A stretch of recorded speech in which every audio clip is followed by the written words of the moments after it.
Chapter 1066 First Planar War, 2. Wang Wei teleported to the second to check on Li Jun, who was preparing his armor and soldiers for this war. "Why are you here?" "Shouldn't you be busy?" asked Li Jun. "I came to check on you." "Check on me?" An idea suddenly popped into his mind. "Do you think I wouldn't be alright with Tai Gang's position as commander?" "Just wanted to make sure." "I'm fine, and I think he deserves it," explained Li Jun. "Anyway, I'm just happy to participate in this war." His eyes flashed a pure intent of killing and slaughter. "Do you plan to have your slaughter spear absorb more slaughter aura?" "Yes. I plan to turn it into a special source technique, so I want to train it as much as possible before I prove the Tao." "That's an excellent idea," praised Wang Wei before glancing at his men. "Are you participating in the Legion layer?" "No, Jun Menyao will be in charge of this layer. I will dominate the mortal combatant layer." With Li Jun's immortal tier strength while still being immortal, he has the right to say he will dominate that layer. In fact, Tai Gang's plan counts Top Heaven Chosen dominating that layer and overwhelming the martial hegemony world. Him? Does he have his own legion? 2133, he wanted to create a military spearmanship, so he asked me to train with my legion, and he's quite talented as a general. Does he have his own legion? He's planning to but hasn't gotten to it. That's fine, nodded Wang Wei. He hoped Jin Mengyao could train a peerless spear legion to increase the sect's overall military strength. What about Kai Song? She's not participating. She said she prefers participating in individual projects to mass productions. What is this? Did she suddenly develop an artistic soul or something? Artistic soul? That's an odd way of putting it, said Li Jun, but you're correct. She was inspired by some of the mortal crafts and decided to take more pride in her works. So, did she stop mass-producing puppets for us? Why haven't I been notified of this? That's because she didn't. It's not her main focus, but her work has not stopped. She left a clone to deal with it. Well, that's fine, nodded Wang Wei, who thought he had lost his Skynet manufacturing base. He decided to check on her and ensure there was no problem. So, after his chat with Li Jun, he checked on Kai Song and found that everything was fine. She was just focused on creating more powerful and unique puppets, and Wang Wei was fine with that as long as her other work did not stop. He returned to the court and oversaw the final preparations before the deployment. Star Beast World, Tong Ruobing received the information about the recent court meeting. She handed it to Mulei, and he said, "What are you thinking? Is it really not possible for us to also begin to expand? You know that's currently impossible." Of course, Tong Ruobing knew. Their world was in a unique and awkward situation. The Star Beast World is a high-level member of the Commerce Hub because of the insane amount of resources it consumes. Simultaneously, the hub is currently the enemy or opponent of Wang Wei, which is their ally, a fact already public. In other words, the Star Beast World has become the middle link between those two fighting titans. The internal attitude of the Commerce Hub is that no member will create their own heavenly court or expand until their enemy is dealt with. An exception was made for the Star Beast World since they had already created a court before the decision was made. However, if they expand their borders, the situation will become complicated. As members of the hub, there should be repercussions for breaking the rules. And if the Commerce Hub decides to attack or sanction the Star Beast World, Wang Wei can use this excuse to start a fight with them. Suppose they ignore Mulei and Tong Ruobing breaking the rules. In that case, the Commerce Hub's status and influence will be diminished. Considering the Endless Void will see this as an act of cowardice and fear toward the First Heavenly Emperor. Ultimately, their world has become the key factor in determining when Wang Wei and the Commerce Hub will officially break off and begin fighting. The best move is to wait patiently, said Mulei. He believed in Wang Wei's side more than the commerce, so the result is already doom. His only concern is to prevent his world from suffering untold casualties and loss during this confrontation. I know this, but my heart aches every time I think of the benefit we are losing, sighed Tong Ruobing. She did not expect navigating the interpolitical relationship between her current world and homeworld to be this difficult. "I'm going home," said Tong Ruobing, standing up from her cultivation cushion. Why? Although I cannot participate, I can ensure the Great Talisman City acquires as many benefits as possible. That's a good idea. I will keep watch on things here. Tom Ruobing teleported back home. Martial Hegemony World, Qianheng was overviewing the court's construction. He had already built the location in a few days, but the thing could only be called shabby.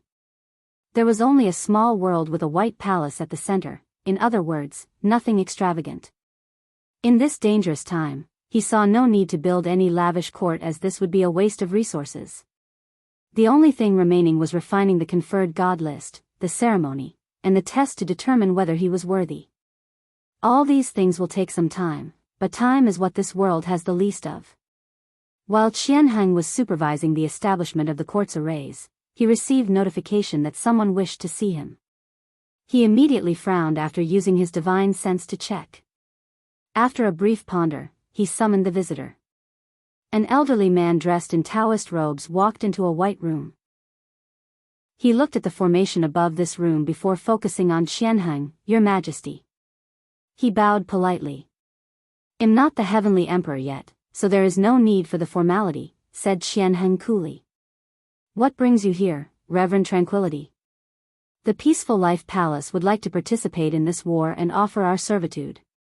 Qianheng was silent as this was not a simple offer. This world hated Taoism, including martial Taoist sects, which was common during the previous era. However, all these sects were eventually eradicated after the Rising Dragons sect led them to their freedom, leaving only one, the Peaceful Life Palace. This faction was able to survive the cleanup for a few reasons. They participated in the war against the Celestial Harmony world and contributed immensely. And as a reward for their achievements, the dragon-subduing emperor granted them amnesty, and everyone respected that. Of course, this was not enough to ensure their survival. Although people respected the dragon-subduing emperor, he had been gone for a while, so it would be understandable that someone with a grudge would have gone back on their words. Another reason why they survived for so long was a rebranding and their strength. The Peaceful Life Palace changed its original name even to the detriment of its chi luck. They wanted their faction's name to reflect their ideology. They were a peaceful group of martial artists who used Taoist ideologies to train their minds and spirits. With this foundation, the Peaceful Life Palace has become the de facto leader of all professional resources in the martial hegemony world. They dominated every field, especially pill refining.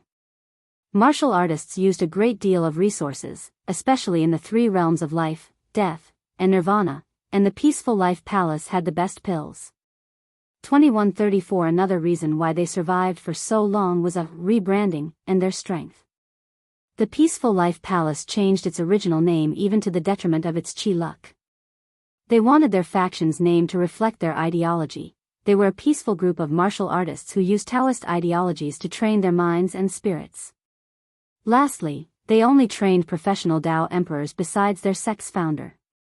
Of their 5 great emperors, 4 proved the Tao with a professional Tao, and they were all talented, 3 of them being pseudo-eternals and the other reaching 20% grand Tao source but failing to condense their Tao will. With this foundation, the Peaceful Life Palace has become the de facto leader of all professional resources in the martial hegemony world. They dominated every field, especially pill refining. Martial artists used a great deal of resources, especially in the 3 realms of life, death, and nirvana, and the Peaceful Life Palace had the best pills. Ultimately, although the world loathes them because of their connection with Taoism, they have also become indispensable to the martial hegemony world. Of course, some past emperors have tried to eradicate them, whether out of hatred or greed for their resources and foundation. However, no one has succeeded in breaking through their sex array. "Are you sure?" asked Qianheng after over a minute of contemplation. "We are," replied Reverend Tranquility, and Qianheng sighed. "People will not like this decision, but it is the correct one to make. They need support for this war, and the Peaceful Life Palace is the one that can provide the greatest. Most top factions focus too heavily on individual power and do not have the best system regarding profession Daos." "Very well," nodded Qianheng. Despite his mistrust of these people, he knew it was their best choice to partake in this war. Maybe this world will be more accepting of them after defending it for a second time. Your Majesty, about the others? Don't worry, I will convince them. If you find any errors, ads pop up, ads redirect, broken links, non-standard content, etc., please let us know each report so we can fix it as soon as possible. Chapter 1067 First Planar War 3. Xianxia accelerated everything after the visit from Reverend Tranquility. Everything was set up 5 days later, and he did not waste time to start the ceremony. The entire world watched and waited with bated breath. Once the ceremony ended, Xianxia disappeared to another space to begin Heavenly Dao's test to see whether he was worthy of this position. To the outside world, he only disappeared for less than 10 seconds before reappearing. But Xianxia has spent quite some time in space, including testing his Dao heart, willpower, and overall battle strength. A strange look appeared on Xianxia's face after returning from the past, and that's because he knew he must pay Wang Wei, his world's invader, a patent fee for becoming a heavenly emperor. The worst part is this was non-negotiable, as true heavenly Dao would automatically deduct his merit to repay the fee. He immediately summoned everybody else to confer the god positions. Xianxia knew the world's circumstances, so he tried to be selfless to prevent infighting. If someone complains about their position, he will respond that after the war, based on the results and accomplishments of each faction, the positions will be once again divided. Now that things have been settled, let's proceed with the rest, said Xianxia. The First Order, the Peaceful Life Palace, will participate in this war, providing us professional assistance. Your Majesty, you can't. Yes, we cannot trust these damn Taoists. Don't overreact. The Peaceful Life Palace has shown us they can be trusted. What if they betray us? Can you take responsibility for this? Your weak fear tactics are useless here. We are not fighting some Taoist faction or world, so why would they betray us? There is literally nothing to gain for them. There is always something to gain for betrayal. By that logic, anyone here can betray the world for benefit or safety. You dare suggest I'm a traitor? My ancestors fought for the survival of this world. And the Peaceful Life Palace's ancestors did the same. They even went above and beyond just for the recognition. Enough, declared Xianxia, and after a few seconds, everyone stopped talking. We are facing a catastrophe. In the best-case scenario, our world will suffer another era of oppression. As for the worst case, we might be wiped out and all our culture, lineage, and inheritance removed from the annals of history. Xianxia let the silence marinate for a few seconds. We need all the help we can gather. No one spoke for a while before the Rising Dragon sect master spoke. Our founder believed in the integrity of the Peaceful Life Palace, so we will vouch for them. The origin of this chapter's debut can be traced to N0, Vel, B, J, N. We also support their participation. Everyone gazed at the celestial demon cult and wondered when these crazy demons cared so much about the world. However, with these two heavyweights vouching for them, the others accepted the proposal.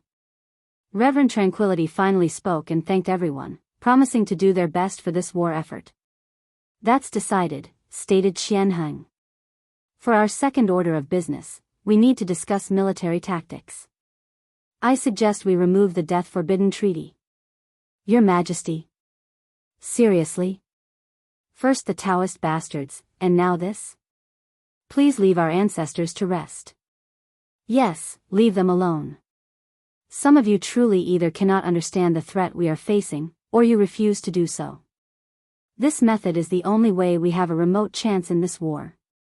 But what about filial piety and respecting the elders and ancestors? We might be martial artists, but we're not brutes. It's either that or you guys go forward, drastically increasing our death rate.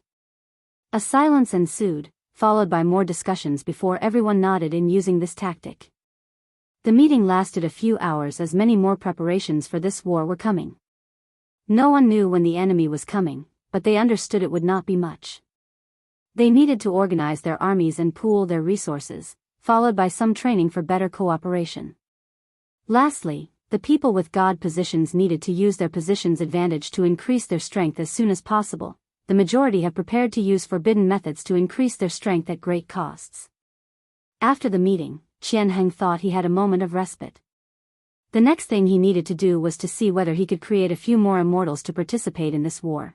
Better yet, he wished he had enough time and resources to train an eternal class insurgent. However, he soon sensed something and looked in the eastern direction. Killing intent flashed in his eyes. "Those damn bastards," he groaned before disappearing from the golden throne. 7 days passed, and when the time arrived, everyone who would be participating in the war was waiting at the court. Wang Wei stood before more than hundreds of millions of cultivators. "With me here, we will be victorious in this war no matter what." His voice was soft, but everyone present could hear it loud and clear, as if he was muttering directly into their ears. "What you have to worry about is how fast we can win, how many of our people we can save before the war ends, how many enemies we can kill, and how to celebrate once everything is over." A fervor rushed through every soldier's presence as the military aura around them drastically increased and solidified. Even the more cool-headed and experienced immortals felt the passion of these simple but direct words. The idea that they have such a monster as their backer filled them with untold confidence. "Now go," said Wang Wei as he waved his hand to create a portal. "Win this war and announce our glorious return to the endless void. Glory to your majesty and honor to the motherland. Glory to your majesty and honor to the motherland. Glory to your majesty and honor to the motherland." All the troops began to chant in unison as they marched into the portal, directly teleporting outside the martial hegemony world. As soon as the troops arrived at their destination, they deployed all the formations while waiting. "Do you think they won't fight us in the void?" asked Huang. "Logically speaking, they should understand this formation won't hold 2 Eternals, so the best move is to fight us outside," replied Ao Shen. "However, they may have an unknown tactic that requires them to do so." She nodded. The commander seemed confident they would fight us outside. Her gaze looked at the calm and composed Tai Gang. "Maybe he knows something we don't, or he's just that confident." The wait was more than 30 minutes by standard time. The magic circle surrounding the martial hegemony world shone with golden lights before all their legions manifested. "What is this stink?" "I know, fear and worry." Hua Fenghuang's voice echoed in the void, and the opposing troops could hear it clearly. Tai Gang smiled, secretly praising her. Morale is a crucial factor in any battle, and her small actions gave them another boost on top of the one from the Heavenly Emperor. "We are martial artists," said Xianxia, who finally appeared. "We pursue the transcendence of our body and mind. So what if we're afraid? That's just another emotion to conquer." Ao Shen and Huang sneered but did not say anything. "What is the plan?" she asked through divine sense. "Do you want to slaughter their leader immediately?" "Haven't you realized for some people that this war is a game?" replied Ao Shen with a sneer. "Since they are not in a hurry, we don't need to be too eager." "Hee," chuckled Huang. Of course, she noticed, but her primary objective was to use this war to cultivate her slaughter Dao. The white tiger blood in her veins is screaming in anticipation. Meanwhile, Tai Gang looked appreciative. He did not expect the enemy's heavenly emperor to be this competent. "Maybe this war will not be as easy as I anticipated," thought Tai Gang. He did not care if this world struggled more than anticipated, he wished for it. He is treating this life as a form of experiencing gathering for the next, so the more turbulence he encounters, the better he will be for his next life. "According to the order of my emperor, I will give your world one last chance," yelled Tai Gang. "Stop this war, and the previous offer will still stand. By the honor of His Majesty, the sovereignty of your court will be guaranteed." "And my answer is still the same," replied Xianxia. "We do not accept any foreign interference in our world, in any shape or form, and that's final. You know you cannot win this war, so why be persistent?" Countered Tai Gang. "Billions of lives will die because of your stupid decision. Their death will be in your hands. We will rather die standing than accept subjugation. And no, their deaths will not be on us but yours. You're the one who chose this aggressive path. Since that's your choice, fine," said Tai Gang. "See this, men? We have offered mercy to our opponent, but they have refused our goodwill. Now, let's show them what power is. Glory to your majesty and honor to the motherland. The chants of the myriad emperor world's legions echoed in the void, even making it tremble slightly. Then, they marched forward. Release them, yelled Xianxia. If you find any errors, ads pop up, ads redirect, broken links, non-standard content, etc., please let us know each report so we can fix it as soon as possible. Chapter 1068 First Planar War. 4. A formation appeared before these martial artists, and many people rushed out. They had almost no rules and regulations, and their powers varied from mortals, yes, mortals with no cultivation, to Dao ancestors and insurgents-level characters. Tai Gang's eyes shrunk as he saw the people approaching. Are those undead? The creatures attacking them were indeed not living, as the stench of death oozed out of their bodies. Additionally, many of them were skeletons or were missing parts. So, that's their tactic, he muttered, understanding the situation. The cultivation system of this world had control of life and death energy, meaning that even the most ordinary martial artist could reanimate corpses after entering the death realm. They used this fact to their advantage, controlling the dead of their worlds as cannon fodders for this war. Tai Gang acted swiftly and ordered the people not to activate the formation that separated people into layers. Release the puppet core, he ordered. A formation appeared on the myriad emperor world side, and countless puppets rushed out. Most were humanoid shapes with different weapons, mostly cold weapons, but many with projectile weapons like arrows and cannons, while other puppets resembled animals and demon races. Some pinnacle puppets were created based on innate demons and primordial gods. Tai Gang calmly observed as these two legions crashed, and chaos ensued. Puppets and undead had no emotions like fear or hesitation, so they tore each other apart. Even the high-tier puppets with souls were stripped of their sense of self to turn them into pure killing machines. He watched as a group of puppets bite through the flesh of countless undead. Still, despite their limbs being separated from their bodies, they clawed at their opponent for a final kill before their misery of an existence ended. Typically, high-level puppets can be programmed to find weaknesses in their opponent, but the undead did not have weaknesses. So, the result will be the same whether they burn, freeze, electrocute, crush, cut, pierce, or explode their opponents. Additionally, since the undead move purely due to death chi, soul/spirit attacks did not affect them. The undead did their part in this war. Surprisingly, they had an overwhelming advantage due to the sheer number of mortals. Individuals, these mortals, were useless in such high-scale battles. However, the martial artists from the martial hegemony world proved adept at this tactic. Trillions of mortals will explode in a frenzy of death energy that is detrimental to even Tier 5 cultivators. And this was not the end. Trillions of mortals will fuse into an abomination of death and resentment. The creatures they created were only Tier 5, but their combat ability was on par with the weakest Tier 7 because of their unique ability to contaminate the mind with their resentment. With this dirty, almost cruel tactic, the undead slowly overwhelmed the puppets. So, these machines changed tactics and began exploding before their death. They can take out large groups of enemies with this suicidal approach, thus slowing the undead's advance.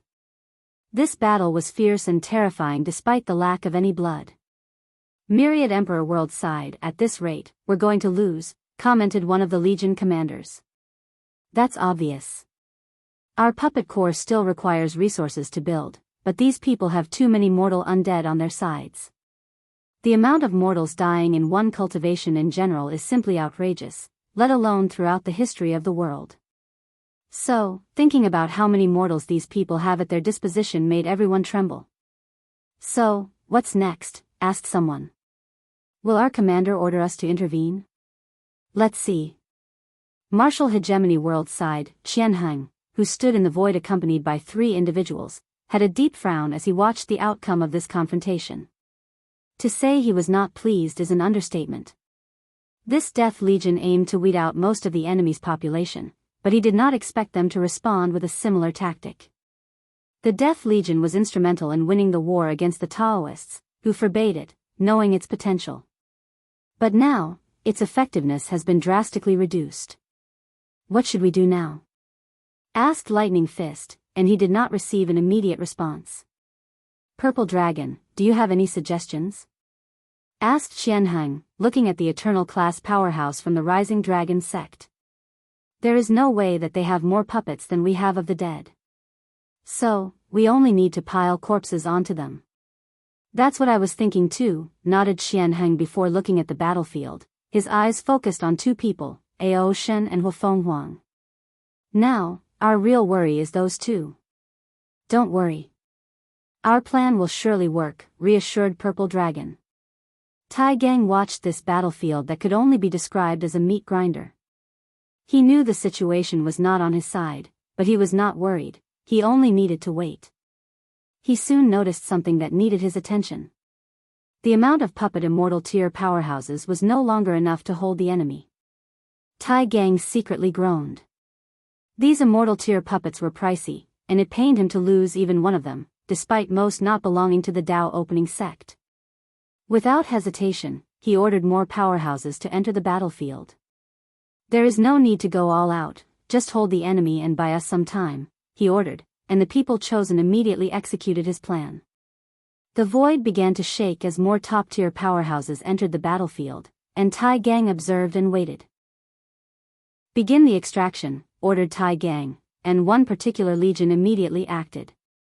An array manifested above their head in the shape of a magic circle with very intricate designs. The circle released a terrifying devouring power, but oddly, it did not affect any living creature. All the puppet parts still salvaging flew toward the array, recycling the parts for later use. Tai Gang's body paused as he received orders from War Room. Take the undead parts too, he ordered to the cleanup legion, and they followed instructions. They recycle the enemy's undead body parts. Can they do that? Asked Lightning Fist. The real question is how to stop them, added Saber Snake. I'll talk to Reverend Tranquility. Xianxia did not hesitate to contact the latter, telling him of the situation. So, what do you think? If you give me time, it's not impossible to stop them. The real question is, why should we? The inaugural upload of this chapter took place via /n/ov/l/b/in. What do you mean? From what I observe in this brief confrontation, the enemy's professional Dao is highly developed, and we would lose if we try to confront them. Instead of wasting time and resources in stopping them, it might be best to focus on something else. We can't just let them take the bodies of our dead. Heaven knows what they're going to do with it. Ultimately, the choice is yours, said Reverend Tranquility in a calm and soothing voice. However, my opinion is we should focus our effort and resources on something else. Our manpower in the professional field is severely lacking, and it might be best to focus our effort on other things. Qianheng sighed, you're right.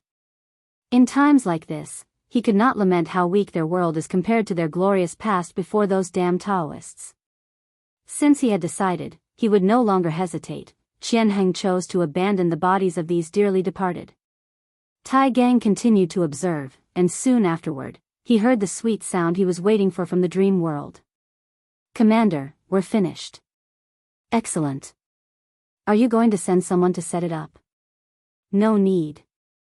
We will send you an array disk and you only need to activate it.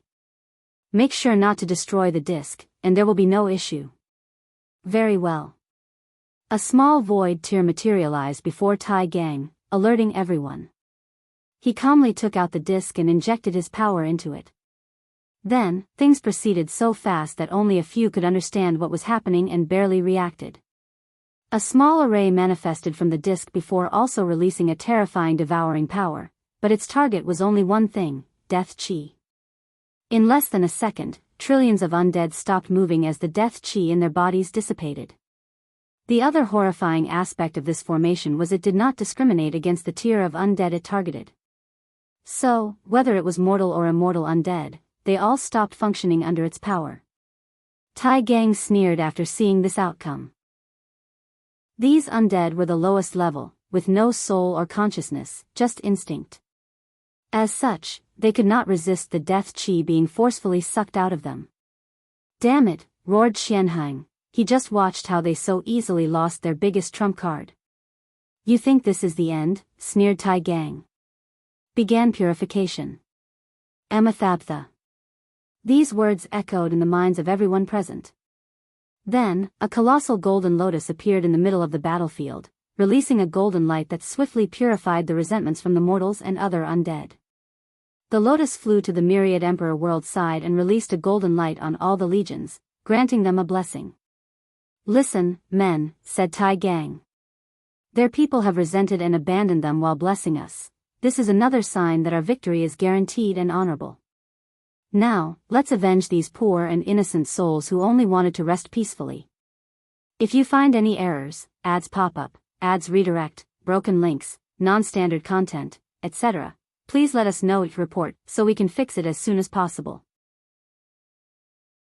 Chapter 1069 First Planar War, v.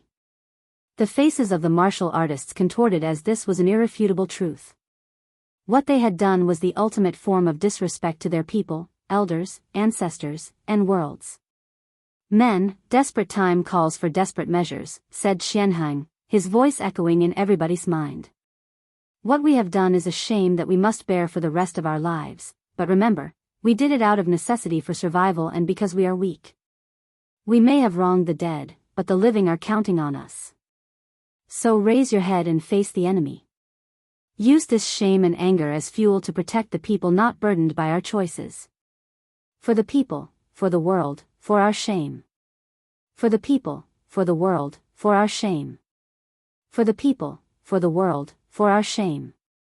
They rushed to meet head-on with the Origin cultivators, and the formation was instantly activated, isolating everyone into layers.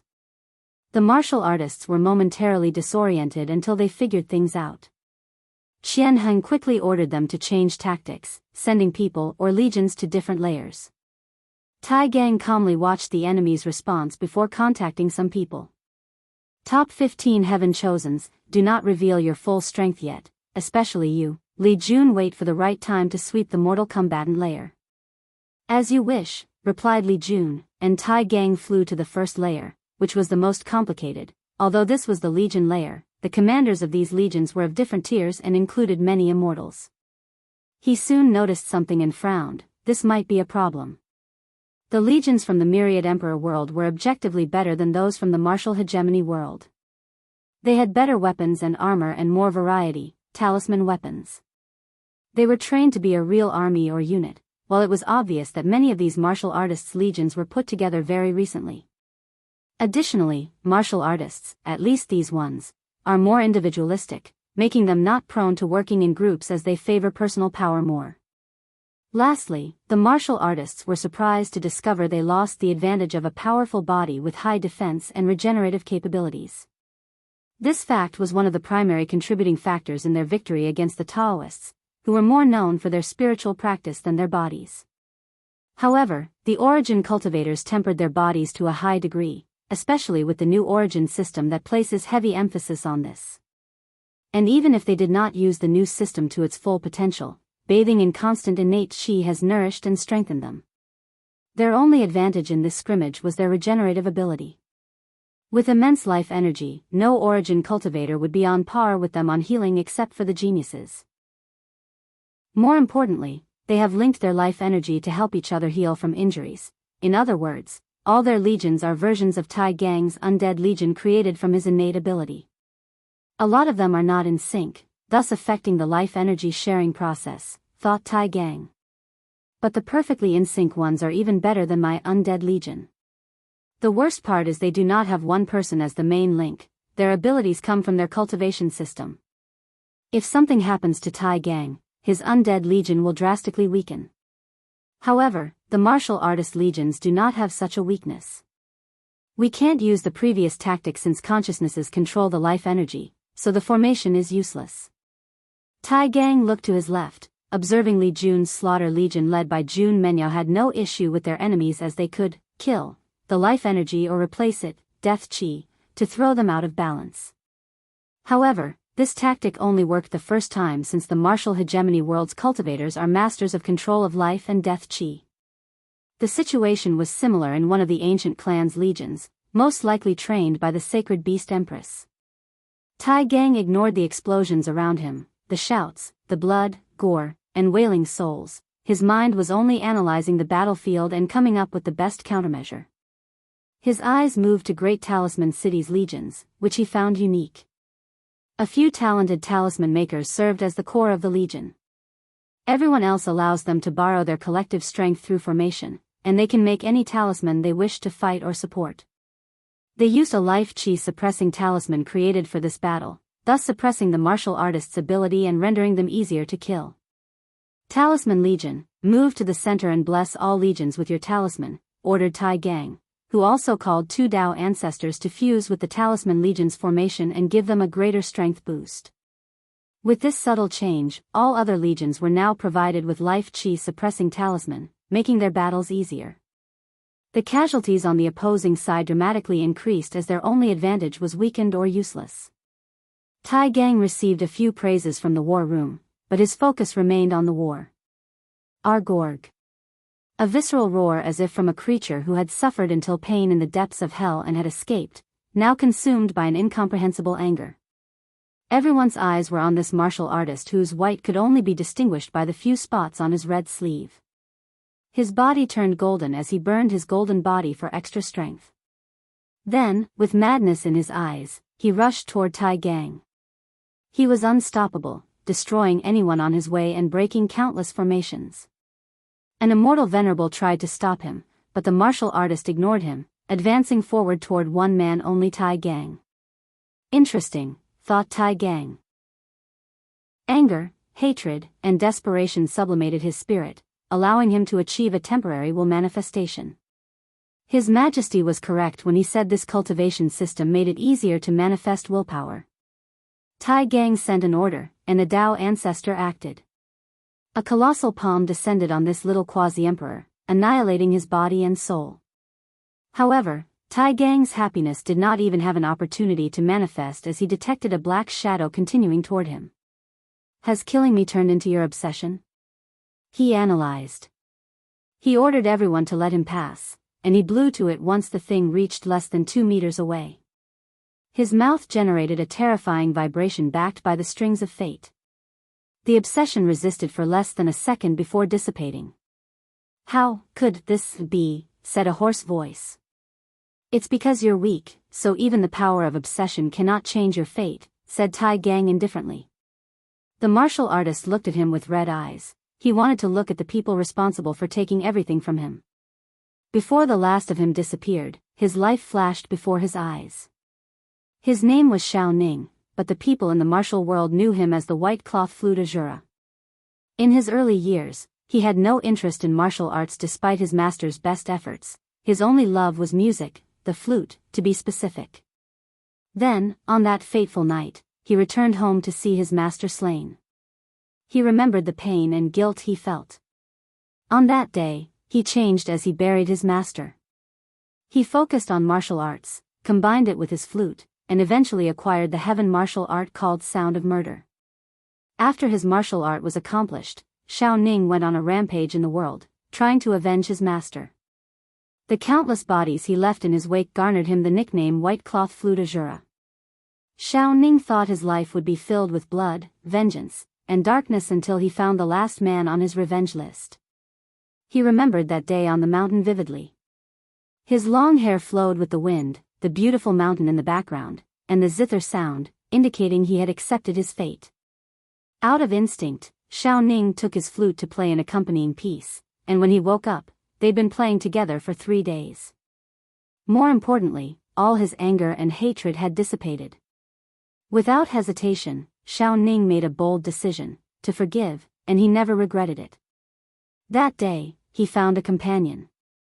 They secluded themselves from the world, focusing on their music. They did not care about the rocky martial path or the ruthless emperor path. They had each other and music, which was more than enough. Things were well for a long time until this war. Xiao wanted to stay out of it, at least in the early stages. But his companion felt compelled to participate. So, he followed him. Alas, as soon as the fight started, he had to watch the person he loved dearly eradicated from him.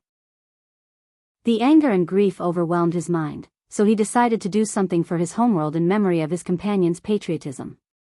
Sadly, his effort was futile. Lai Chang, don't worry, I will come see you now. See? I didn't make you wait long, so you can't complain. If you find any errors, ads pop up, ads redirect, broken links, non-standard content, etc., please let us know each report so we can fix it as soon as possible. Chapter 1070 Death Ring. Tai Gang frowned as he noticed a slight change in the battlefield. Numerous golden lights emanated in scattered places throughout the void. The martial artists had become ruthless and burned their golden bodies to launch suicidal attacks at their enemies. In other words, they were fighting desperately. So, he ordered his men to fight more carefully and be on the lookout for these desperate tactics. On the other side of the battlefield, Xianxia watched everything while clenching his fist. They were losing this fight, which could be said to be a one-sided massacre. These origin cultivators were as versatile in their methods and tactics as the Taoists. Still, on top of everything else, they also had a powerful body with great defense, stamina, and regeneration. Is the fate of our world be subjugated? Thought Xianxia, clenching his fist even tighter to the point of causing small explosions. Sorry, he said to the other three, and they nodded to show they understood. What should we do? Asked Lighting Fist. We can only continue with the original plan, replied Xianxia, sighing deeply. He suddenly paused as he received a communication from the Celestian Demon cult. If you guys had something like that, why wait so long to reveal it? He asked with an ugly expression. We're revealing it at the correct time. Your Majesty, you should be happy we're willing to show you our deep background. Xianxia exhaled deeply. Fine. Send it out. What are these demons playing at? Asked Lighting Fist. My concern is why now? Asked Purple Dragon. Isn't it obvious? Sneered Snake Saber. They need us to buy enough time to gather enough merit for their cult leader. You really shouldn't have revived him, complained Lightning Fist. Once he proves the Tao, he will definitely compete against you for the Heavenly Emperor position. You saw how much resources and manpower they provided for this war, explained Xianxia. Plus, I never care about this damn position. You may not care, but we do. I would rather we have no leader than those demonic bastards ruling over us, sneered Lightning Fist. The void before them trembled before something materialized, a white ring obviously made out of bones. The underworld martial emperor's proving Tao artifact, muttered Saber Snake. It's as beautiful and powerful as I envisioned. The underworld martial emperor was a legend in the martial hegemony world because of his strength and the devastation he caused the world. After the Null Era, the world entered the martial origin era, where their cultivation system was created and perfected. Then, near the end of the era, came the Madman, the underworld martial emperor. He is the first person to show how terrifying it is to use death chi to create legions of undead. With his death Tao, the madman went on a rampaging path to conquer the world and turn it into a world of the dead with him at the top while farming the world for heaven's will. The terrifying thing was he almost succeeded. The martial origin era was a prosperous time with numerous immortal sovereigns, insurgents, and immortal tier powerhouses. But they were no match for the underworld martial emperor due to his personal strength and large army. This confrontation resulted in these powerhouses' deaths and turning into the enemy's undead soldiers. Luckily for this world, a betrayal from the underworld martial emperor's closest friend and ally allowed them to seal and exile him. After his departure, the tactic of using the dead as cannon fodder was popularized until a great emperor facilitated the Death Forbidden Treaty. Without wasting time, Xianxia put the ring on and activated one of its abilities, Immortal Curse. All the mortal martial artists in this war soon discovered a black mark on their forehead, followed by a message of what was happening. They were not immortal. Their enemies could not kill them no matter what. So, they went mad, attacking their opponent with unrestrained hatred and anger. This was an opportunity to avenge their loved ones, brothers, friends, and fallen comrades. This is not good, thought Tai Gang, noticing the situation. This emperor artifact seemed to have been nourished by death energy for billions of generations. His eyes brightened as he thought his boss should be interested. However, this was for later, as he still needed to deal with the situation. Although this technique only applied to the mortal cultivators, it was enough to reverse the war. Talisman Legion, provide everyone with sealing talismans. Although we can't kill them now, we can seal them to kill later, ordered Tai Gang before focusing on Wu Ming's Totem Legion. You're up. Use the Legion with the sealing array to deal with the situation. Wu Ming immediately acted, summoning his legions with sealing-based totem on their bodies to move forward. Wait, said Tai Gang, who suddenly received orders from the war room. Forget it. We will take a defensive position. Meanwhile, let's begin the immortal tier battles. Why the sudden change, asked Wu Ming, but Tai Gang had an inkling. This decision was made either as a precautionary measure to save as much love or the war was proceeding too smoothly, and there was a need to slow down things and gather more data using different tactics. Under his order, all legions formed defensive stands and created interconnected energy shields to protect themselves from these mad martial artists. They were ordered not to worry about energy reserves as the alchemists would provide them with as many pills as necessary for a prolonged battle. Li Jun, protect the other Heaven Chosens, ordered Tai Gang. You want me to babysit? I refuse. Why? If these people are not adept at dealing with an immortal opponent, they should not call themselves Heaven Chosen. Fair point. Do you guys hear this? Said Tai Gang, and these people became riled up, calling out Tai Gang for even suggesting such a thing. The only calm response was the number 2 position, Di Jiaying. A smile crept on the corner of Tai Gang's mouth. Now, it's time for me to move.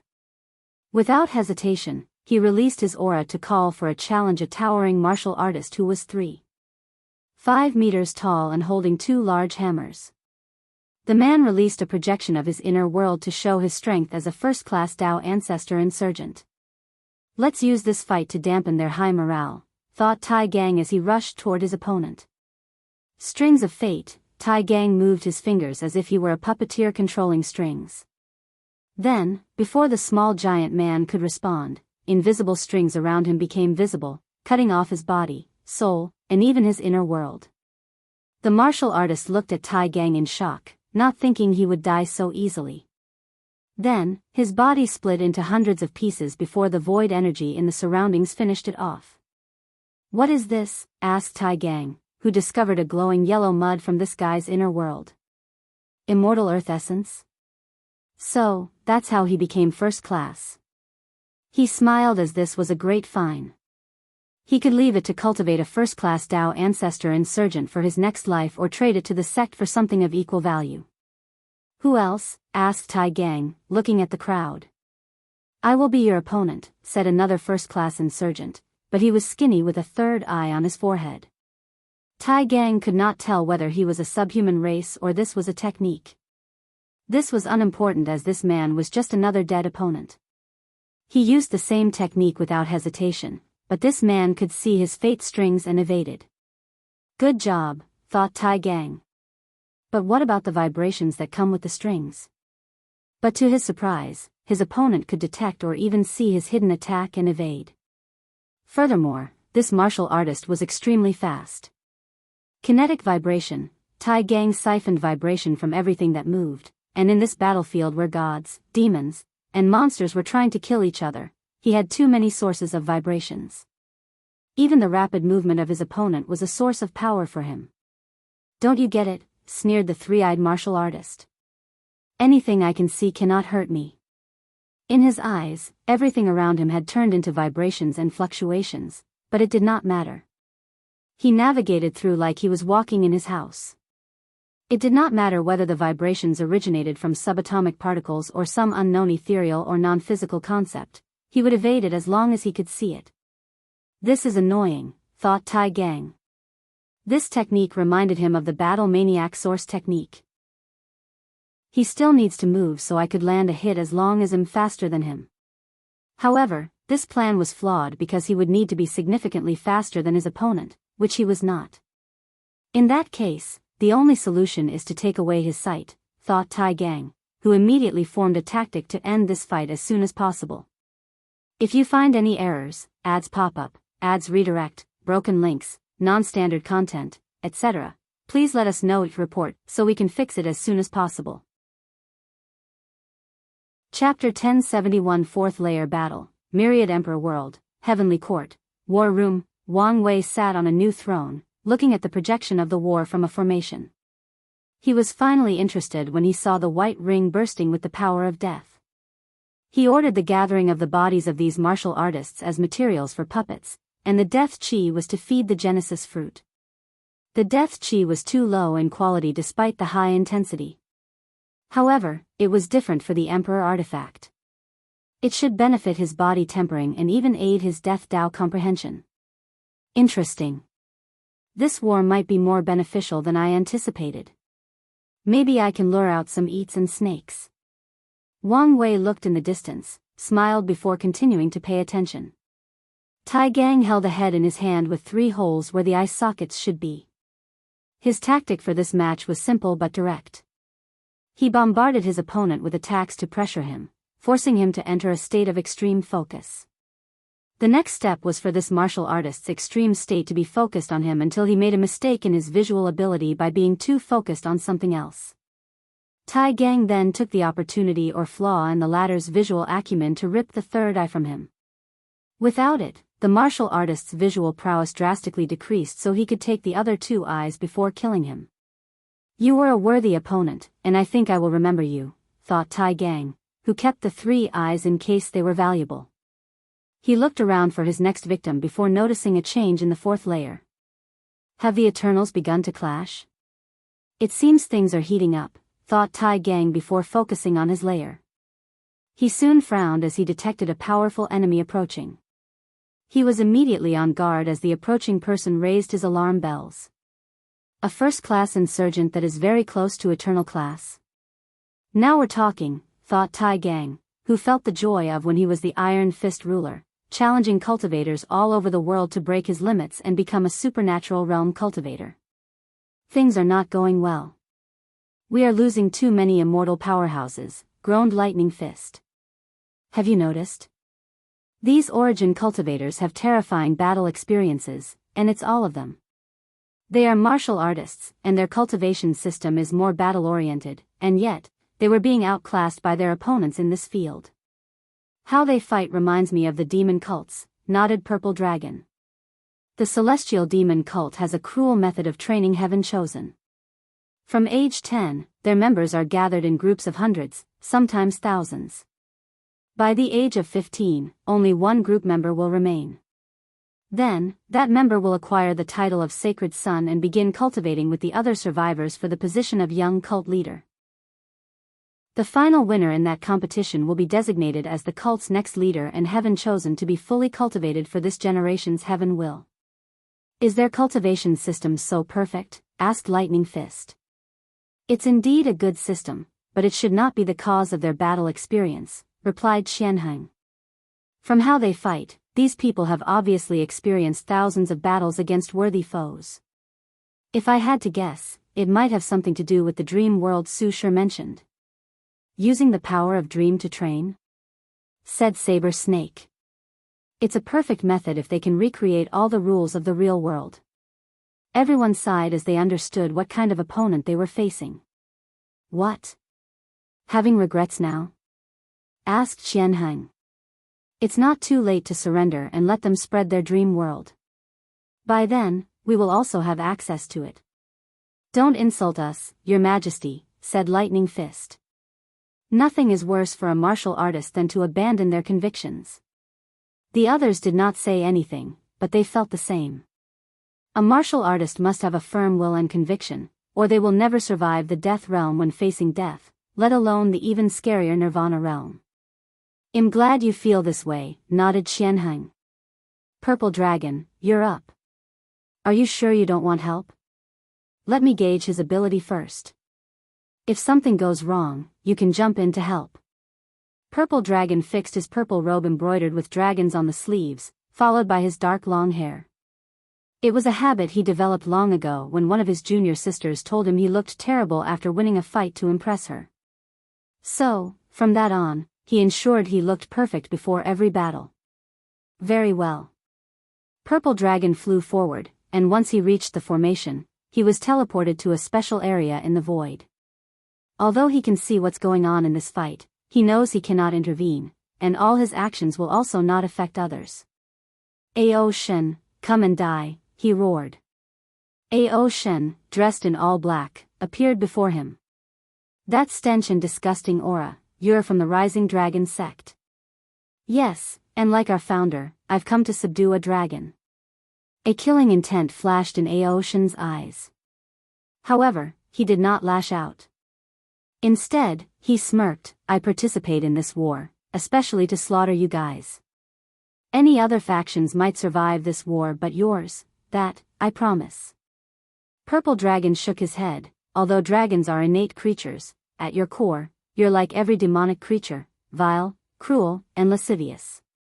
Ao Shen just smiled. He was only talking nonsense to this man because he wanted to analyze the origin of his strength. His body released an aura that he found extremely repulsive. Additionally, his eternal class strength is not from immortal chi, inner world, or God King, it's from his fleshly body. Ao Shen knew more than anyone how difficult it is to train the body to par with an eternal, but this weak sect with a weak foundation actually cultivated one. It seems he absorbed another body that was this powerful and perfectly inherited its strength. The only person who fits this description is their sect's founder. Did he leave his fleshly body before ascending? Now that he had figured things out, Ao Shen had different ideas. Suppose he could add this person's body to the refining process of his proving Tao artifact. In that case, he will have the dragon-subduing characteristic, the antithesis of his existence and nature. He won't have to worry about techniques that directly target his kind in the future. Hee, who would have thought you were a gift instead of a pest I needed to crush? Purple Dragon's body shivered after hearing these words. However, Ao Shen did not care about his reaction as he activated his awakening, downing the dragon darkness armor. He instantly appeared before his opponent and punched him in the face. Boom! Purple Dragon took a dozen steps into the void with his arm crossed but successfully blocked the attack. So repulsive, sneered Ao Shen, who felt a power emanating from his opponent's body with a natural ability to restrict him. This thing rejected his every essence and wanted to subdue it. If that bastard dragon subduing lived in this era, I would have hunted him down to the end of the Tao, sneered Ao Shen before increasing his strength. He appeared next to Purple Dragon and kicked him in his ribs. However, he frowned as he detected something. Willpower manifestation, thought Ao Shen, feeling the effect of this attack. He was unsurprised since he had spent years cultivating and understanding that world's cultivation system and knew it was very beneficial to manifesting willpower. You're weaker than I anticipated, taunted Purple Dragon. Although his ribs hurt, they were barely bruised and healed instantly. However, Ao Shen pointed one of his sharp claws, and a small concentrated black orb manifested before turning into a potent beam full of the power of darkness. Purple Dragon's face changed as he released his dragon-subduing technique. A powerful repelling force emanated from his palm to confront the darkness beam. This attempt took him a few seconds, but he was soon revealed. Impossible, yelled Purple Dragon before being swallowed. He survived the attack, but his body was full of bruises. Why are you surprised? Asked Ao Shen. Even if your power is my antithesis, it is still based on who's wielding it. It's apparent that you only recently acquired it and cannot even properly wield it. Stop talking nonsense, groaned Purple Dragon. You're right. This is not the time for talking, it's time for killing. Ao Shen disappeared and flew out from Purple Dragon's shadow, which should not be possible since there is no light in the void for a shadow. He plunged his arm into his enemy's back, and Purple Dragon's fighting instinct kicked in. He moved his body, allowing the claws to reach his lungs instead of his heart. He released all his dragon-subduing power to push Ao Shen away and buy him some time. He's only playing with me, he thought. In that case, there is no need to gauge his strength. Let's commence with the plan directly. If you find any errors, ads pop up, ads redirect, broken links, non-standard content, etc., please let us know each report so we can fix it as soon as possible. Chapter 1072 Buying Time. Purple Dragon's aura immediately changed, becoming more mysterious and eerie. He then started to say strange words, and a macabre phantom manifested behind. It had 6 arms, 3 heads, no legs, a red face that resembled a mask grimacing, and a black cloth that seemed to be both clothes and a part of his body. The strange creature looked at Ao Shen, and one of its arms pointed at him and clenched his fist. A peculiar energy appeared on the dragon's body, making him stop his attack. So, that's how it is. You bastards took my bloodline when you hunted me down and now want to use it to curse and weaken me, he said with a sneer. It's not working, thought Purple Dragon before saying more incantations. The curse creature behind moved all 6 arms to increase the curse. The result was just a sneer from Ao Shen and a look of pity. Then, the dragon rushed before him and plunged his hand into Purple Dragon's chest, ripping his heart out. Why is it not working? Asked Purple Dragon as blood dripped from his mouth, nose, and other orifices. I have a different bloodline now, replied Ao Shen. And even if I didn't, do you think it's a simple matter to curse an eternal? Ao Shen exploded his head with one punch, but he knew the opponent was not dead since he was a body refiner. As expected, Purple Dragon exploded what remained of his body before regenerating in the distance. His face was pale as Ao Shen's Dao Will and Will manifestation overwhelmed him with those 2 punches. Without any choices remaining, he asked for help, so Lightning Fist and Snake Saber appeared in the 4th layer to help. I thought you said your plan would work, asked Lightning Fist through divine sense, obviously frustrated. This is not the time to fight. Now, we need to readjust ourselves to deal with the enemy. Although Snake Saber meditated, he was also unhappy with the plan's failure. No, it can still work if you guys buy me some time. What else can you do? The technique I'm using is one of my ancestors' greatest trophies when the Commerce Hub intervened on behalf of the Celestial Harmony world, explained Purple Dragon. Get to the point, said Lightning Fist. The technique is from one of the 3 Curse Kings.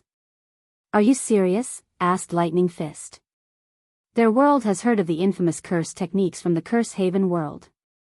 Now that you mention it, this phantom resembled how our records described the malevolent Curse King, added Snake Saber. It's him, nodded Purple Dragon. So buy me enough time, and I can still curse him. All right. We'll see what we can do. Their conversation could no longer be described as fast. Ao Shen looked at the new presence and smiled. The Heavenly Emperor says he will pay a good price for the bodies of any immortal sovereigns. It seems my luck has been on the rise recently. He focused on Purple Dragon, who sat cross-legged in the void behind those 2. Ao Shen's brow furrowed as he noticed that the eyes in one of the phantom's 3 heads were turning red. Additionally, his 6th sense was warning him of upcoming danger. Let's end this quickly, he thought, immediately turning into a colossal black dragon. His dragon roar shook the void, and all the other layers had to momentarily stop and glance at him. Calamity of darkness. As Ao Shen moved forward, everything in a million light years in his surroundings turned into absolute darkness, and this was not a simple darkness where light was absent, and the senses were affected. No, this was the darkness that followed after the destruction of the world. Damn it, roared Lightning Fist, who knew the enemy was no longer playing around. She immediately used her most potent offensive attack, Divine Dragon Lightning Fist. While enjoying her god position, she understood a little bit of the essence of divinity and created this technique. With this one punch, she manifested an enormous dragon composed of golden lightning. The dragon roared similarly to Ao Shen before directly confronting the darkness. Alas, this was a futile endeavor. The darkness swallowed it, and nothing else happened. There were no sounds, vibrations, or any signs of confrontation. The lightning dragon just disappeared, assimilated into the darkness. How could this be? Thought Lightning Fist as the darkness rapidly approached her, and she had no chance of surviving or even running away. Swish! An axe flew from the distance, containing an aura that indicated it would tear the darkness apart. It flew towards Lightning Fist, most likely to save her. However, before traveling far, a phoenix rushed out of nowhere and burned the axe. So, this is the end, thought Lightning Fist before a figure suddenly appeared before her. You! We don't have much time. Take Purple Dragon and run away. Why are you doing this? Snake Saber smiled. People always assume I'm up to no good because of my face. Maybe they will now truly know what kind of person I am. Because of such a stupid reason? That's enough for me. He turned to face the darkness and immediately sacrificed his immortal mansion for a drastic increase in power. Saber Snake then cast the most potent sealing technique he knew to stall this ever-encompassing darkness. Lightning Fist bit her lips and turned into a streak of lightning to rush to Purple Dragon. We must leave. No, I only need a little more time. One face had both eyes already red, and the second face was still in progress. Can't you cast the curse back home? Well, yes, but with the distance, my low proficiency, and the dragon already prepared, it will take much more time and resources. Enough for me. No one is leaving here alive. Purple Dragon and Lightning Fist's faces changed. They did not notice when the darkness surrounded them. They looked around but did not see any sight of Ao Shen. Your face, yelped Lightning Fist, and Purple Dragon immediately realized he had dark tattoos creeping on his face and body. A curse? You're not the only one who can curse people, said Ao Shen, his voice originating from the darkness without showing up. Purple Dragon's face contorted in pain. Malevolent. King. One of the phantom's 3 heads opened its mouth, and all the black tattoos rushed into its stomach. Swallowing curse? What an interesting technique, said Ao Shen. But that won't change anything.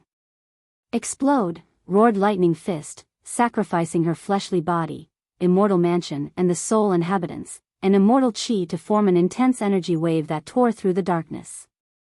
Purple Dragon and her soul rushed out of the formation, heading home so they could have a chance to strategize and regroup.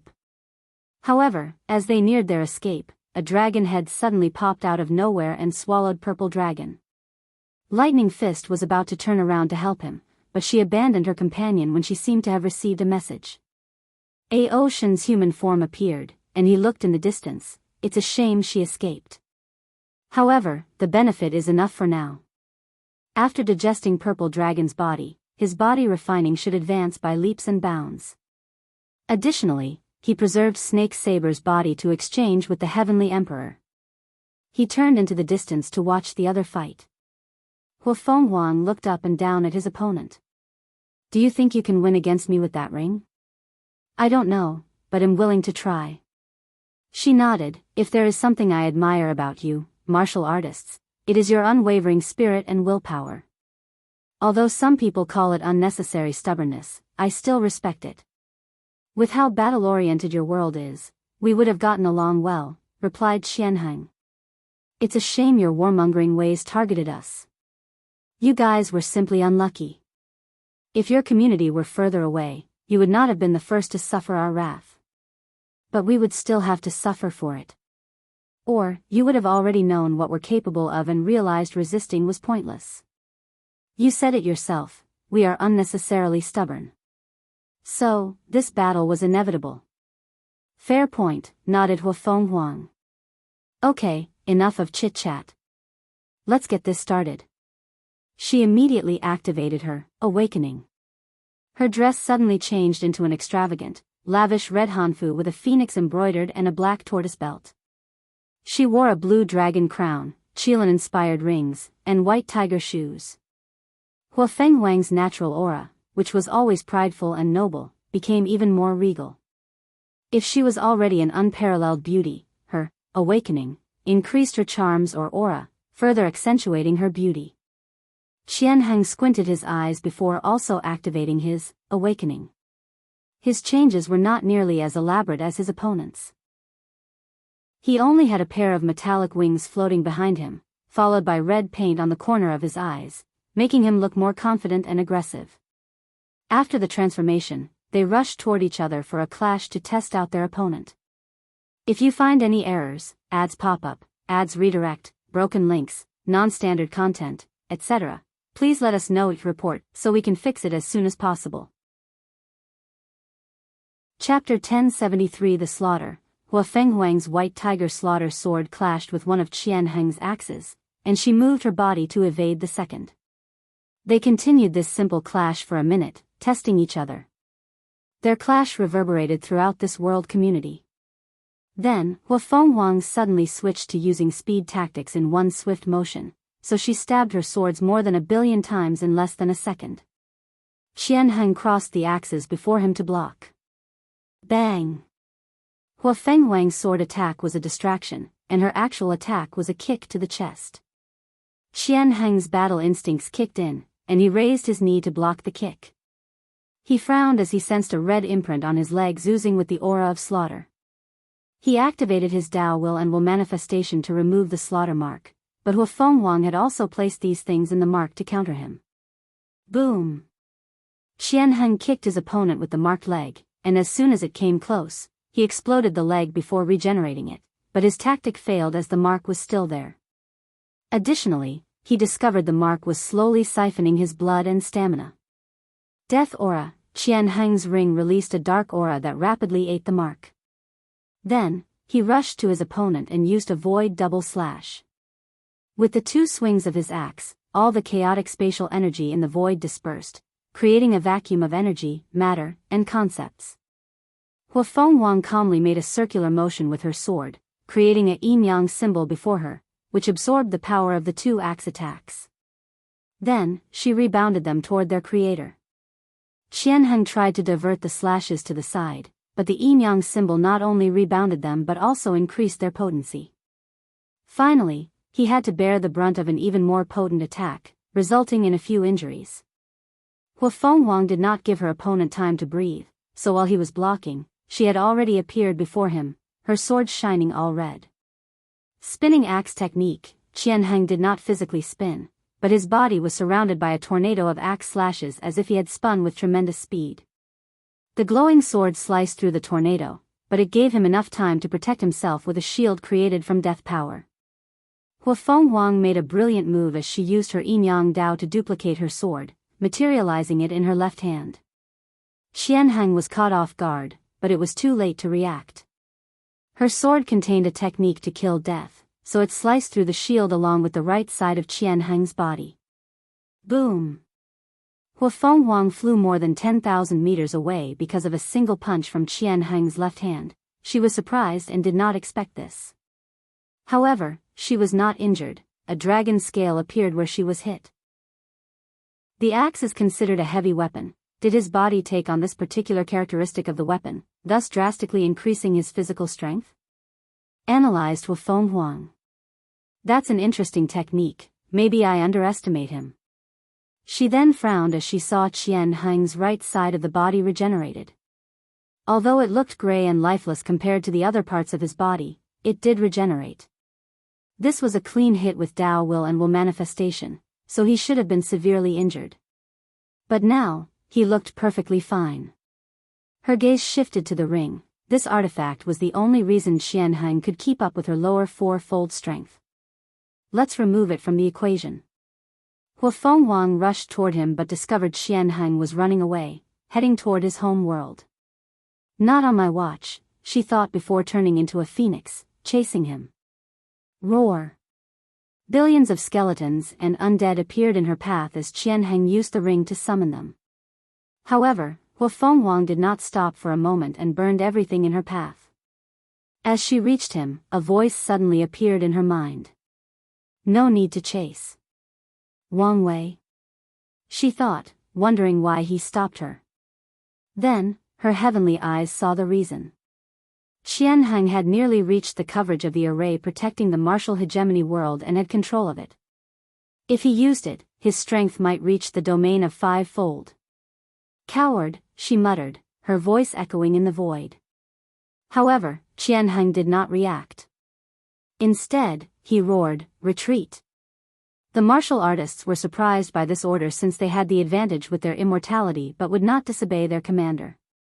Meanwhile, Tai Gang received a communication from the war room, and they swiftly hashed out a countermeasure. Talisman Legion provides sealing talisman to everyone. All legions are ordered to seal the area and prevent the enemy from escaping. Third layer immortal combatants, your job is the same, prevent the enemy from retreating. Li Jun, you're up. It's time to go all out? Yes, kill as many as you want and as swiftly as possible. "Ha, that's what I want to hear," laughed Li Jun, who no longer held back, releasing his aura on par with peak 3 root Dao ancestor. As he mobilized his blood, the heat from his body drastically increased the temperature in this void and empty space. He flickered his spear, and the thing began to elongate at an alarming speed. It moved like an infinite snake, and everywhere it passed, it pierced through the head of a martial artist. With this one attack, the spear pierced more than 10,000 martial artists, scattered over millions of light years. With a thought, the spear returned to its original length.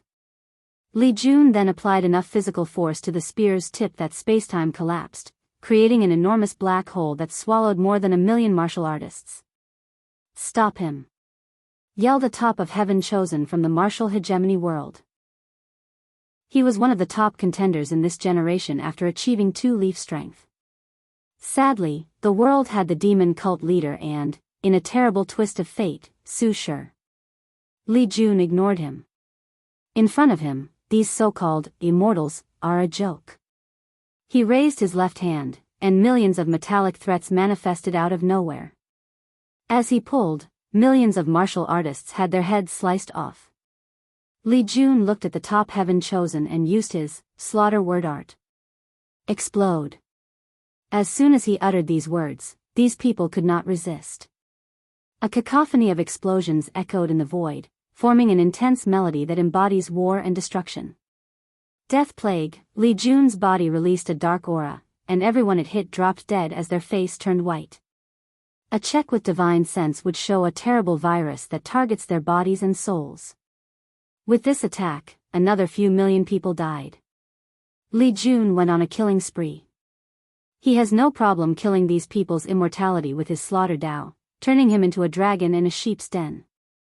He used various intricate and unique ways to kill as many people as possible. The martial artists in the other layers wanted to save their young ones, especially the promising and talented ones. Unfortunately, they had their own trouble to worry about. Additionally, in this time of stress, many people have begun to abandon their spirit and choose to run or retreat. The myriad Emperor worlds heaven chosen watched this battle with shock. They knew Li Jun, someone from the same era as the Heavenly Emperor, was powerful since they challenged him for the number 1 spot. However, they never knew the full extent of his power. Kai Renshu looked at this slaughter with clenched hands.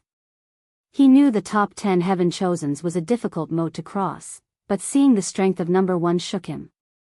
He currently ranked 23rd, which is excellent considering the billions of participants and that in his world, only the moon goddess made the ranking, and she's 2,879th, out of 3,000, almost not making the list. However, he knew his situation was not the best. With the expansion, the martial hegemony world will enter the competition, so his rank might decrease further. The good news is Li Jun seemed to be slaughtering all this generation's geniuses, but the ones still sealed might be an issue. The second bad news is his relationship with the Emperor Enlightening Academy. They supported him in conquering the world as it made spreading the mortal civilizations and other projects simpler. However, their response was vague or ambiguous whenever Kai Renshu suggested he wished to join them. He did not know whether this was because he blasphemed against the headmaster or another reason, but this situation worries him. It also did not help that he could not ask other factions since his Su dynasty was in the Academy's domain, and his actions might offend a top-class Eternal Emperor. If you find any errors, ads pop up, ads redirect, broken links, non-standard content, etc., please let us know your report so we can fix it as soon as possible. Chapter 1074 Defensive Stand. You couldn't kill such a weak Eternal, sneered Ao Shen. I feel embarrassed for you. Hua Fenghuang glanced at him. Do you think I don't know you're weaker than me without your proving Dao artifact? How about it? Want me to slap you around? Who's afraid of you? He retorted. Although he knew his current self was weaker, he knew she did not dare fight him since the Heavenly Emperor forbade any internal fight during this war. Hua Fenghuang ignored him, paying attention to her assignment. She watched Xianxia like a hawk while waiting for the war room's next command after Li Jun's slaughters ended. Near the martial hegemony world we should do something, said Lightning Fist's soul, floating next to Xianxia. She watched so many of her fellows die but was powerless to do anything. She had never felt so frustrated and useless since she started practicing martial arts at the young age of 5 years old. "Don't you think I don't want to do anything?" said Xianxia with clenched fists. He could sense the two eyes watching his every move. He knows if he dares move out of the formation's range, they bring the wrath of the heavens upon him. That's why he can only protect the retreating martial artists who reach near the formation's range. "So, we're not going to do anything at all? Just wait." Li Jun slaughtered 95% of the people in his lair. The scariest part is he did everything with a smirk on the corner of his mouth, indicating he enjoyed this mindless slaughter. "So, what's next?" he muttered. "All third-layer immortal venerables," ordered Tai Gang. "Get into a formation with a Dao ancestor to support them. Li Jun, kill all the immortals in the third layer. Di Jiaying and the others, your task is to kill the legions in the first layer while we hold off the immortal commanders." "No problem." Li Jun entered the third layer and started another slaughter. On that day, the people of the Myriad Emperor world watched as one of their own slaughtered immortals like they were nothing but dogs or chickens. So many immortals shed blood on that day that this part of the endless void turned golden for decades. The result of this first confrontation was evident to anyone. The martial hegemony world lost horrendously. Although they had only lost one battle and the war had just started, things were not looking great. Xianxia was eerily quiet as he watched the last of his people rush to safety. Such a grand army of billions and less than 5% survived. "Sir," Xianxia raised his hand to stop her. "We are martial artists." His voice boomed in the void. "Our bodies and souls may fall, but our martial art will is eternal. Now, come, serve your home for the last time." As soon as he finished this incantation, billions of black lights resembling tiny lightnings rushed from all 4 layers of the battlefield to fuse with the white shield surrounding the martial hegemony world, slowly turning it black-red. "Stop him!" roared Tai Gang, and countless people attacked the world's protective shield, including the 2 Eternals, no, 3 Eternals, as Xianxia also appeared to help. However, it was pointless. These people watched as billions of martial art wills empowered this formation. Xianxia calmly watched them behind the protection, his hatred almost palpable. He disappeared. "What now?" asked someone. "We can rest and resupply while I discuss our next step with the war room," replied Tai Gang. The lower-tier cultivators could not stay in this environment for too long, so under his orders, a group of weapon refiners appeared and built resting artifacts in the void. During this break, everyone is checking their military points and exchanging resources. Ocean exchanged rare resources with Wang Wei, and he fed Snake Saber's body to the Genesis fruit. As expected, the Tier 11 essence contained in an immortal sovereign's body did attract and accelerate its growth. After a quick discussion, the war room sent the Sea Race's immortal sovereign and more insurgents to break the barrier as soon as possible. However, these people realized that it would take some time to open even with 4 eternal powerhouses. They still had to consider the slight time dilation between the void and the martial hegemony world. Martial hegemony world. Everyone in the court was absolutely silent. This war was a disaster, a fiasco, a wreck. It was all the synonyms of the word failure. "So, what now?" asked someone. "These sacrifices brought us a short rest, but what now?" "The only plan I have is to get more time," said Xianxia. "We will rewrite the rules of the world to accelerate time. So, when these people eventually break our defense, we would have 100,000 or maybe millions of years to prepare. Have you thought of the consequences, Your Majesty?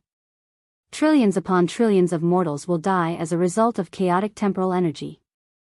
Not just mortals, most Tier 1 to Tier 6 cultivators will not survive. Meanwhile, Tier 7 to 9 might suffer weird time-related injuries if they are not careful. This plan could turn catastrophic. We can take measures to save as many lives as possible," added Xianxia. "But, yes, there will be casualties. However, our priorities should be gathering resources to cultivate 1 or 2 immortal sovereigns. Meanwhile, we must also help the cult leader from proving the Tao." Xianxia glanced at a young man with blood-red eyes and star-shaped irises. The cult leader smiled after seeing Xianxia's gaze. Although he appeared gentle, no one would believe the leader of the demon cult to be a sane individual. Any more suggestions? Asked Xianxia. We need plans for the upcoming battle. We might not have the opportunity for a third battle. How about asking the demon race for help? Suggested someone. After what we've done to them, would they be willing to help? The better question is, can we trust them? The demon race once ruled the world after the Null Era. However, after the creation of martial arts, their race was almost hunted to extinction. They had to run away to a few scattered islands in the east and could only survive until the current era because of the sea race's protection. I will talk to the monster sovereign and see if they're willing to help, stated Xianxia. And if they don't? No one can escape this war. Your Majesty, what about that old turtle? He might be a real problem. Xianxia grunted after hearing this. Well, figure out something. Any other suggestions? I have a plan to give us a fighting chance. You are? Golden Fist Lu Hu. Oh, the alliance leader during the demon catastrophe. Whenever the martial hegemony world suffers a catastrophe, people worldwide call for establishing the martial alliance and electing a leader. This would have been the case if not for the appearance of the heavenly court. Such customs have existed since ancient times, and the dragon-subduing emperor was the alliance leader of his time. Before the celestial demon cult became the de facto leader of the demonic way, there was a catastrophe where these demons became too powerful and wanted to mess up the world. Golden Fist became the alliance leader because of his skills and strategic mind. That's me, Your Majesty. What's your plan? I think we should. This would allow us to better concentrate our main power and increase our defense. We can. Although this will require a lot of movement, it's worth it. The only issue is whether the Peaceful Life Palace can pull off this plan. No problem, replied Reverend Tranquility. We can also add some modifications. However, I also need to warn of the issue of resources. We must maintain the world formation and do this, so please don't think we are greedy when asking for many resources. Don't worry about that, reassured Xianxia. That's all I want to hear. Anyone else? Is it possible to introduce a third party to this war to complicate it? Asked the cult leader. What do you mean? For example, we tell the Celestial Harmony world that we are willing to surrender to them again only if they defeat the Myriad Emperor world and let them fight it out before facing them, said the cult leader. Of course, that's assuming they won't join with the Myriad Emperor world to conquer us together. There is no chance for them to work together because of their connection to the Commerce Hub, but your plan will not work for another reason, explained Xianxia. And what is that? From what I know, the entire Commerce Hub fears the first Heavenly Emperor. The room immediately became quiet. What kind of existence was the Commerce Hub? An alliance that spent more than 1,000 world communities. Their world gained freedom from the Celestial Harmony world, one of their core members, not because of their strength but because of internal fighting. These Taoists had political enemies in the hub, and they used their fight with the martial hegemony world to weaken them. Otherwise, if the hub wanted to wipe them out, it would be more than simple. But such a humongous power was scared of one man. If you find any errors, ads pop up, ads redirect, broken links, non-standard content, etc., please let us know each report so we can fix it as soon as possible. Chapter 1075 Desperate and Fierce Resistance. Is it possible to get someone else involved? Asked the cult leader stiffly. For example, a world not affiliated with the Commerce Hub, preferably one with a natural disposition or culture of war and conquest. This idea is only feasible on paper, said Golden Fist. We are currently completely isolated, and I doubt our enemy would give us the slightest chance to contact any aid. And just the fact that no one had tried to benefit in this conflict is further proof of the people's fear of the first Heavenly Emperor. Many worlds love to make a profit during times of war. They will sell resources at high prices or exchange for rarer ones, provide manpower in the form of mercenaries or even lend their armies, and sell information. However, none of this has happened. The entire world is watching this war, but everyone is quiet. Even the corpse-selling sect, which is always present in every conflict and collects bodies by any means necessary, did not show up. So, are we just going to give up because of the difficulty? Continued the cult leader. In the current situation, foreign aid is our best option. The room became silent. As much as they hated foreigners, these martial artists understood after this first battle that they desperately needed help. Sir Lu Hu, what do you think? Asked Xianxia. We can try to send a signal for aid, but our best choice would be to send emissaries through the source chi space and hope they pass this blockade. Xianxia and many people secretly groaned after hearing this. Navigating the source chi space was virtually impossible because of how vast and complex it was. While it's technically possible to use it to travel from one world community to another, what is most likely to happen is someone being lost or ending somewhere in primordial chaos. Only paragons can navigate the source chi space, but only a few. So, whoever is sent as an emissary has a low chance of succeeding, even if blessed with tremendous luck, or surviving. Then, well, do that, nodded Xianxia. If you have more ideas, state them. The meeting continued for a few more hours, and they discussed many ways to resist, including providing the resources for Lightning Fist to return to her peak. Once everything was discussed and agreed upon, Xianxia finally had a moment to himself. He ensured he was alone before raising his hand. Someone appeared before him a few minutes later. I need you to continue what you started. After setting things here, he rushed to the islands to see the monster sovereign and that old turtle. Outside of the martial hegemony world, countless powerhouses attacked the world protective shield relentlessly. It was a sight to see as hundreds of immortal, Tao, and Emperor artifacts shone with brilliant lights. Array masters were constantly analyzing the formation to find or create weaknesses. Commander, we've intercepted a distress signal, said one of the lead array master. Distress signal? Yes.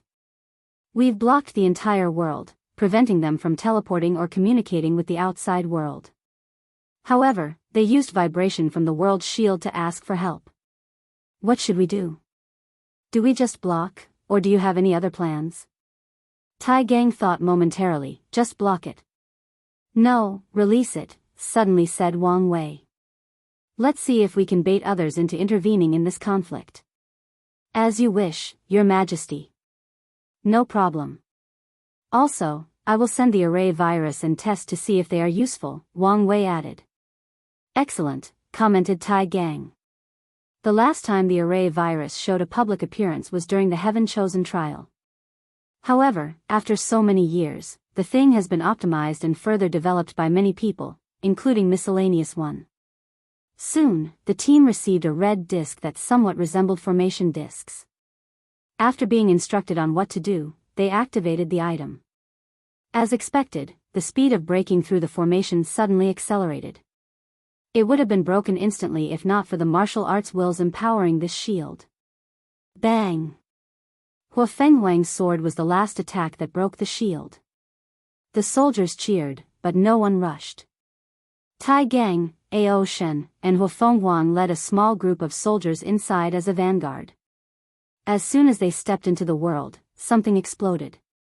Luckily, these people were at the top of the power ceiling, and this attempt was pointless to them. What happened? Asked Tai Gang, who could not see anything around him no matter where he looked. We're surrounded by formations, explained Hua Fenghuang with a frown. More importantly, these formations can even hide from my sight. Not only were these things invisible, but the world was surrounded by a fog that isolated visions and divine sense. How is that possible? This world's heavenly Tao was willing to waste much world source to aid its people, explained Ao Shen, who noticed the fog and other anomalous things. Can you deal with them? Asked Tai Gang. Let's just detonate all of them, said Hua Fenghuang before she started attacking everything with her sight. She did not go all out since she needed to preserve this world, but her actions were successful. Most of the hidden formations detonated upon coming into contact with her attacks. We should be careful as these people seemed ready, warned Ao Shen, and Tai Gang nodded. He sensed the abnormal temporal energy in the surroundings and had an inkling of what these people did. Can our soldiers land? Asked Tai Gang. No problem, but there seem to be many hidden things in this world, warned Wufenghuang.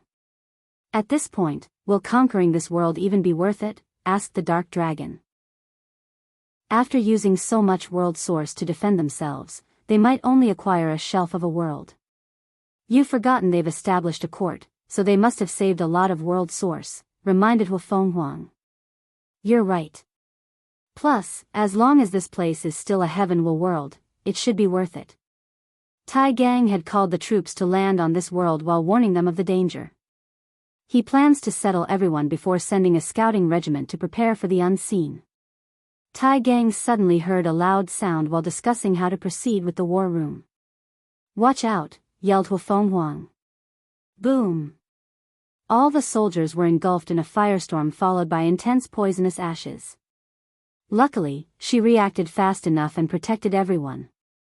Was that a volcano explosion? Asked one of the officers. However, the latter's words did not end as the ground surrounding their location began to tremble and collapse. The soldiers had to stay in the air to prevent them from falling, but then, the gravity in their area suddenly increased 1,000,000 times. Without the immortals' help, these soldiers would have become meat paste. What's going on? It's like the entire world is fighting against us. That's because it is, said Wufenghuang, looking in the distance. It's treating us as invading species or parasites. Her words were immediately proven correct as the temperature around them suddenly dropped to an abysmal level. In this weather, even a quasi-emperor will freeze to death. All saints and above, deploy your domain and regulate our surroundings, ordered Tai Gang, and the soldiers followed his orders. With billions of domains, their landing spot became a place whose laws or rules of heaven and earth were no longer under heavenly Dao's control. I think we should be safe for now, muttered a soldier, and his companion wanted to shush him so as not to jinx things. Unfortunately, it was too late as low-level soldiers began to fall to the ground with dark veins on their necks and bodies. What is it this time? Complained Tai Gang as he rushed to check the nearest soldiers, and as expected, he could not see anything. Those martial artists are really desperate, commented Ao Shen. What happened? Asked Tai Gang. They've corrupted the spiritual qi of heaven and earth, explained Wufenghuang. Anyone who absorbs any energy in this place will be poisoned. Tai Gan groaned. Only immortals have genuinely escaped the shackles of qi. Tier 7 to 9 might have a very low reliance, but they still need it. Meanwhile, anyone of Tier 6 and lower cannot survive long without absorbing qi to replenish their origin essence. From now on, all soldiers can only use pills to recuperate their qi, ordered Tai Gang before pausing. Wait. The war room ordered you 4 to open small breaches in the source qi space to provide energy for the soldiers. That'll be more cost-effective. Will that count as part of our military exploits?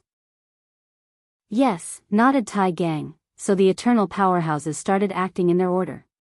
After adequate rest, enough qi, and without worrying about Mother Nature literally killing them, the group advanced inland, further into the fog. Tai Gang decided to gather more information before making an adequate plan. If you find any errors, ads pop up, ads redirect, broken links, non-standard content, etc., please let us know your report so we can fix it as soon as possible. Chapter 1076 Heaven, Earth, and Yin Yang. Tai Gang stopped the moving legions due to the intense fog. The lack of visibility or detection abilities worried him, and he feared whatever traps his enemy was planning for them. Should we remove the fog? Asked Tai Gang. It could be what they expect us to do, stated Ao Shen. So, gathering more information before acting is the best option? I found a human town nearby, said Wufenghuang, activating her heavenly eye to its full extent. Let's check it out. Xianxia and the sea race immortal sovereign named Xiao stayed behind to protect the troops as the three rushed to their destination. The moment they landed outside the village, they detected an anomaly. The mortals in this town looked weird. Some people had old faces with young bodies, old bodies with young faces, normal bodies with baby arms, faces that were part old and part young, and many odd-shaped bodies. This should be the adverse effect of forcefully messing with the entire world's time, commented Wufenghuang. We need to calculate how long has passed, as this could affect the battle's tide, added Ao Shen. I can't see anything, and this place is disturbing any divination, said Hufeng Huang, looking at the sky. It will take me a little while to find the answer. It's best to take a sample of the temporal energy in the world and have Su Shi or the Heavenly Emperor analyze it. I'll do that, said Tai Gang. No need, suddenly said Wang Wei. It's been a little over 75,000 years. That's long enough to make a difference, muttered Ao Shen. Your Majesty, what should we do next? Disperse the fog and prepare for the real battle, replied Wang Wei, and the two Eternals immediately acted. They flew into the hair and used absolute force. Hufeng Huang released a flame that burned everything in its path, while Ao Shen released a devouring power that swallowed the fog. As expected, some weird creatures from the fog had the power to affect the mind or senses, but with two top eternal powerhouses, they posed no issues. Soon, the entire world was cleared as divine sense, and other senses could function as usual. That's when everyone saw it, a giant shield that separated the martial hegemony world into two. One side was still blocked by fog, and the other cleared.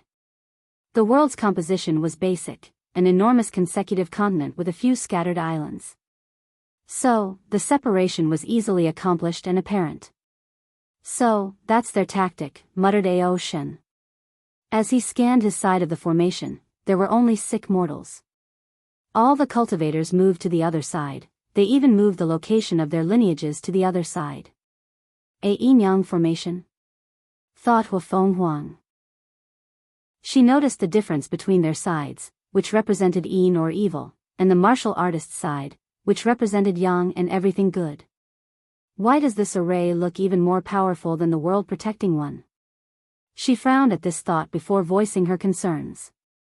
Tai Gang swiftly called the array masters to give an analysis and summary. Brilliant, said an elderly Dao ancestor wearing blue clothes, long white hair floating in the hair, and caressing his long white beard. I thought their development of profession Dao was subpar, but they developed such a brilliant array. You can see the obvious Taoist ideologies in it. Can you explain? Asked Tai Gang. This array combines heaven, earth, and yin-yang, explained the array master. The one we destroy to enter this world is heaven, and this one is earth. It uses yin-yang to strengthen earth further, with a secondary boost from martial art will. Furthermore, heavenly Tao might be providing them with world sources to aid them further.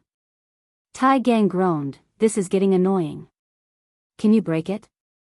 Yes, but it will take time. What about the array virus? Yin-yang does not only represent the opposite but also changes, replied the array master. And that's one weakness of the array virus, so it will still take some time. Do you have a way to accelerate the process? Disintegrate it from the inside, send more powerhouses, or have His Majesty act personally. Tai Gang waved, do your best, and I'll see what I can do about more powerhouses. He communicated with the war room for the next step. He needed more resources, more soldiers, more everything. Additionally, Tai Gang needed to know what to do with this conquered land as they technically owned half of the world. The war room agreed to send the Void Time Empress to heal the mortal's sickness as they are valuable. Alert! Enemy attack! Tai Gang rushed over and saw what was happening. The sky turned dark because an incalculable amount of creatures rushed out of the formation. Due to the sudden attack, many of the array masters close to the shield were killed. Damn it, why are those people so careless, muttered Tai Gang, who knew why. The war has been proceeding so smoothly that some people have relaxed their guard or become arrogant. He swiftly mobilized all the legions to prepare for war. Tai Gang frowned as he saw the enemy. Are those demon races? He hesitated because these creatures had glowing red eyes, and their bodies released a dark, eerie, shadowy aura. Tai Gang suddenly felt his body tremble and the surrounding temperature dropping to a freezing degree. He looked around to find the source and saw an irate Ao Shen. He sighed. Damn you, roared Ao Shen, shaking the entire world. Calm down, or you'll destroy the world, said Hufeng Huang. How can Ao Shen calm down? He knew the plight of the demon race in this world and planned to lure them to migrate to the northern continent. Additionally, he owed a few of them karma for saving him when he was here. But now, he saw his plan fail, and his people turned into mindless killing machines and cannon fodder. Ocean exhaled to calm down. Is it possible to save them? After all, we need them for the demon school. His only chance was for the war room to see his point and agree. You should understand with their destroyed or corrupted souls, it's no longer worth the effort to save them, said Huafeng Huang, making Ocean snort coldly. You should watch out, Huafeng Huang told Tai Gang. These creatures contain terrifying poisons, curses, and diseases. I understand. Tai Gang ordered alchemy and talisman legions to act as aid for this battle, reducing the casualties from these causes. Even with these preparations, the loss was more than he had anticipated. After the battle, Tai Gang instructed the array masters to place formations to prevent another sneak attack while also gathering these demons' bodies to see if they would be of use. He expected this was only the first wave and more was to come. Tai Gang suddenly sensed a shift in the world and looked in the distance. There it was, a handsome man in white clothes with flowing silver-gray hair, the Heavenly Emperor. He did not release any aura or make his presence known, but his every existence changed the fundamental concepts of the world, such as matter, energy, space, time, and fate. So, all eyes were immediately on him. All hail His Majesty. Be at ease, said Wang Wei calmly before looking at the shield. Sir Qianheng, how about a conversation? After a few seconds, the fog cleared briefly as a man in red armor appeared floating in the sky. Wang Wei, said Qianheng with gritted teeth and hatred in his eyes, his arm crossed before him. No one knows this is just a facade, that this proud martial artist had to use every ounce of his willpower to prevent his body from trembling out of pure fear. Martial artists have a naturally sharper instinct than many other paths or systems, and Qianheng, one of the best in this system, shared this ability. So, he knew how scary this man was the moment he laid eyes on him. He knew this person could kill him by simply breathing a little harder. He knew that this formation, which was the embodiment of their world's civilization and their hope, could not protect him. The fear was so intense that Qianheng felt his body, mind, and soul collapsing. He felt ashamed, so he did everything to resist that fear. To his surprise, he discovered his willpower being tempered at a tremendous speed. Wang Wei smiled. You should now understand how pointless your resistance is. So, why not stop wasting each other's time? Veins appeared on Qianheng's neck as he realized this war was nothing but a game for this man. He could have conquered this place alone in less than a few minutes if he wanted to. Qianheng realized the ease at which this man could conquer his home. This news devastated him. Regardless. We will never surrender, replied Qianheng. Death is better than subjugation.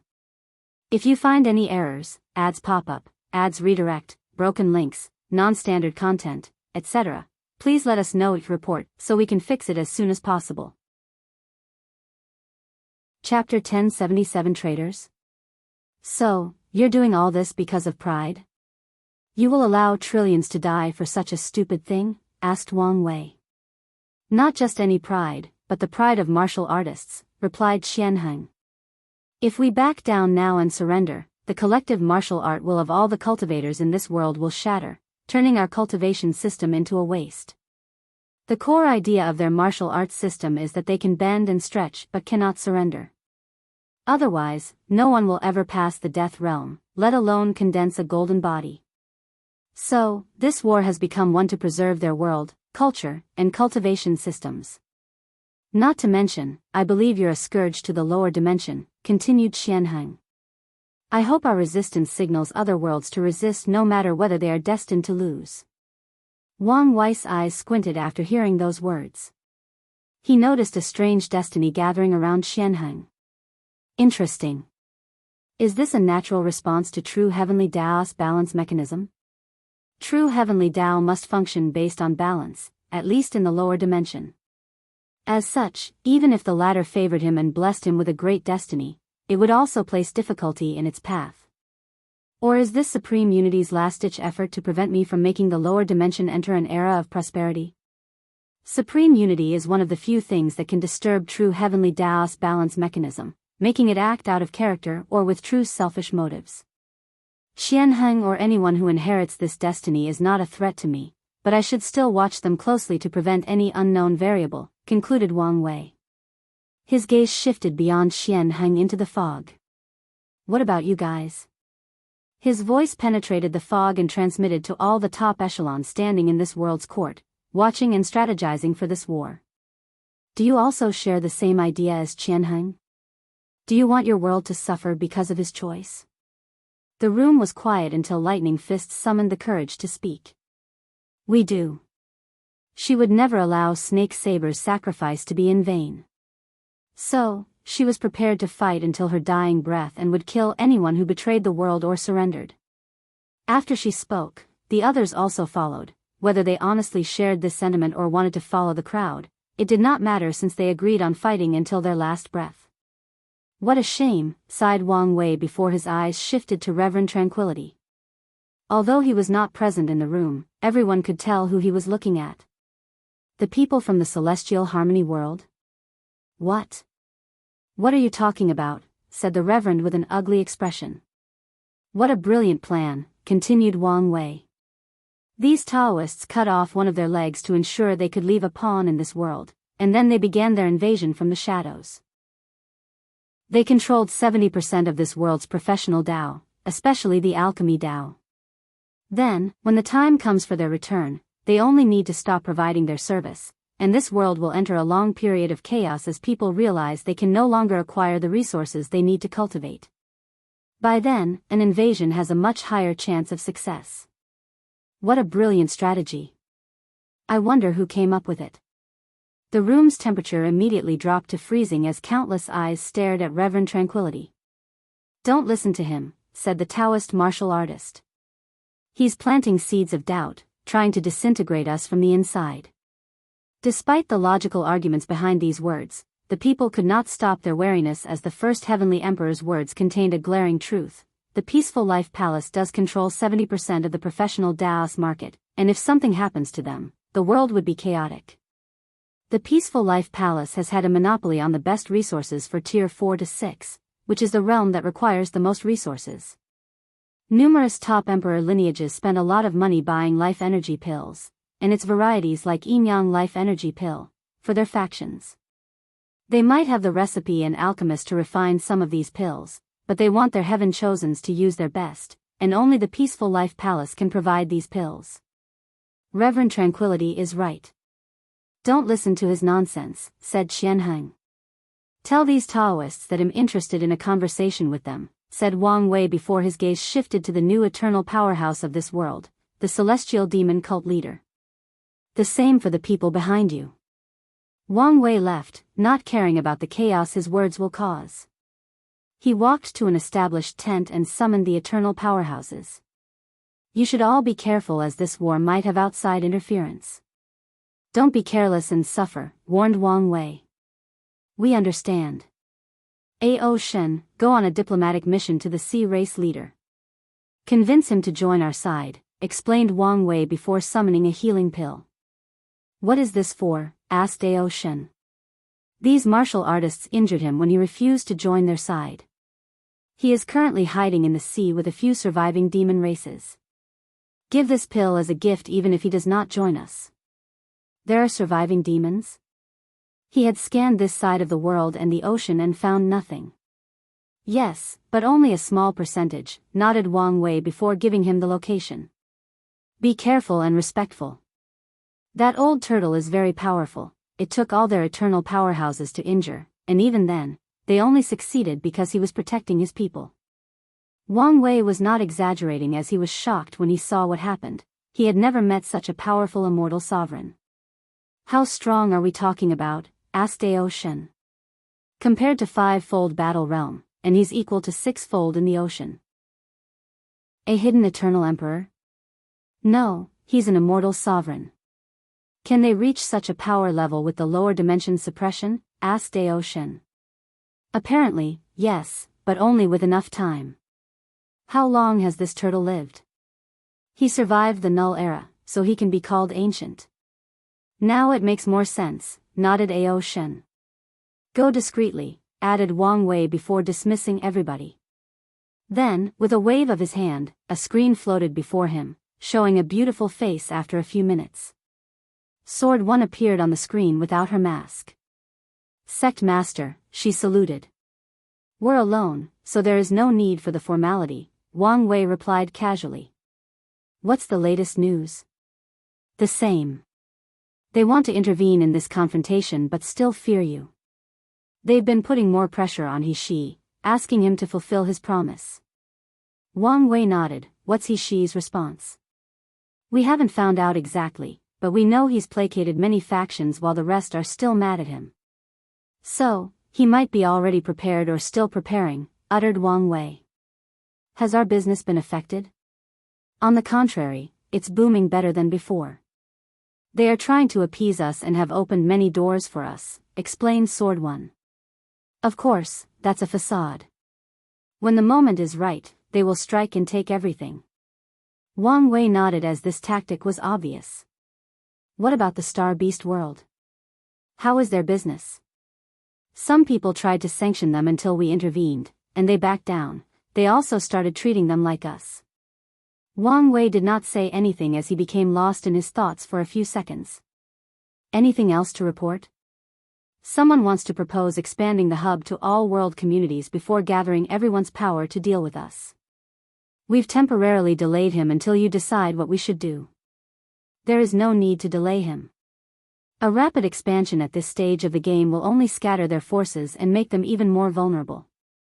If they are stupid enough to do such a thing, would praise heaven, commented Wang Wei. As you wish. Any other order? Tell Wang Ju to keep watch on the Abyss Gap, added Wang Wei. I don't want these bastards to release the seal out of desperation. I will. After this call, Wang Wei contacted Gao Buqin and Desolate On in the Battle Spirit world to check on He's actions. He received some bad news as the alliance of emperor lineages Gao Buqin created to balance the Spirit Genesis sect contained some traitors. Some information has been leaked, and they have lost their ability to monitor He. Wang Wei promised to send them more Fate Shadow Guard to rectify the situation before ending the conversation. Once this war ends, it's time to finish things with He, Emperor Jia, and the Commerce Hub, thought Wang Wei. He looked in the distance and smiled before disappearing. If you find any errors, ads pop up, ads redirect, broken links, non-standard content, etc. Please let us know to report so we can fix it as soon as possible. Chapter 1078 Death and Weapon, Celestial Demon Cult. The cult leader sat on his throne with the elders and supervisors. He kept tapping on his throne with his finger and looking annoyed. After a few seconds, he said, "Why don't you say anything?" "Our situation is not ideal," said Red Eye. "These martial artists did not trust us before, now, it's even worse. How can they believe such nonsense? Our soldiers were the first in the front line, we provided the best resources and the most powerhouses," complained a female elder. "We should just accelerate the plan and take over the court." "That would be stupid. Xianxia is popular, and the people respect him. So, they would just rebel even if we use force. So, we're not going to do anything? The best option is for the cult leader to prove itself in this war," said Red Eye. "Increase his popularity and trust. Then, after the war or if something happens to Xianxia, he will be the de facto leader." "But, can we even win this war?" The room was immediately quiet. After seeing the first Heavenly Emperor, they already understood the fate that awaited them. "Should we just surrender?" "That's not an option," replied Red Eye. "Although I despise Xianxia, he's correct on this issue. If we surrender without a fair fight, our martial arts will crumble, resulting in the possible destruction of the cult. But by the time we put up a fair fight, the enemy might no longer wish to show mercy." That was the crux of the problem, but there was no solution to this issue, unless they wanted to abandon their martial arts path for something else. "All right, you're all dismissed," said the cult leader. "I need some time alone to think." Everyone dispersed, and he sat silently on his throne, his star-shaped irises moving independently. "The Ean side of the world, Commander, we have excellent news," reported an elderly array master. "What happened?" asked Tai Gang. The array weakened? Why? It appears that the people controlling it are no longer professionals or using their best effort. Internal contradiction? Muttered Tai Gang with a smile as he thought of something. Tell me what you need to further accelerate its destruction. After the discussion, Tai Gang contacted the war room, and soon afterward, numerous new portals appeared with new legions, professionals, resources, and powerhouses. They were divided into two groups, the one focusing on taking down the formation and the people healing the mortals. For the next few days, more demon race cannon fodders to harass the enemy and dwindle their numbers. Tai Gang was on guard, so they never suffered from another sneak attack, but his legions suffered casualties because of how savage and mindless these beasts fought. Su Shi finished her work 3 days later and cured all the remaining mortals. They returned to a normal appearance, but many people lost much of their lifespans in the process. However, that was not an issue as their lifespan drastically increased after these people entered the era of mortal civilization. Once her work finished, Su Shi left. She still did not want to participate in this war out of respect. So, after putting the mortals in a safe environment to ensure the aftershock of this war would not annihilate them, she returned to the court. On the 5th day after landing on this world, a roar from the heavens shook the entire world. Then, a colossal blue turtle whose body covered the entire sky appeared before the world, heading straight for the shield. "Turtle King, what are you doing?" yelled Xianxia, manifesting in the Yang side of the shield. "Making you pay. You should understand why we did it." I don't care about your nonsense," yelled the Turtle King. "I promise to remain neutral, but you still attack the people under my protection. Now suffer for your actions." Boom! He crashed into the shield, shaking the entire world. Xianxia exhaled to calm down. "I know what we did was wrong, but this is no excuse to work for these invaders. I don't care." Boom! "Turtle King, be reasonable. I promise an old friend to protect his descendants." The turtle's voice boomed between heaven and earth. "But you wiped out his lineage by killing the monster sovereign and all his bloodline." Boom! "I didn't know." "You reap what you sow," replied the turtle before continuing his onslaught. The other Origin cultivator powerhouses helped, and cracks appeared on the shield after less than 30 minutes. Xianxia glanced at them with red eyes before leaving. He knew he had little time and needed to worry. After 2 hours, the shield finally broke, releasing the fog from the Yang side. However, the fog was blown away with one breath from the turtle. A yin-yang symbol appeared in the sky, releasing an invisible wave that affected the entire world. "What's going on?" asked Tai Gang. "They've changed the order disorder of the world with the help of Heavenly Tao and this formation," replied Ao Shen. "What specifically did they change?" "No immortal can attack a mortal. To be precise, no one with immortal strength can attack someone with mortal strength," added Hu Fenghuang. "So, they are targeting Li Jun, most likely." Tai Gang grunted. "Can we break this new rule?" "What's the price for ignoring it?" "Exile," replied Hu Fenghuang, using her heavenly eye to analyze the situation. "That's not so bad." "You're wrong," said Ao Shen. "Their final trump card is an emperor artifact created with only one purpose, exiling people to the upper dimension.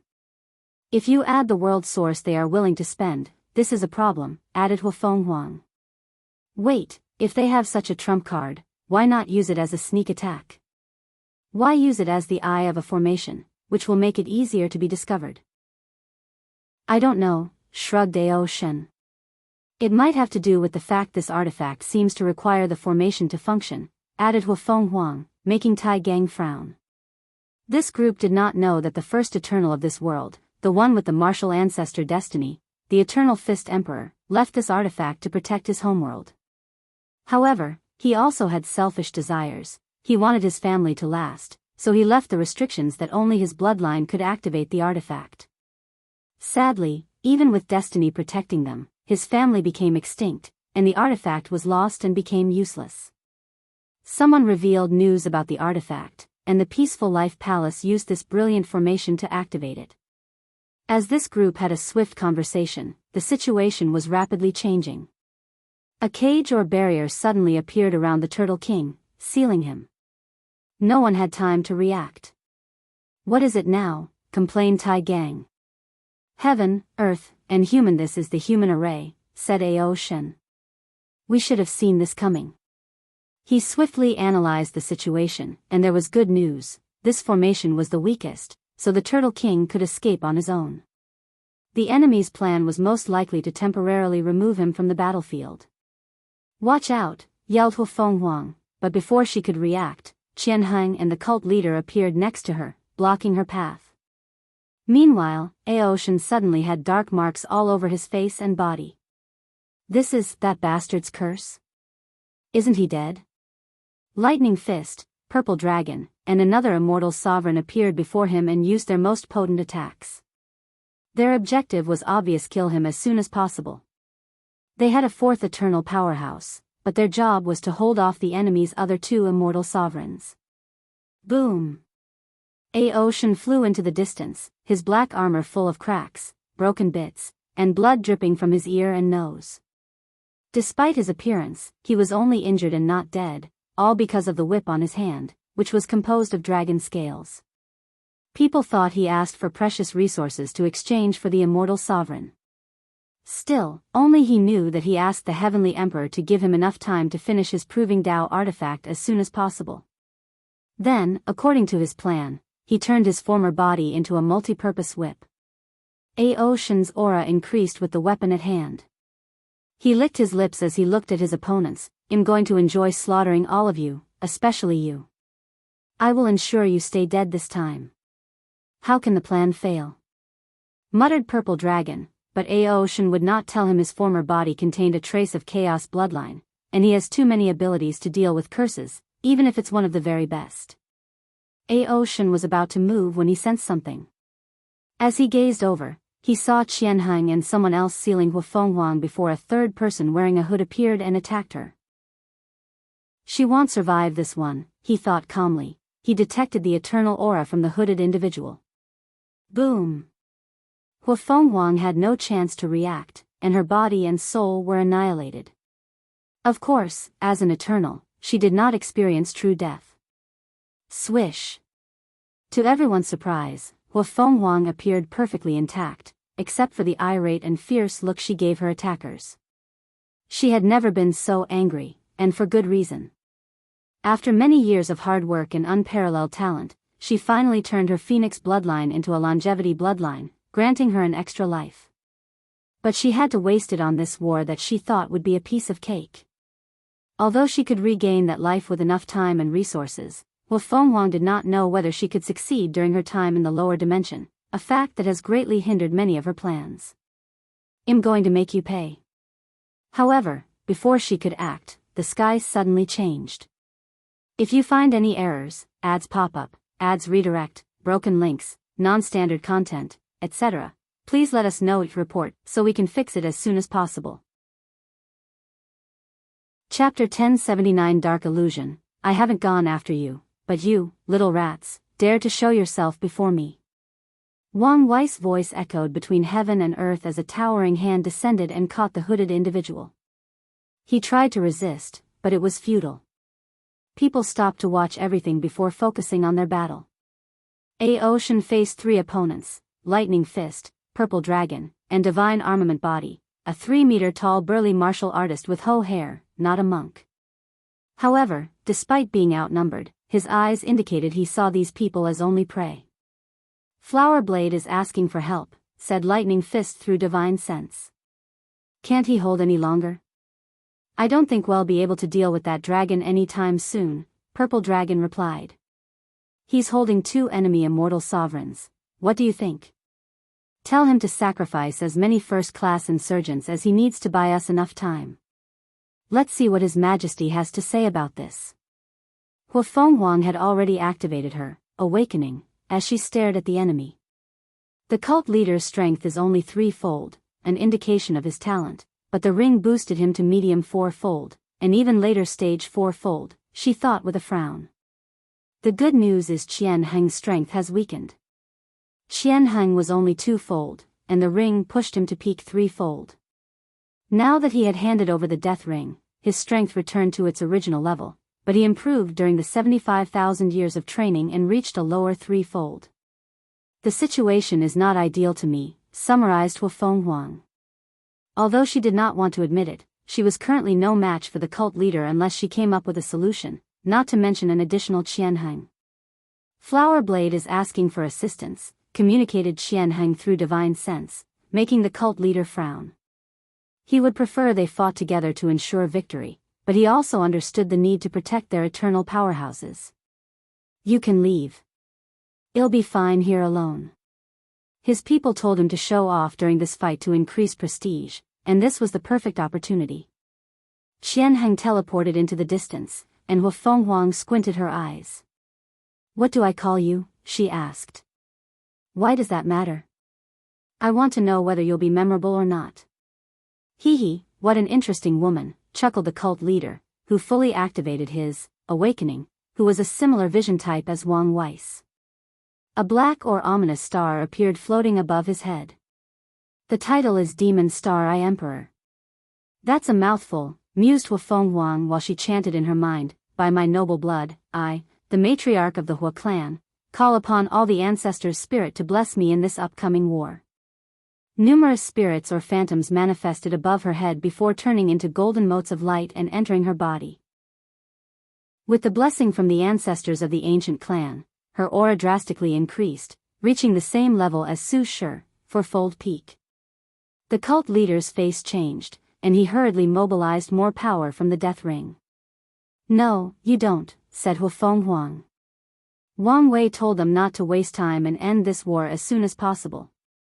In other words, all powerhouses were instructed to go all out to finish this pointless war. She appeared before him and decapitated his head with one swing of her white tiger divine sword. However, his body did not shed blood and evaporated like it was nothing but clouds. Then, the world around her changed, turning into a hell's cape. She could feel the surging heat underneath her feet, followed by the intense smell of sulfur and the eerie atmosphere or aura in the surroundings. A new world? Domain? No, this is an illusion that ignores the boundaries between reality and fantasy, analyzed Hufeng Huang. Was this world an illusion? Yes. Will she die if the flame burns her flesh and soul? Still yes. That's the wonder of the pinnacle of illusion Tao. She swung her sword and destroyed this illusion with one attack. The world around her changed, turning into a world of darkness with little to no light. Illusion layers? Thought Hufeng Huang. The best illusionists will form layers upon layers of illusion, making their enemy unable to determine whether they have escaped the illusion or are still in the real world. A creature that seemed to be the embodiment of death itself rushed from the darkness toward Hufeng Huang, and it burned before even approaching her. She blessed her eyes with her Tao will and will manifestation, which she achieved after the terrible heavenly tribulation during the transition. Unfortunately, even her heavenly eye could not see through this illusion. Yin-yang reversal. With a thought, she constantly reversed the yin-yang polarity of this illusion, turning from real to unreal in the hope the turmoil would collapse it. However, she underestimated the complexity of the cult leader's illusion. His illusion was perfectly created to follow the philosophy of yin-yang, so her actions did not have any effect on it. Hufeng Huang felt anger rushing into her mind, but she controlled herself. She released a terrifying heat that overwhelmed this illusion and 100 more layers. She found herself in a layer with a black hole with a terrifying attractive force, and a dark aura of corruption. As she resists the attribute of this illusion layer, Hufeng Huang frowned. She added a phoenix will as a third boost to her heavenly eye, but she failed to find her opponent even then. Lucky find, Hufeng Huang closed her eyes, relying purely on luck to navigate this infinite layer of illusion/worlds. She appeared in front of the cult leader and cut off his head. She was not happy as the man smiled. Don't you know even luck is an illusion? He disappeared like he was nothing but vapor. This is getting annoying, thought Hufeng Huang, who immediately used her yin-yang Tao to control light and darkness. She noticed her opponent's Tao was not only an illusion but a dark illusion, so she tried the opposite of his element. A brilliant light enveloped this layer and hundreds of thousands more until Huang found herself back in the martial hegemony world. "I didn't think you would successfully escape," said the cult leader. "You should be proud, but this fight has just started." His star-shaped pupil moved around as he prepared for another attack. "This is another illusion layer," declared Huang as she looked around. "Are my illusions that powerful?" smiled cult leader, showing pride at the fact that his opponent could not distinguish between reality and illusion. "It's very real, and my heavenly eye cannot differentiate it," said Huang calmly. "However, you made one mistake." Her eyes shifted to the distance. "There is no way that damn dragon would not have killed a few of these people while we were fighting." The cult leader's smile faltered before slowly changing to his naturally cold demeanor. "Yes, it was my mistake." "Hee," suddenly said a voice. "At least you're not stupid. Do you want my help?" "If you ask nicely, I want mine." "In your dream," sneered Huang, and the cult leader immediately changed his illusion to prevent outside interference. "Okay, let's continue our little game." He disappeared, and the illusion changed to something else. Huang remained calm as she knew how to win this fight. She mobilized her slaughter Dao to its full power, along with her senses. Her white sword turned red as she closed her eyes. A colossal creature that can only be described as the stuff of nightmares existed in this illusion layer, but she ignored it. As the abominable creature opened its mouth to swallow Huang, she suddenly disappeared. Her blade pierced through flesh as blood oozed out. Huang's demeanor was calm, but the cult leader was shocked. He looked at the blade through his body before looking at her. "How?" "I must give you credit," she said. "You have unparalleled mastery of the illusion Dao. However, the death ring is not your power, so you could not completely hide the death aura it released." "So, that's how it is," he muttered. "The ring gave him the strength to be on par with his enemy, but it's also why he would die." And yes, he knew he would not survive this injury because his opponent had used all its power, including Dao will and will manifestation, to destroy his soul. "Can you do me a favor?" the cult leader asked, knowing he wouldn't have much time to live. "Can you?" Huang listened quietly with a frown. Once the latter's soul was annihilated, she collected the death ring before summoning a talisman that absorbed all the concept in his flesh to make pills, and then the cult leader's body disintegrated. "What should I do now?" thought Huang, as the latter's last words gave her a small conundrum. He did not trust his words, but there was also the possibility of benefiting her. "If you find any errors, ads pop up, ads redirect, broken links, non-standard content, etc., please let us know each report so we can fix it as soon as possible." Chapter 1080 Rules of Existence Erasure. Erasure. Should I kill him or not? Thought Huang. Fighting between Eternals usually involves specific nuances due to how difficult it is to kill each other.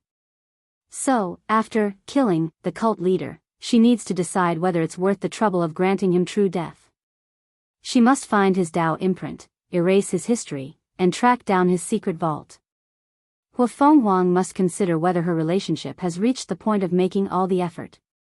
The cult leader will take countless yuan epochs before reviving, and heaven knows how powerful she will be by then. According to the rules of heaven and earth, once an eternal dies in the lower dimension, their revival point will be in the upper dimension. As such, she does not need to worry about his revenge on the ancient clan once he returns. More importantly, he offered me merit if I didn't kill him and bring the news to his cult, thought Huang. The court's outline clearly stated that the right to grant true death to an opponent is in her hands, so she can do as she pleases. Let's wait and see.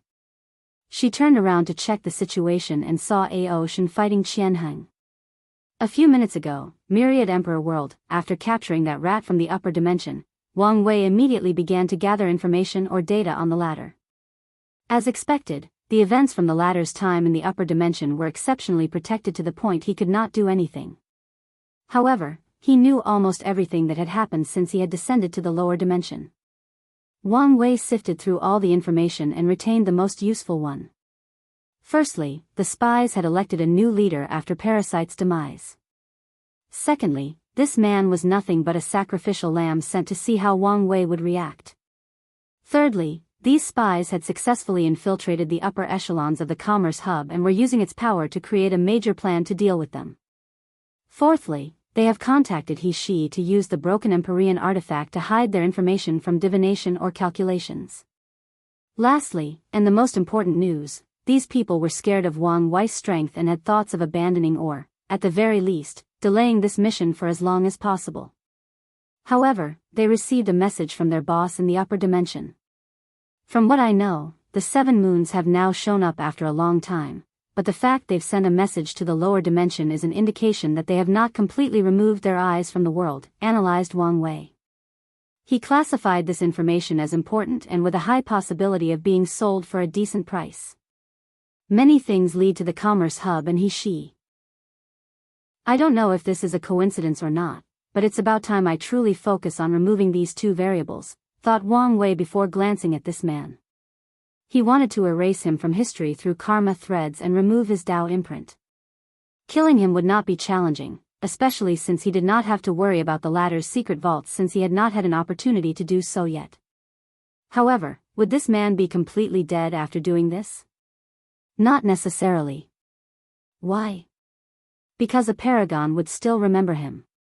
Of course, Wang Wei knew he won't have to worry too much about this man despite one person still remembering.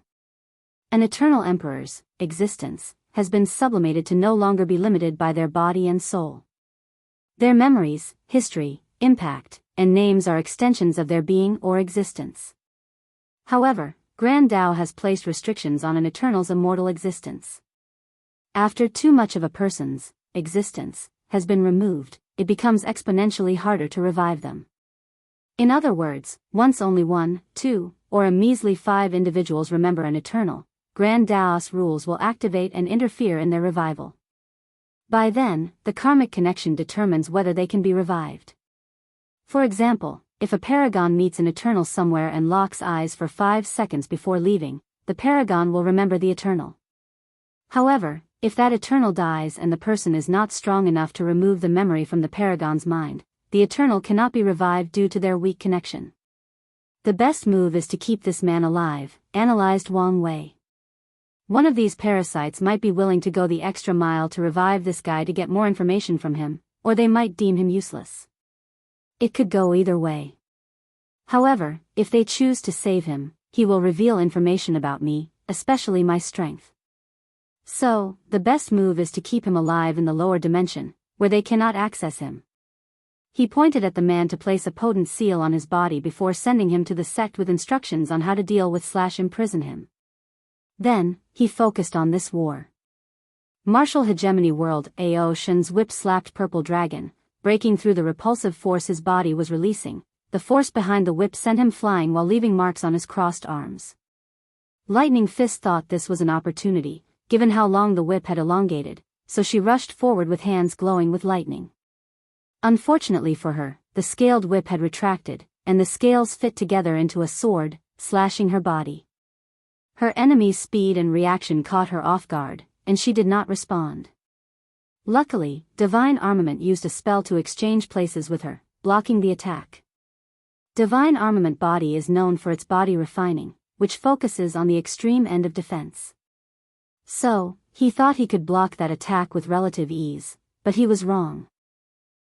The sword left a nasty wound on his chest, followed by a devouring power that wanted to drink his blood and a curse that weakened his body. His body immediately became pale and started shrinking. Used energy dominance, he yelled, and Lightning Fist followed his suggestion, releasing all her immortal qi in the surroundings to influence Ao Shen's darkness Tao. The dragon responded by creating and condensing an extreme amount of dark energy to confront their qi. Then, his sword morphed into a bow, and he fired at Purple Dragon while these two were preoccupied. 2 translucent dragons composed of dragon-subduing energy materialized before Purple Dragon as defense, and they successfully blocked 2 arrows. However, the remaining 4s impaled his limbs, rendering him immobile. Then, an enormous mouth of darkness appeared out of nowhere to swallow his body, leaving the head floating. "Thank you for the meal again," sneered Ao Shen. "Don't worry. I'll leave you alive so you can watch me annihilate your sect. He put away the head to focus on the surviving 2 individuals, who finally overwhelmed his dark energy.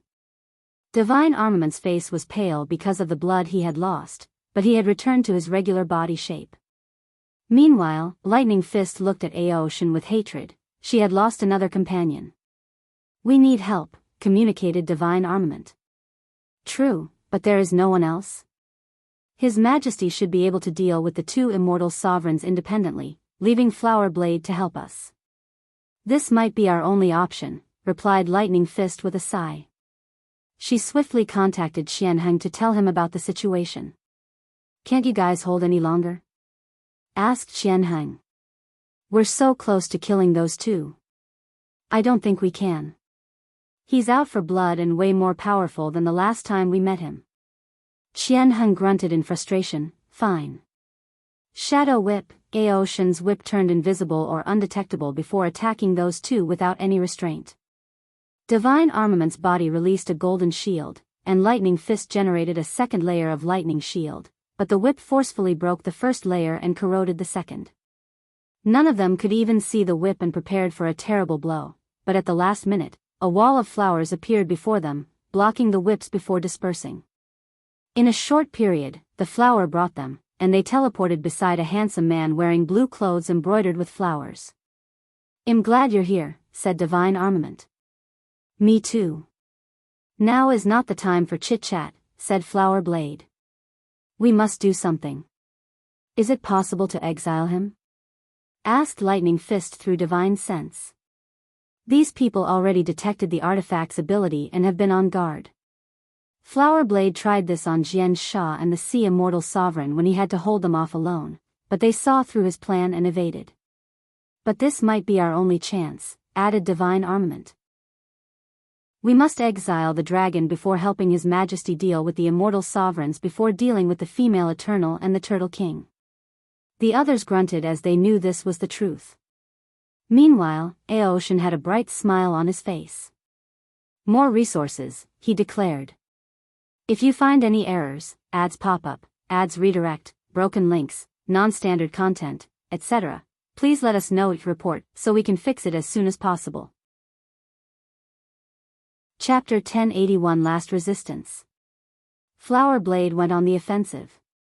With a wave of his hand, billions of flower petals appeared in the sky, covering Aoshin and the surroundings. Each petal gleamed with a sharp intent or chi. They rushed toward their target, cutting the space around simply due to their sharpness. Aoshin waved his whip, destroying every petal. Their sharpness was useless to him. Divine Armament used a spell to materialize his defense in the shape of a mountain before dropping it on the dragon. Aoshin's human body created a tail that rushed to the sky, destroying the mountain with one attack. Lightning Fist appeared next to him, punching his head with a fist full of divine punishment. I've been waiting for you, said Aoshin with a smile. Darkness of the heart. Lightning Fist's punch stopped momentarily as she saw Aoshin's face turn into Saber Snake, someone she felt guilty about. However, she swiftly regained her bearing and continued her attack. Sadly, that slight pause is a grave error for beings of their level. Aoshin's sharp claw headed directly into her heart. However, Divine Armament exchanged places with her, leaving a large hole in his chest. Aoshin was unhappy because he sensed a petal in this guy's soul that blocked the most critical part of that attack. The origin of this chapter's debut can be traced to N0V3LB1N. What an annoyance, thought Aoshin, looking at Flower Blade. Although he's a new immortal sovereign, he seemed very adept at using the Dao Will weapon he possessed. Additionally, his primary spell is not only a sword attack. The flowers seemed very versatile. I probably should eliminate him first, but he seems like a cunning guy with many tricks up his sleeve. After proving the Dao, so she decided to use one of his most powerful techniques, Night of Yesterday. The world's order dictates that the sun and the moon will alternate, changing day to night. But is the night of tomorrow the same as the night of today? No. So, what if someone wishes to control the night of a week ago? With the proper manipulation, they can control time. The sky above this group suddenly turned into night, but the night will be somewhat different with each passing second. What's happening? Lightning Fist asked. She felt a great sense of dread, but she did not know exactly what was happening. He's using his darkness Dao to control time, said Flower Blade with an ugly expression. Control time? You don't mean? Yes, once he reaches the night when we become immortal sovereign, it's over for us, said Flower Blade. He and Divine Armament became immortal sovereigns 8,000 years ago, and by the rate at which the nights kept changing, it wouldn't be long before reaching that period.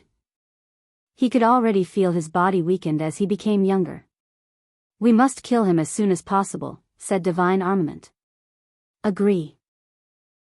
Strength Flower, Speed Flower, Defense Flower, Stamina Flower, Luck Flower. Lightning Fist and Divine Armament each received 5 petals that fused with their body, drastically increasing their overall stats. Feeling confident with this boost, they rushed toward their opponent, followed by the Sword Chi petals.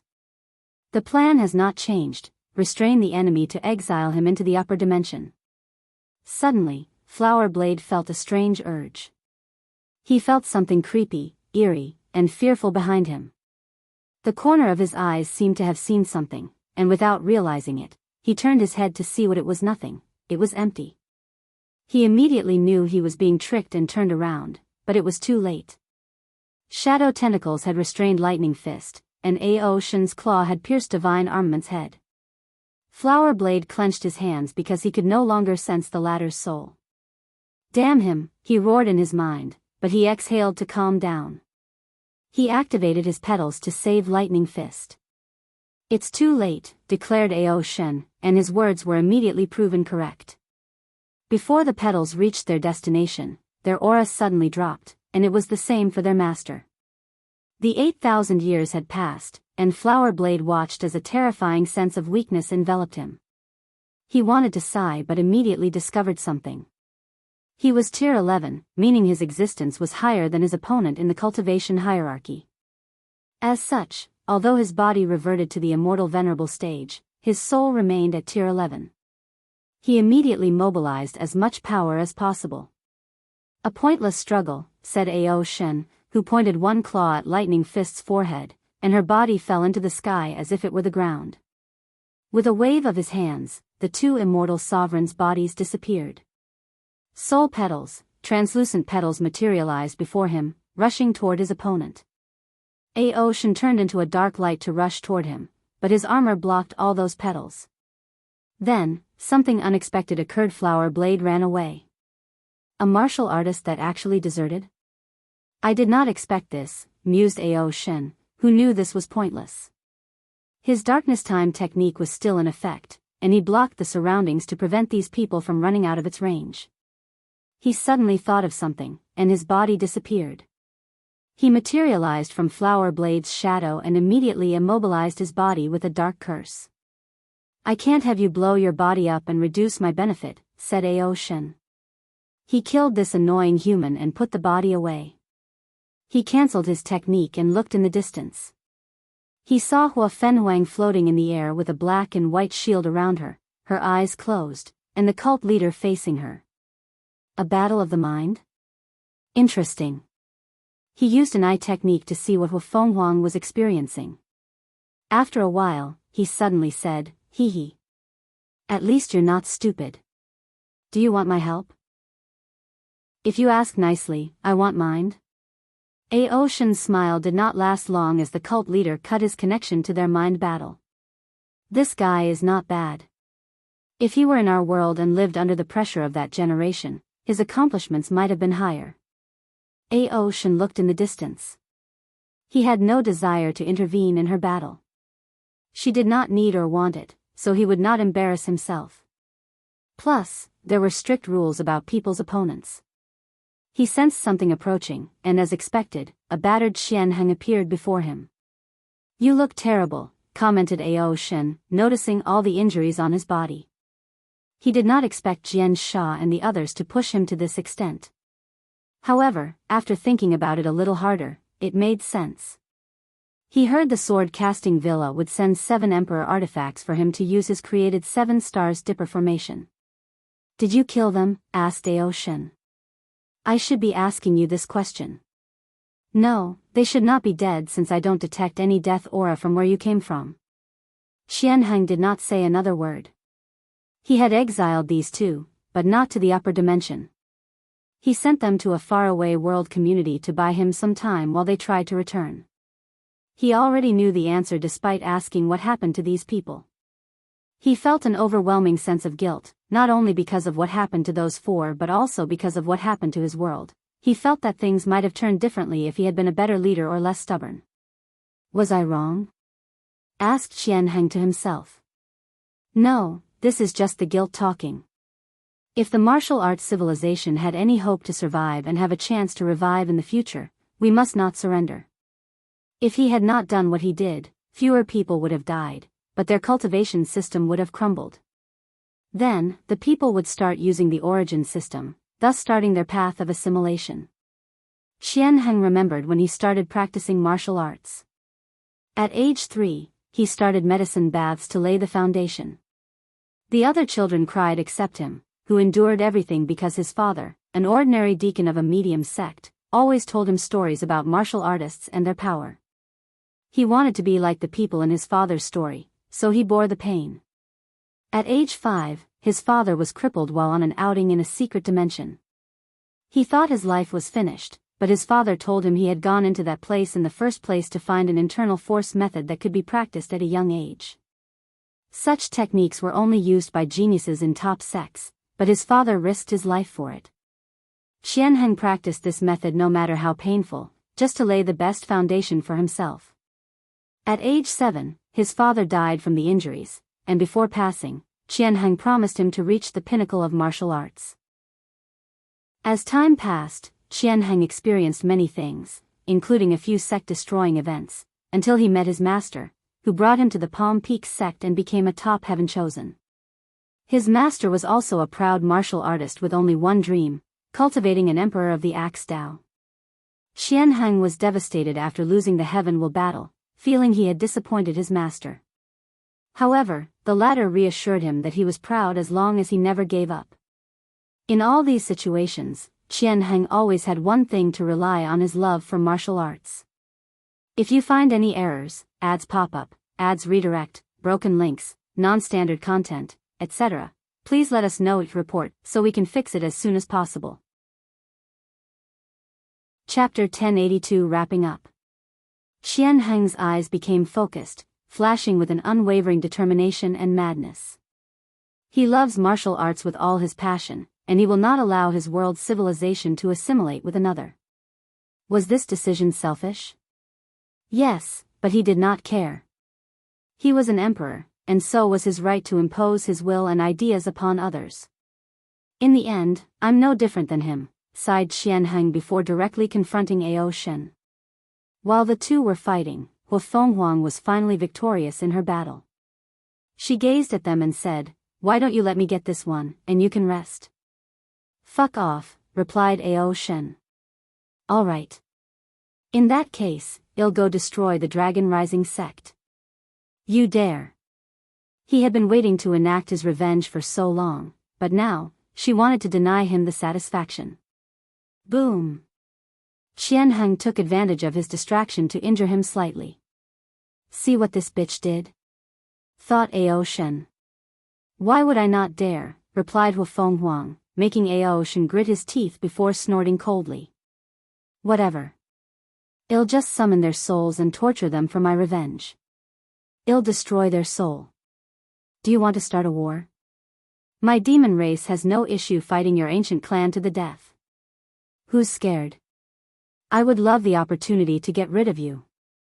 "Enough," suddenly said Wang Wei's voice. "Help him seal Xianxia so he can be publicly executed." "What?" "But he's my prey," argued Ao Shen. "He's about to burn his body, soul, and will to gain strength and do something to complicate the situation. So deal with him swiftly," explained Wang Wei. "You can share the profit 70 to 30, 70 for the dragon." "Fine with me," said Hu Fenghuang, who joined immediately. Xianxia realized his plan was seen through and wanted to rush, but with two four-fold eternal emperors, he was sealed with little to no effort. "Kill me now," said Xianxia. "As an eternal, I have the right to die with my dignity intact. He did not want to be humiliated by public execution. You lost that right when you chose to be so stubborn, sneered Hua Fenghuang. Qianheng was sealed inside a marble that Aoshan kept. Then, the two glanced at each other before rushing into different directions. Hua Fenghuang headed to the celestial demon cult to receive her reward. Meanwhile, Aoshan hung Purple Dragon's head on his hip as he flew to the Dragon Rising sect. You don't have to do this, persuaded Purple Dragon. What we did was wrong, but there are many innocent children and women in the sect. I'm begging you to let them go. Do you know that we made new rules of war because this world chose to fight instead of peaceful cooperation? These rules would model how we will treat future worlds that choose the same path as you. Do you want to hear them? Said Aoshan, blasting a towering palm at the Dragon Rising sect's protective formation. Despite hearing no response, Aoshan continued, once all the eternal powerhouses are dealt with, everyone has a limited period to plunder as they wish. You bunch of monsters, roared Purple Dragon. Civilized monsters, corrected Aoshan. The court forbade harming any mortals or assaulting women. However, killing women, even children, is allowed as long as they are involved in the cultivation world. Bastards with no conscience. No, it makes sense. After all, we must eradicate the root to prevent some future talented descendant from returning for revenge, said Aoshan, who finally broke the formation. That's always how the world of cultivation operates, and it's the same no matter the world community. He glanced at Purple Dragon. Your righteousness disgusts me. How many innocent lives are in your hands? How many women and children have you killed? Now that it's your sect, it's suddenly wrong? He sneered before starting his mindless slaughter and plundering. Somewhere in a mountain, Li Jun sat cross-legged with a red spear floating before him. A red aura rushed into the spear, making the surroundings eerie and tense. He looked in the distance, watching all the chaos. War, death, destruction, and slaughter, truly horrible things. He was calm since he had already played his part by killing numerous immortal venerables and a few Dao ancestors.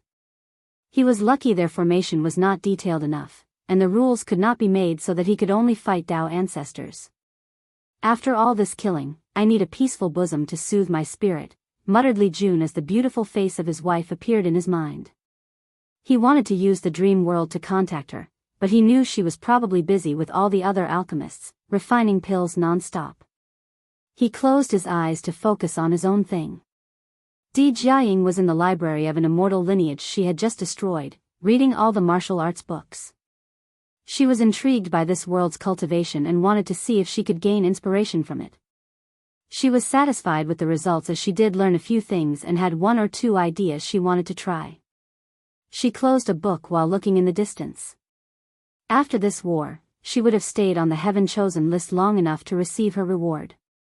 With the karma washing water, she can choose any generation she pleases to compete and prove the Tao. Di Jiaying would have chosen the next generation if it were up to her. After all, isn't it good to prove the Tao and sit on that throne as soon as possible? However, her elders warned her of Wang Tian's presence and even suggested not to worry about the next 5 generations as the Tao opening sect might already decide on them. One thing she knew for sure was that she must prove the Tao before the Di clan found Di Tian's reincarnation. Otherwise, her only fate will be death. Kai Renshu had returned to the healing squad, swallowed a few pills, and meditated to recuperate. This war was brutal, and he almost died a few times. Regardless, he was happy he participated because he felt he pushed himself beyond his limits and might make a breakthrough once this was over. Su Shi floated in the air, invisible to everyone. Once Qianheng was captured, she knew this war was over, so she returned for a few reasons. First, the Yang side of the world also had issues due to the forceful acceleration of time, which she might need to deal with. Second, she wanted to protect a few people and their families/sects who treated her well during her stay in this world. None of this would have happened if you guys were not so stubborn, she sighed before teleporting away. Tai Gang finally had the opportunity to rest. After the final eternal powerhouse was dealt with, he announced this news to the martial artists still fighting, destroying their morals. Then, he led his troops to kill as many martial artists as possible. The fact that they were running away made it easier for the troops to execute the enemy. Once that was done, Tai Gang ceased to be the commander of this army, and these legions returned under the control of their factions, which led them to plunder resources. According to the court rules, all resources used in this war will be reimbursed from resources in the martial hegemony world, and the plundering part is not included.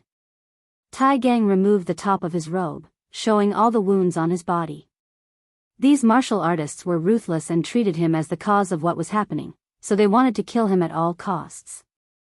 He took a paste from his space ring, which was emitting Tao rhymes, and rubbed it on his torso. Bang!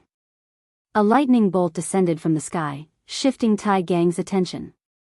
He sneered after seeing this as he knew the cause. Someone tried to break the court's rules and thought they could get away with it. This chapter was originally shared via N0, Vel, B, J, N. Tai Gang wondered who was stupid enough to think they could ignore the Heavenly Emperor's gaze. He continued his healing while resting. He had acquired a lot of military merit for this war and needed to think how to use it. The best use was to make preparations for his dynasty after his reincarnation.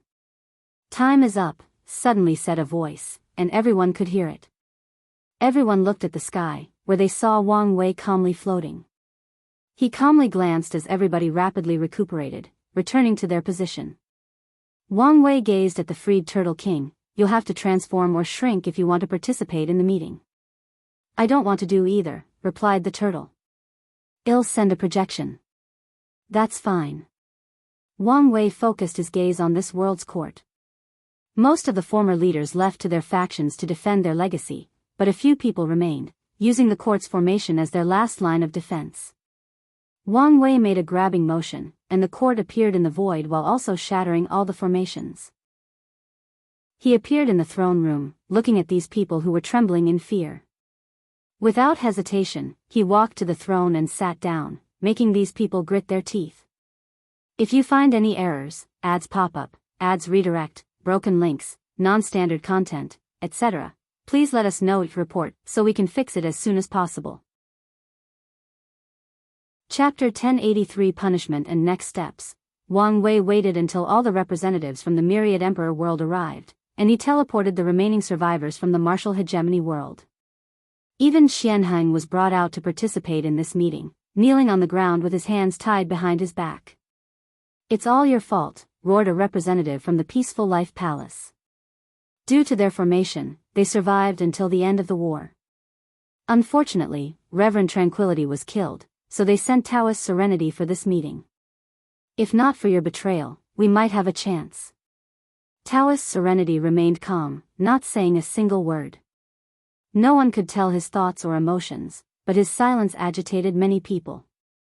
Quiet, said Tai Gang. Remember whose presence you're in. Everything immediately quieted down, so Wang Wei started the meeting. Believe it or not, I was prepared to be lenient on you guys.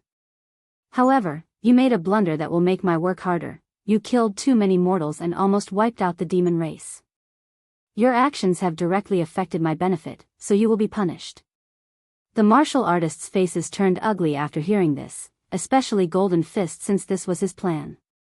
They turned their head to look at him. However, before anyone said or reacted, Xianxia spoke. There is no need for a blame game. We can still accept defeat gracefully and hold our heads high. The people looked at him with mixed emotions. Some sympathized, some blamed him, some cursed, and many still respected his spirit and will. For your first punishment, you will reimburse all the resources we used in this war twofold, including the loss of lives, said Wang Wei before pointing at someone from the Foreign Affairs Department. He has a list of all your contributed resources. You can confirm with him. Many people finally understood why resources were not counted as military exploits. However, they were more satisfied with this outcome. The origin of this chapter's debut can be traced to N0/V3L, B1N, second punishment. For the next 50 generations, all the divine positions in the lower realm will be under the jurisdiction of the Myriad Emperor World's court. You will still control the court in your homeworld, but the lower realm will not be in our control. This was terrible news for the martial hegemony world. The lower realm was vast and could bring too many benefits.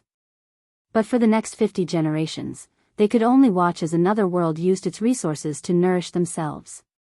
Isn't 50 generations this is non-negotiable, said Wang Wei calmly. How can you guarantee your successors will keep their word, asked Xianxia. I have no problem having a written contract with severe punishment, said Wang Wei calmly. I'll even be generous and add a clause that we cannot attack you for the next 5 generations after returning control of the lower realm. I would prefer that, said Xianxia. All right, nodded Wang Wei. Now, for the final punishment, all immortal powerhouses must be executed, except for the Turtle King. What? Please, no. We have already lost so many powerhouses. We cannot resist any more losses. And humans and demons cannot coexist together. Especially with their hatred for what we did. This is, again, not negotiable, said Wang Wei. You guys will be a warning to any world that resists. They must be prepared to be weakened to the lowest level if they choose to resist us. If you leave us without any immortals, it will be easier for foreign worlds, like the Celestial Harmony world, to return and conquer us, argued Xianxia. We have invested interest in this world, meaning we will protect you from anyone trying to disturb our wealth, said Wang Wei. The martial artists wanted to curse, yell, and even revolt but did not dare. Some of these people were alive during the Taoist occupation of the world, and it was humiliating. They did not expect to live long enough to experience such a thing twice. Now, let's talk about what's going to happen to this world, continued Wang Wei. If you had accepted our offers, we would have shared the merit for mortal civilization and demon school with you, but now, that's off the table. The only exception is the sea race, who offered us their allegiance. Turtlekin's projection, a 2-meter-long giant turtle, bowed to accept. The dragon promised me a share of the expansion in the lower realm. Will you honor your promise? Yes, but you should understand that your contribution to this war is insufficient to cover a large territory. That's fine, but I would like a few worlds with a large demon population. I would like to migrate a few here. That is the plan, said Wang Wei before snapping his finger to send a talisman to all the representatives from home. I've already divided the lower realm. This is not your first time, so you know what to do. Everyone quickly checked their territory, and the response was mixed. Some people, like Huafeng Huang, have received a large territory from the last time, while others have the same or smaller areas. The war room predicted that the lower realm might resist based on this world's response, continued Wang Wei. So, they've decided on a new approach. We will broadcast a recording of the war to the lower realm before publicly executing Xianxia as a warning. This should make the process easier. Xianxia clenched his fists, but he did not say a word or beg for his life. Although he felt humiliated, he had long understood this was inevitable when he decided to resist no matter what. Your Majesty, said Golden Fist. Will it just be death or? True death, said Wang Wei calmly. We want to send a message, and only in this way will people understand the consequences. Xianxia still remained quiet. He expected this outcome and had already made peace. His only regret was he could not pursue martial arts beyond the Emperor realm. But, he was satisfied that he proved the Tao and showed his master his Emperor tier axe Tao. Wang Wei raised his hand to stop Golden Fist from speaking further. The Heavenly Emperor position cannot remain without a leader, so Turtle King will take the position, announced Wang Wei, and his words once again almost caused a revolt. The Turtle King frowned before accepting the role. With such power, it will be easier to protect his kind and help the demon race recuperate. We will begin discussing the details. Any more questions? Asked Wang Wei, ignoring how these people were turning red. The negotiation process would not have been so harsh if they were not so stubborn and ruthless. I have a question, no, a request. Wang Wei looked at the person who spoke. He did not recognize this man, nor did he care enough to use his power to know. What is it? The man exhaled, most likely trying to brew his courage. On behalf of all the survivors of this world, I would like to ask permission to eradicate the Peaceful Life Palace. The room was quiet as people mulled over his words. Then, someone immediately agreed, followed by more. Yes, let's eliminate these traitors. I agree. Better yet, let's ban Taoism in the world. Taoist Serenity did not say a word, but anyone could detect the sad aura emanating from his body. No need for that, replied Wang Wei. Why? It's just this one request, asked someone. We don't want anything else, we just want to eliminate these traitors. I'm saying no because they are innocent, explained Wang Wei. What do you mean? They had no connection with the celestial harmony world. But you said. Your world was not harmonious, and I saw a weakness and exploited it, said Wang Wei with a shrug. These martial artists fell, and their minds were about to collapse. They did not trust the peaceful life palace because of these words and killed many of them. They even removed their access to the formation, and now, they knew what they did was based on a lie and was useless. Taoist Serenity closed his eyes while muttering mantras under his breath. Their sect has spent years proving to the world that they were not outsiders and loved this world as much as them. Unfortunately, it was all pointless. What about the celestial demon cult? Asked Golden Fist, trying to control himself. He was a calm individual by nature and understood the brilliant strategic move of that lie, so he could not accept this news. Their ancestor was from another world community, and they have some connection there, but that's it. The new cult leader was calm since he did not experience the same thing as the peaceful life palace. These martial artists were smart and knew they needed their powers for the war, so they were not as aggressive. Of course, the fear factor from the Demon Star Eye Emperor also contributed to their reservations. Regardless, the cult leader was glad their names could be cleared to prevent problems in the aftermath of this war. If you find any errors, ads pop up, ads redirect, broken links, non-standard content, etc., please let us know each report so we can fix it as soon as possible. Chapter 1084 The Treasury. Xianxia closed his eyes. He thought he could accept whatever occurred in this meeting with a calm mind, but he was wrong. He also did not trust the peaceful life palace, so he did not advocate for them as much as he should. He even closed one eye when the people attacked them.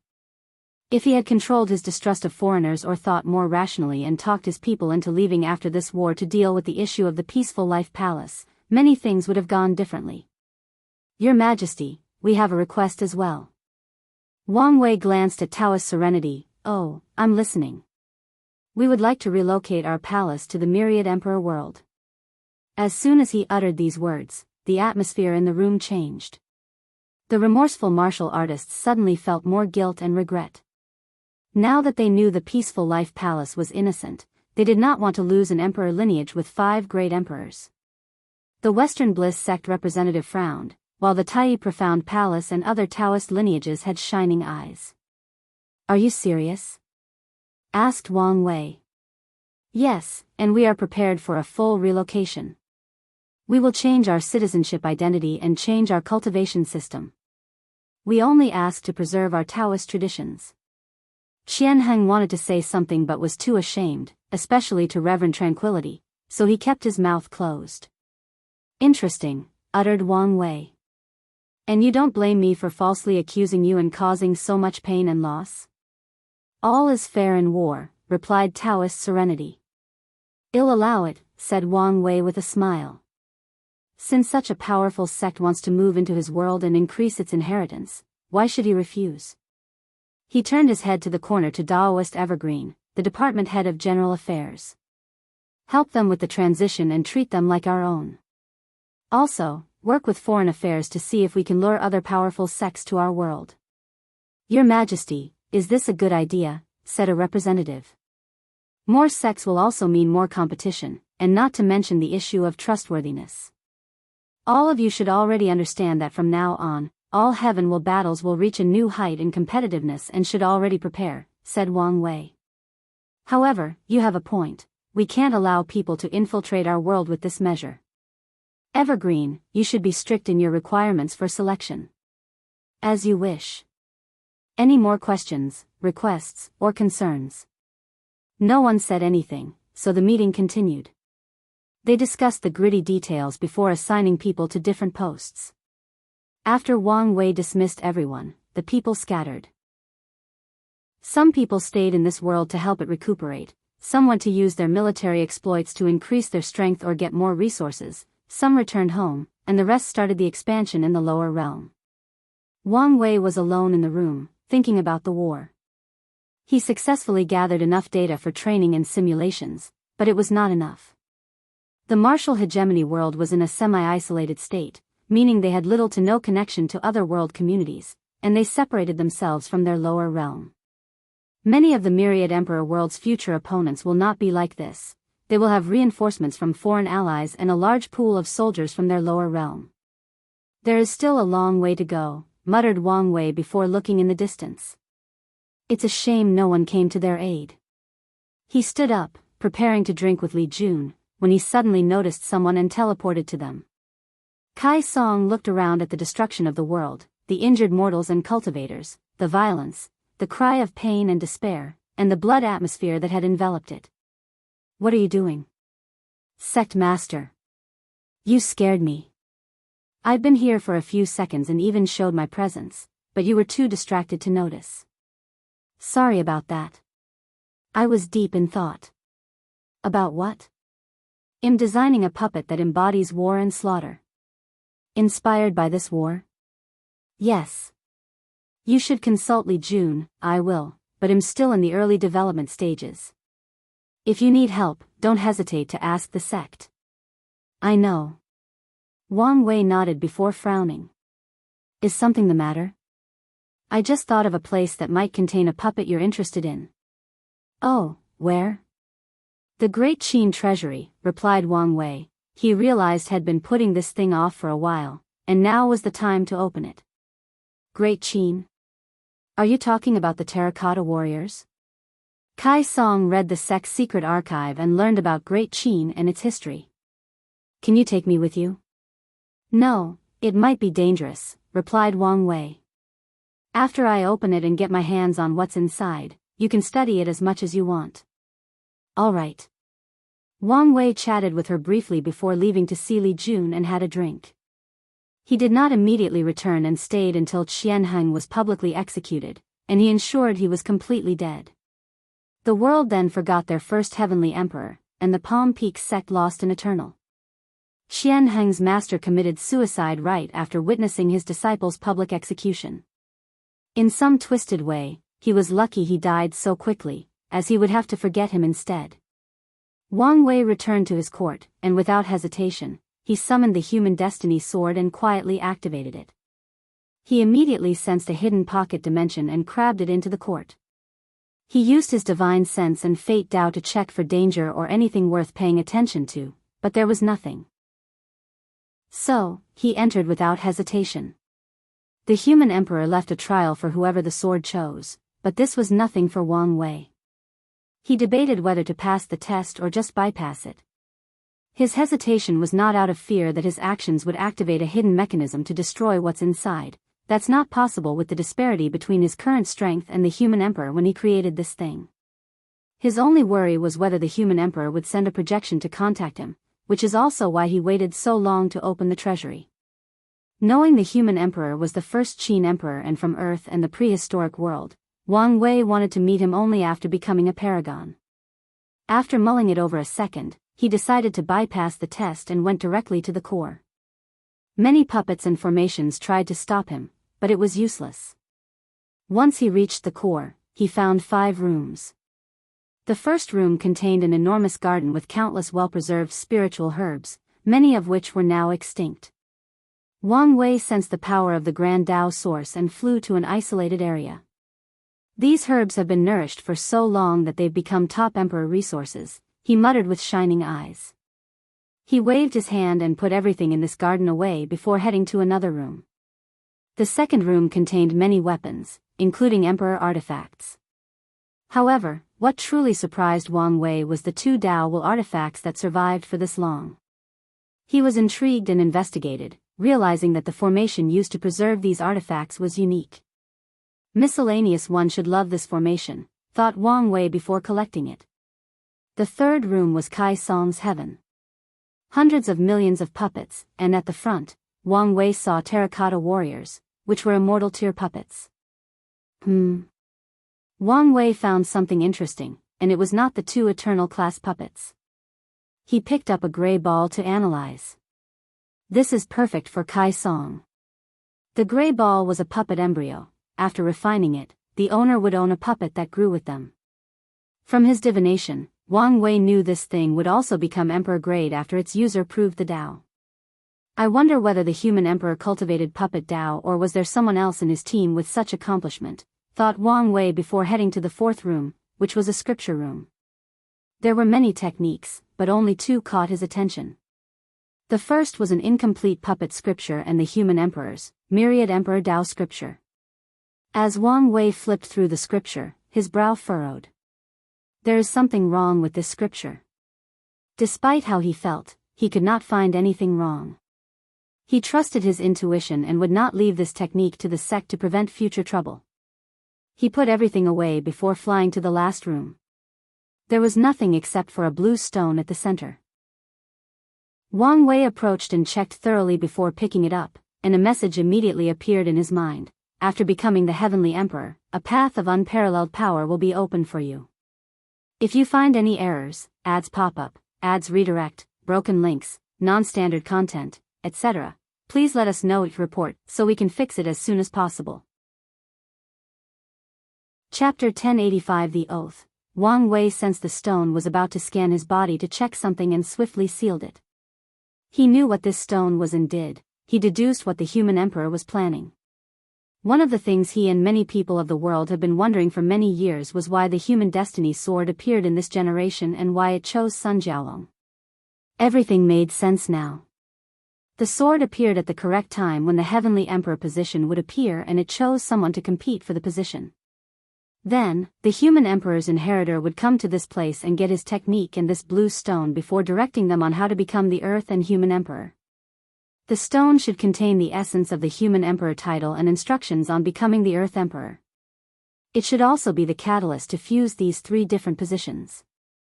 In other words, Sun Jiaolong was the human emperor's experiment on how to fuse the three paths and achieve half-step transcendence, analyzed Wang Wei.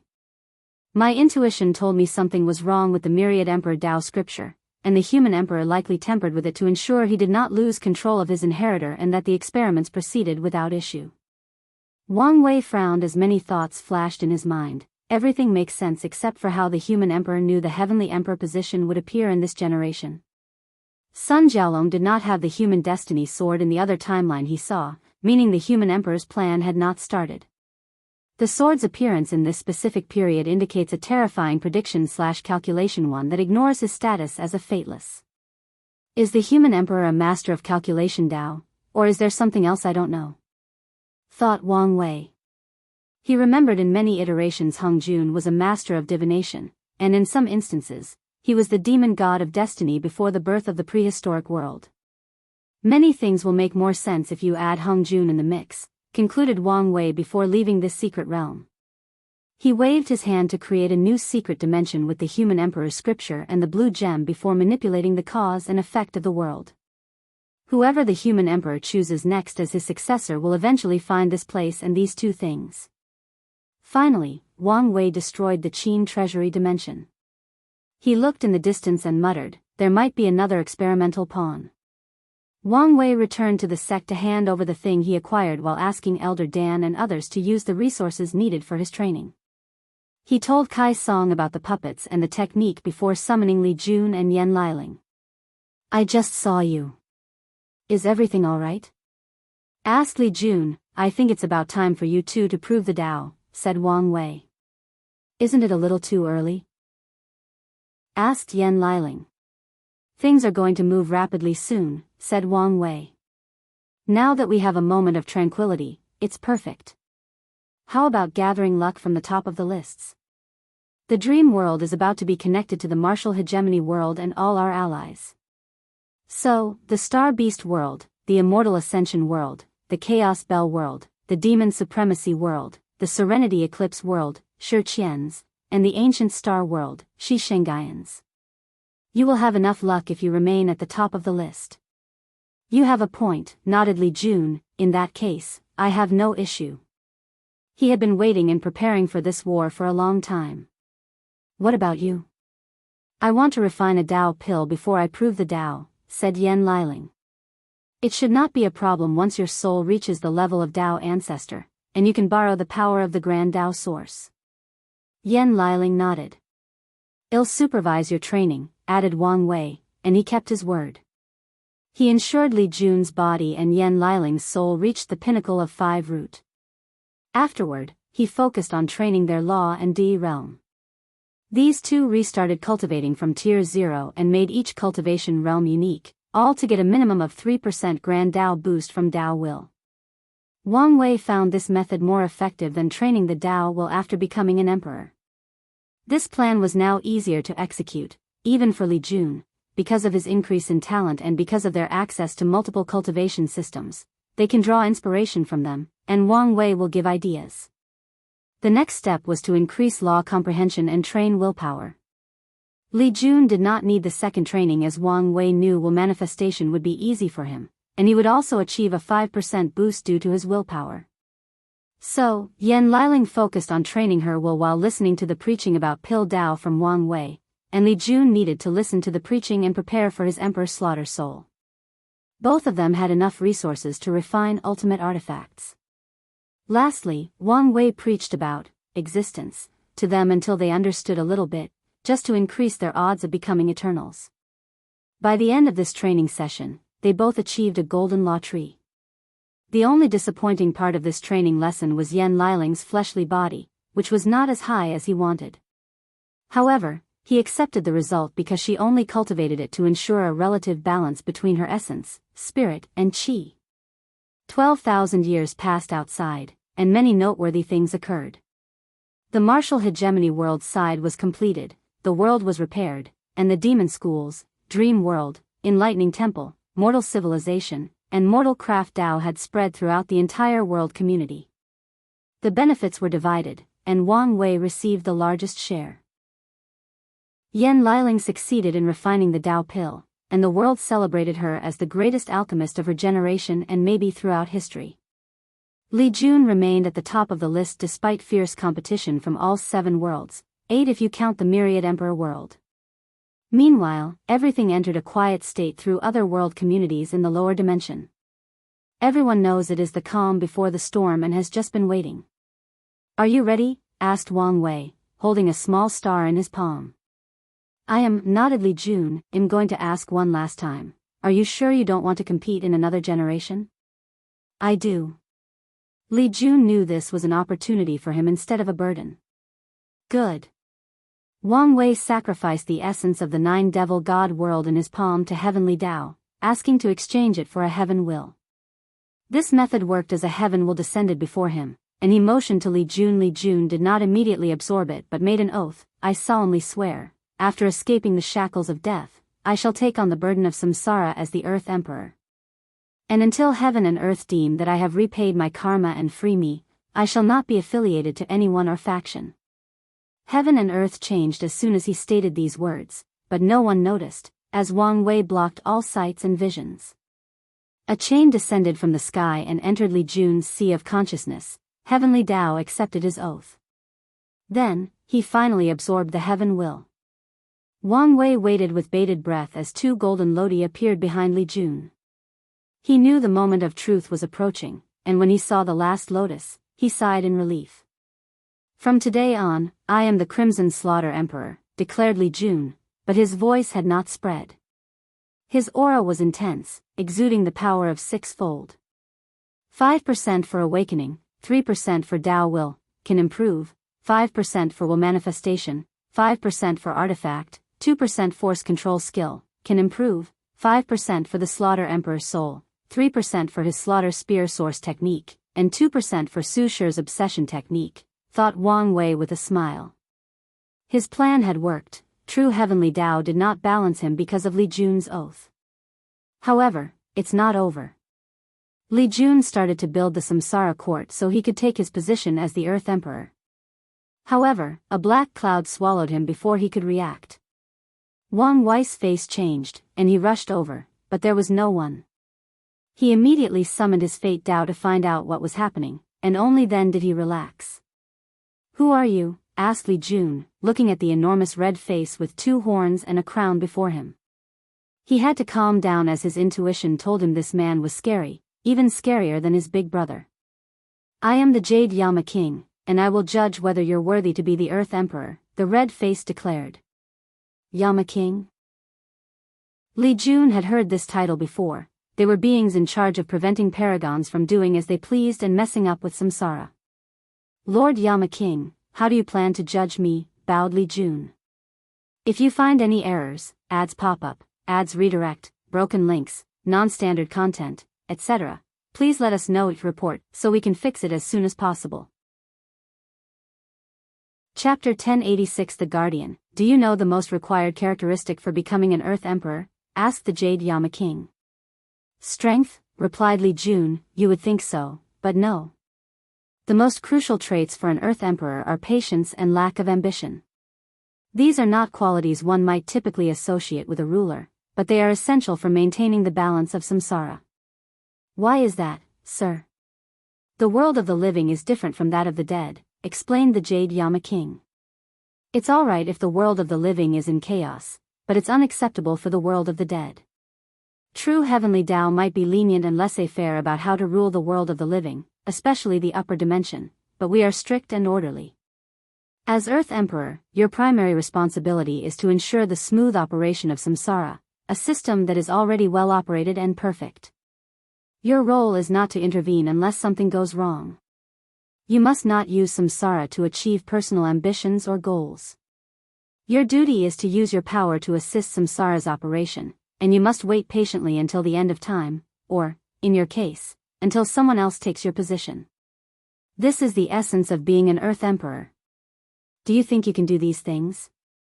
Li Jun did not immediately answer and thought about it for a few minutes. I believe I can. Let's see if that's true.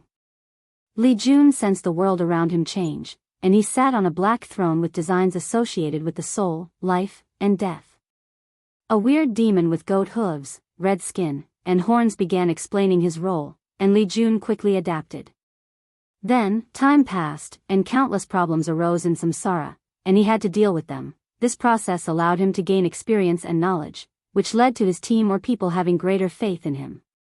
One day, someone he knew and was very close to him tried to revive a dead soul, and he found himself in a conundrum. Despite samsara's strict rules, they consider the powerhouses to be emotional beings and allow them to revive the dead as long as they don't go too far or break some rules.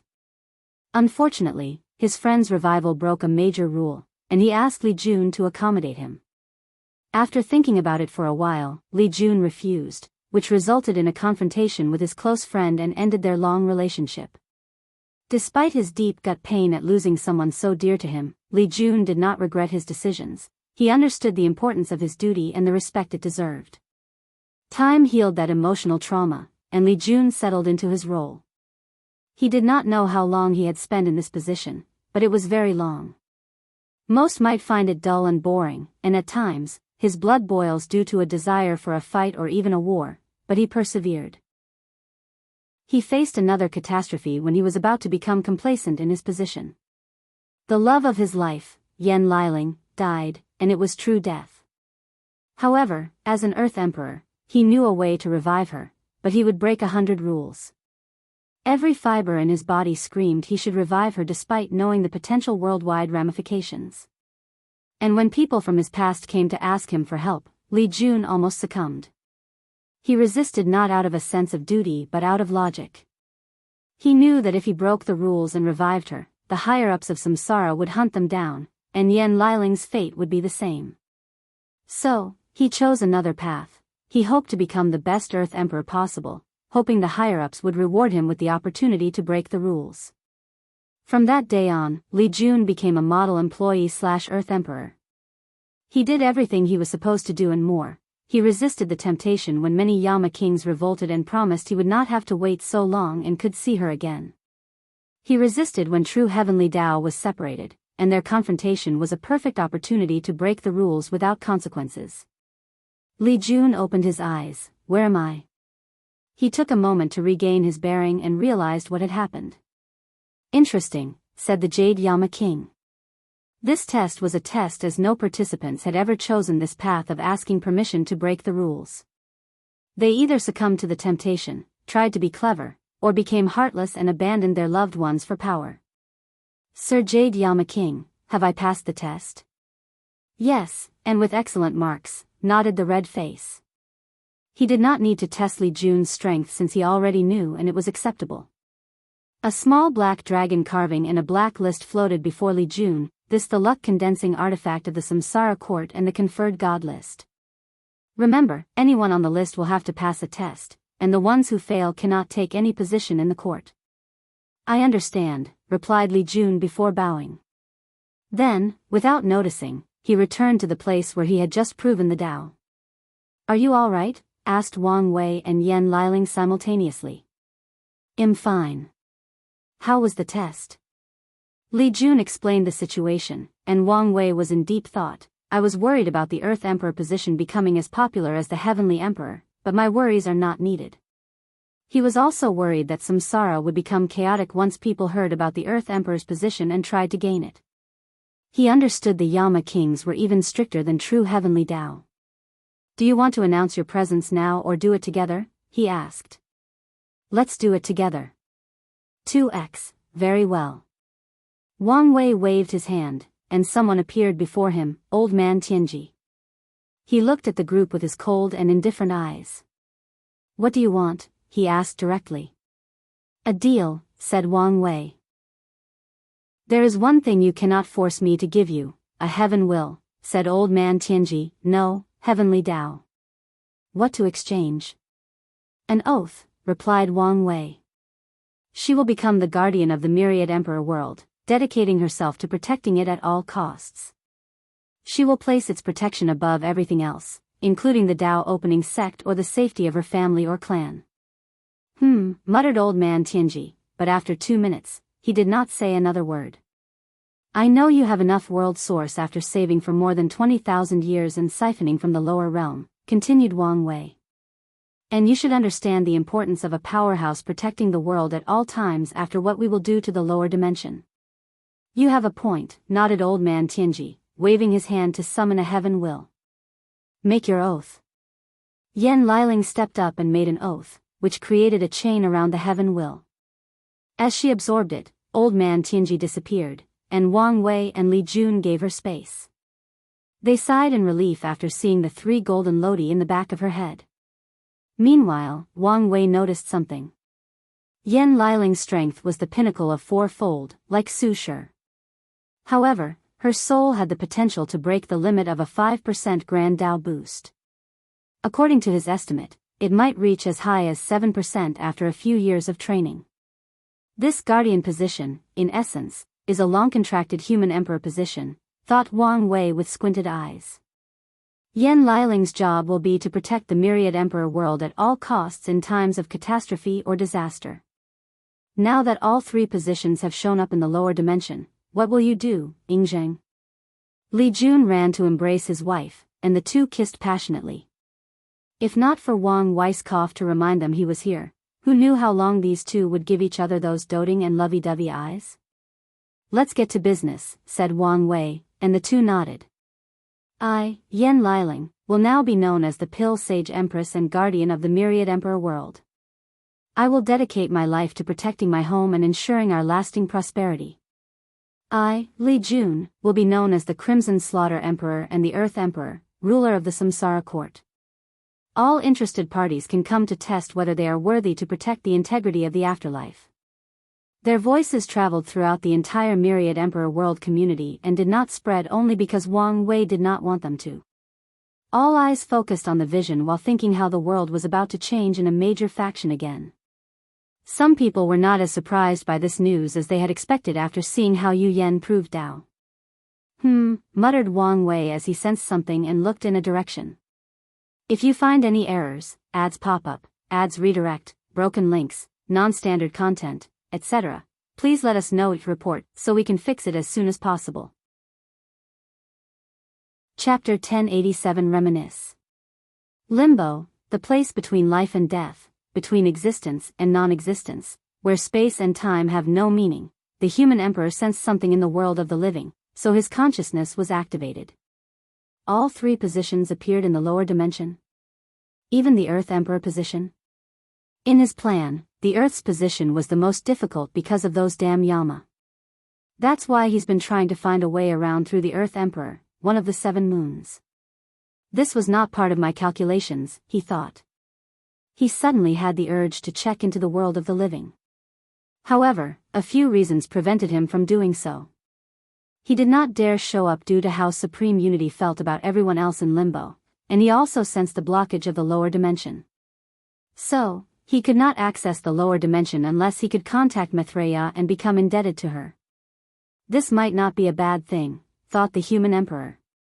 Ultimately, Lu Ren, Earth Emperor's name, is a fake, and I will need the essence of the real Earth Emperor for my plan. Maybe my pawn in the lower dimension will be the key. After making a decision, he sent a message to the Great Qin Saint Court so they could prepare for his return and gather information for him. Eternal Ascension World, Primordial Chaos, a pale green flame surrounded the Earth Emperor's body, holding off a colossal humanoid creature with black skin, for spider legs from his spine, and fangs. The creature kept punching him with all 6 limbs, and the earth flame used the flame to block. His face was pale, and he was sweating profusely. The Earth Emperor suddenly sensed something, which caused him to pause his action. The fiend god took this opportunity to blow his head off, but he reacted in time as a bone helmet appeared on his face. "Why are you distracted?" yelled the Time Eater in his mind, but Earth Emperor did not explain. He sensed something very important to him had happened in the world, but he could not deduce any more information while in this forsaken place. "Are you listening?" "Shut up," yelled the Earth Emperor. We're holding on because you said you had a plan. How long do we have to wait?" "Just a little bit more." "Heaven knows how long you've been saying the same thing," countered the Earth Emperor. "It hasn't been that long," rebutted Time Eater. "But even if it was, what other choices do you have? If not for me, all of you would have been dead by now." Earth Emperor gritted his teeth, but he must admit it was true. Regardless, this did not change his frustration, so he snorted coldly while focusing on this battle. He wanted nothing more than to return to his dynasty and use whatever means possible to know what changes had occurred. However, before they could buy themselves some breathing room, he could not reveal the truth to prevent any of these people from messing with his plans and benefits. Prehistoric world, Hong Jun sensed something and opened his eyes. He turned to look in the distance and muttered, "Has Yingzheng's chance of becoming transcendent increased? It seems things are proceeding smoother than I anticipated." He then frowned. These two might become enemies over nothing. His experience has told him that these people from Earth do not like having the same kind in the same world. It's okay if they meet from different worlds and become close, but once they know someone is in the same place as them, their first instinct is to eradicate the other. The kid seems more rational, and Yingzheng was never influenced by modern media, so they should be fine, concluded Hong Jun before looking at the world. Lao Jun is about to become a paragon? That's something. Hong Jun could not help but sigh. The prehistoric world was flawed, resulting in the saint system and other cultivation systems from other pantheons. After knowing the possible consequences, Hong Jun encouraged the saints to send clones to reincarnate in other source chaos worlds and walk the Emperor path. Unfortunately, Grand Dao disdained anyone from this world and ensured all the clones suffered terrible fates. Only after countless trials, tribulations, and planning from Hong Jun, did the saints finally cultivate a clone that proved the Dao and returned to the prehistoric world. Of course, things would not be so simple even after such a victory. They then discovered that comprehending the Grand Dao source in the prehistoric world was 1,000 times harder than in any other world.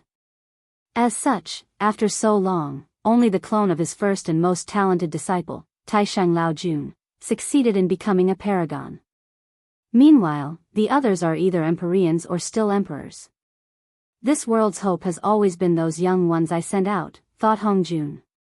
Now that the plan is proceeding smoothly, it's time to discuss it with Yahweh and Anansi.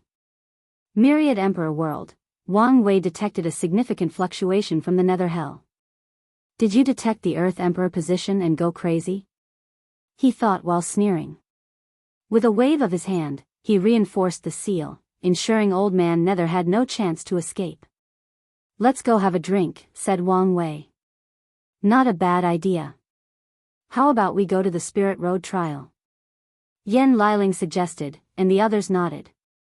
Although they had met before in the sect, the Spirit Road trial was where they became a dynamic trio. They became brothers and sisters. They teleported to this secret realm, and as soon as they landed, Wang Wei took out his secret stash. That's what I'm talking about, said Li Jun after taking a small sip. This place has so many core memories for me, said Wang Wei. I met 3 people I will never forget. Oh, who? The first one was the pampered girl I killed. She's probably the first innocent life I took, said Wang Wei. I remembered you mentioned her. What happened to her family? Given how they loved her, they should have tried to find out who killed her. A rival family wiped them out after spending too much money on finding out who killed their daughter, leaving them weak, explained Wang Wei. That's a shame, said Li Jun. The cultivation path was ruthless, especially the emperor path. What about the other 2? The second one was a gladiator from which I learned an evading technique. He taught me how unfair life and fate was, said Wang Wei. His technique, Fate is Unfair, was inspired by his encounter with the gladiator, and it was instrumental in winning against Di Tian and proving the Tao. The third one was Ji Song. He was my first real opponent. Ji Song was a waste of potential, commented Yan Liling. Had he lived, he would have prospered in this generation. Did you ever regret killing him? Asked Li Jun. No. If he had kept his word, he would have been alive, replied Wang Wei calmly. If Ji Song had survived until the Heaven Will battle, he would have spared him so he could have trafficked him to the upper dimension for more resources. I regret falling for such a simple scheme, now looking back. That's fair. So, what about you guys? What significance does this place have for you, besides having your Tao companion ceremony here? Isn't it obvious? I found the love of my life, replied Li Jun with a bright grin. I found hope and peace, said Yan Liling. Oh. As you know, living in the secret realm is not a fun experience. We all lived our lives knowing we were backup or stand-ins for the main branch, explained Yan Liling. If not for the elders' strictness, many of us would have lived a hopeless life without purpose. She sighed as she remembered her childhood. I was excited when I was finally chosen to be the next head of the Yan family. However, that happiness did not last long when my aunt told me my first mission: seduce you and become your main wife. Wang Wei smiled in embarrassment despite not having any control of such a thing. Meeting and falling in love with Juner gave me a sense of freedom, a sense that I could make my own choice, and that brought me great peace. Yan Liling swallowed a large cup. Although I never said it, I'm glad you supported our relationship and never made me feel guilty for my former selfish motives. Why should I? Replied Wang Wei. I knew you genuinely loved him and how the political landscape of the sect operated. This is a celebration, so let's talk about something positive. Do you remember the time when you fell into a pile of iron boar's manure? Said Li Jun. Don't talk nonsense and sully my name, said Wang Wei swiftly. Now, I want to hear this, added Yan Liling. Don't listen to him, he's lying. We were 7, and he was in a bad mood because his grandma cancelled a visit and complained to me while we were walking in the back of the mountain. He did not notice and felt right into it, explained Wang Wei.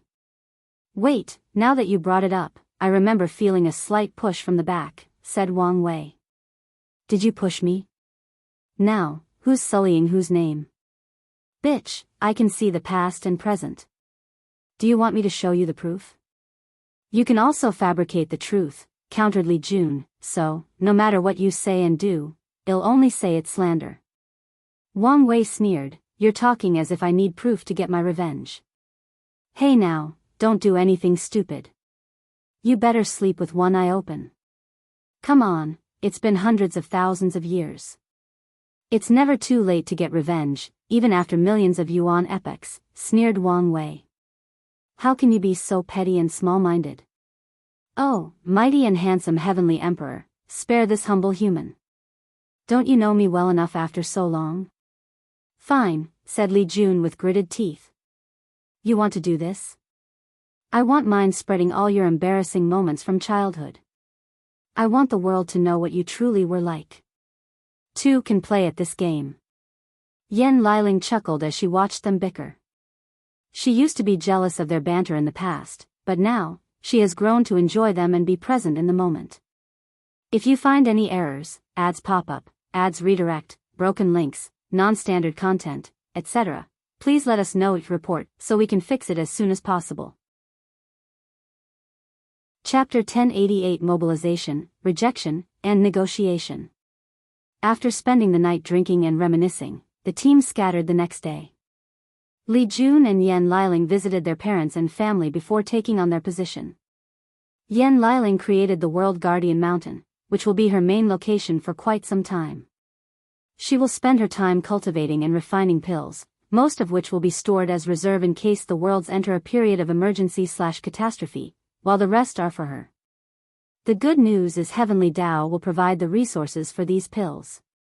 After suggestions from Li Jun and Wang Wei, Yan Liling hired a few people so her mountain would not be lonely. Meanwhile, Li Jun started recruiting for positions in the Samsara court. People were surprised when they learned there were no restrictions or limits to who could participate in this selection, even people from other world communities. However, they soon understood why after seeing the difficulty of the Samsara court's test. After returning to the court, Wang Wei prepared for the future by first checking and testing the result of his training.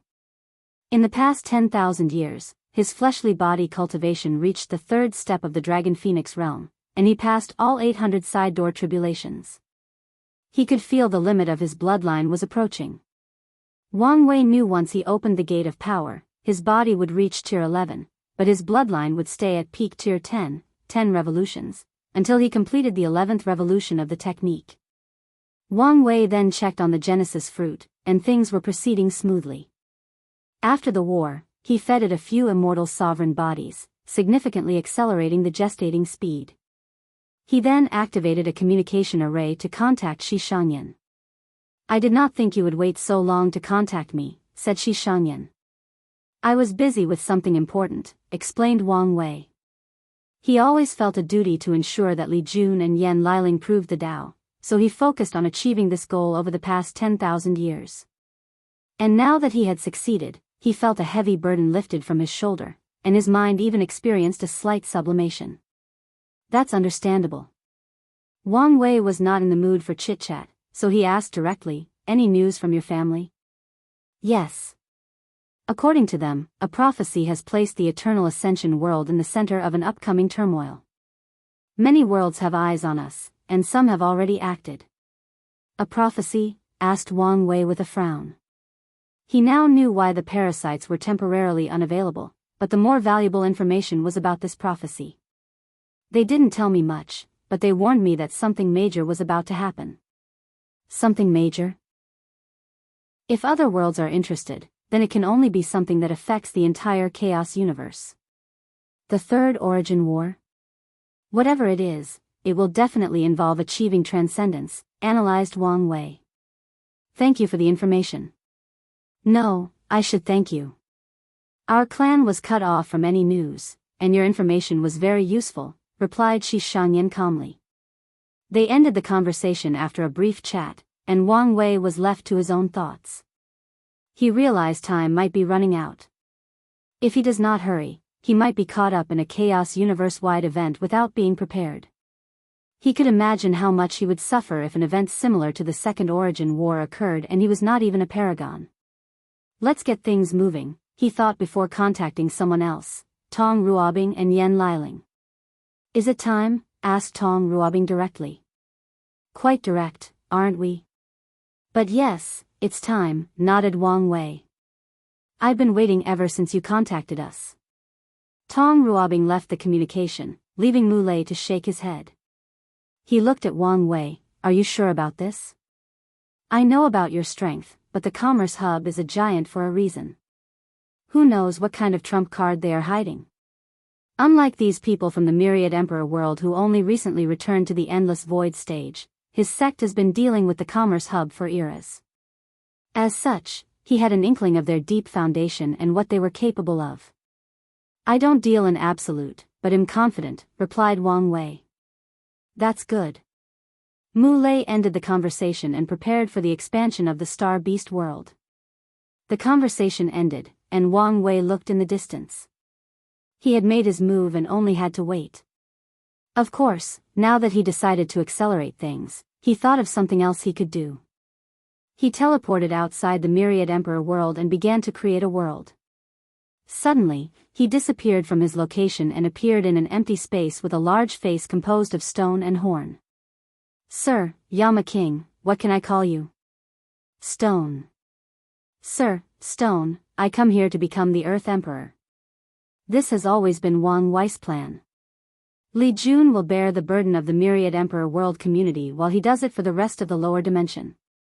You're not eligible, said Stone Yama King directly, making the corner of Wang Wei's lips twitch. Sir, is there a reason you've disqualified me? Because I say so. That's fair, but couldn't you at least test me before rejecting me? I have no doubt you can pass the tests, said Stone Yama King, his voice calm and his tone straightforward. But you're still not eligible. I just want to know why, besides you not wanting me to be one. Because you're a Dao overlord. Wang Wei wanted to curse, that feels like discrimination. It probably is, but our policy has always been to reject all Dao lords and overlords. You people are the embodiment of being too ambitious, not to mention how you're always trying to find loopholes and weasel your way out of agreements. Your case is even more severe because you're a true devil with no respect for the rules or order. Wang Wei wanted to cry. He did not expect to be directly rejected because of his best qualities. He sighed, Sir Stone, there must be a reason you're still entertaining a discussion with me, right? We know you're clever, so you don't need to show it off, said the Stone Yama King. Wang Wei decided that remaining quiet was the best option in this scenario. If you must know, I haven't sent you back to the world of the living and directly rejected you because of the destiny true heavenly Tao granted you, said the Stone Yama King. Although we don't care about the world of the living, we would like it to remain peaceful to make our job easier. Plus, some bastards dare encroach on our domains without authorization. Wang Wei knew who the Yama King was referring to, but he would not bring this topic up. Based on this conversation, he still had a chance and needed to choose his next words wisely. I have no ambitions for samsara, and I can sign the most restricted contract or oath, said Wang Wei. All I want is the merit to increase my cultivation. As you know, I have a heavy destiny on my shoulder, and I want to survive what's coming next. Uttered the Stone Yama King, and Wang Wei swiftly caught on that he would not say more. My strength is enough to bear the burden of the entire lower dimension. In the grand scheme of things, that's nothing, but it's still useful. As the saying goes, mosquito legs are better than no meat. That's a fair point, the Stone Yama King uttered. But I really don't like you. I have feelings too, you know, complained Wang Wei, but he did not say these words out loud. After seeing the contemplative look on the Yama King's face, he added one last thing, I will also deal with Old Man Nether before I leave. Although he's an ant to you guys, I think he's also an eyesore. You are correct again, said the Stone Yama King. Alright, you've convinced me. You can be the Earth Emperor, but no conferred god list for you. You can bear the burden of all the positions. Fine by me. Although it was much more work, it also meant more benefit or merit. Sign the contract. A black golden parchment materialized before him, and Wang Wei read every word and checked every corner. The contract was very direct, telling the rules he needed to follow and the severe consequences of breaking them. Wang Wei signed it after not finding any fault with it, and the Stone Yama King granted him a luck condensation artifact for his court before kicking him out without any word. What a strange encounter, thought Wang Wei as he returned to the court. He was about to fight, so it was not appropriate to bear the burden of the samsara court. He focused on the upcoming fight and his possible confrontation with Emperor Jia. If you find any errors, ads pop up, ads redirect, broken links, non-standard content, etc., please let us know each report so we can fix it as soon as possible.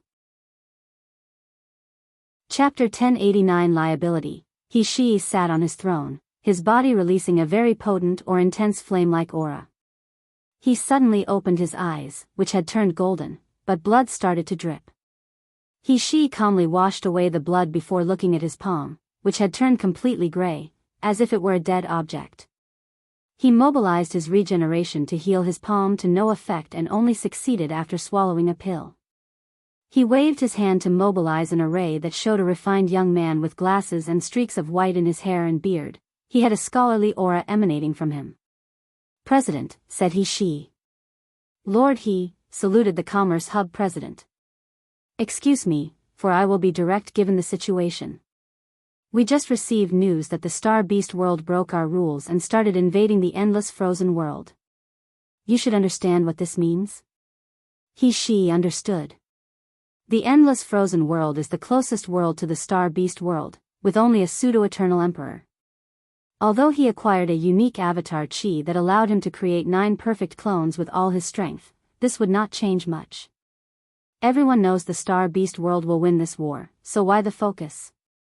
It's the significance behind the invasion. The Commerce Hub forbade any of its members from invading each other and spreading the courts and other influences. But now, Mu Lei and his wife have blatantly challenged the commerce rule, forcing them to act. If they do not respond, all the respect, prestige, and power built over trillions of years will be destroyed. So, no matter what, they must sanction and punish the Star Beast world, which in turn meant fighting the first heavenly emperor, Wang Wei. "I know," replied he, his voice extremely calm.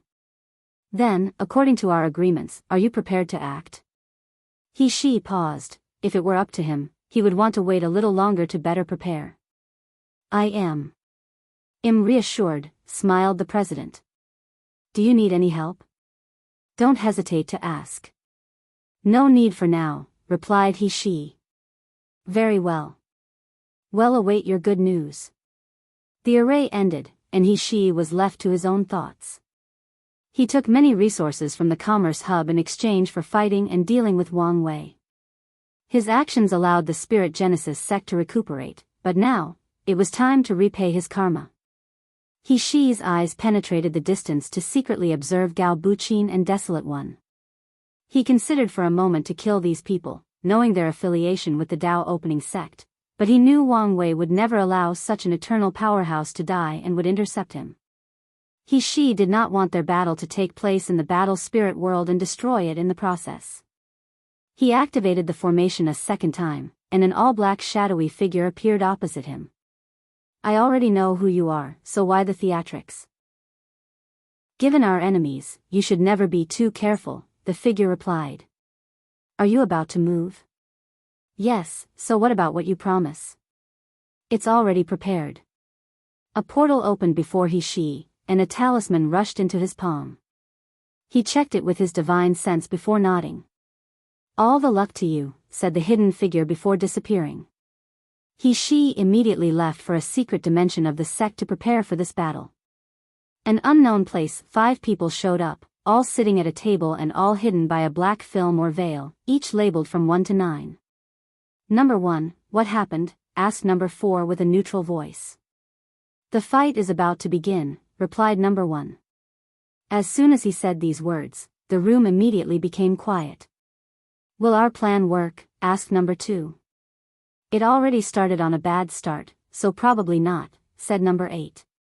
Their original plan should have started with Wang Wei killing number 10, thus creating a karmic connection with him.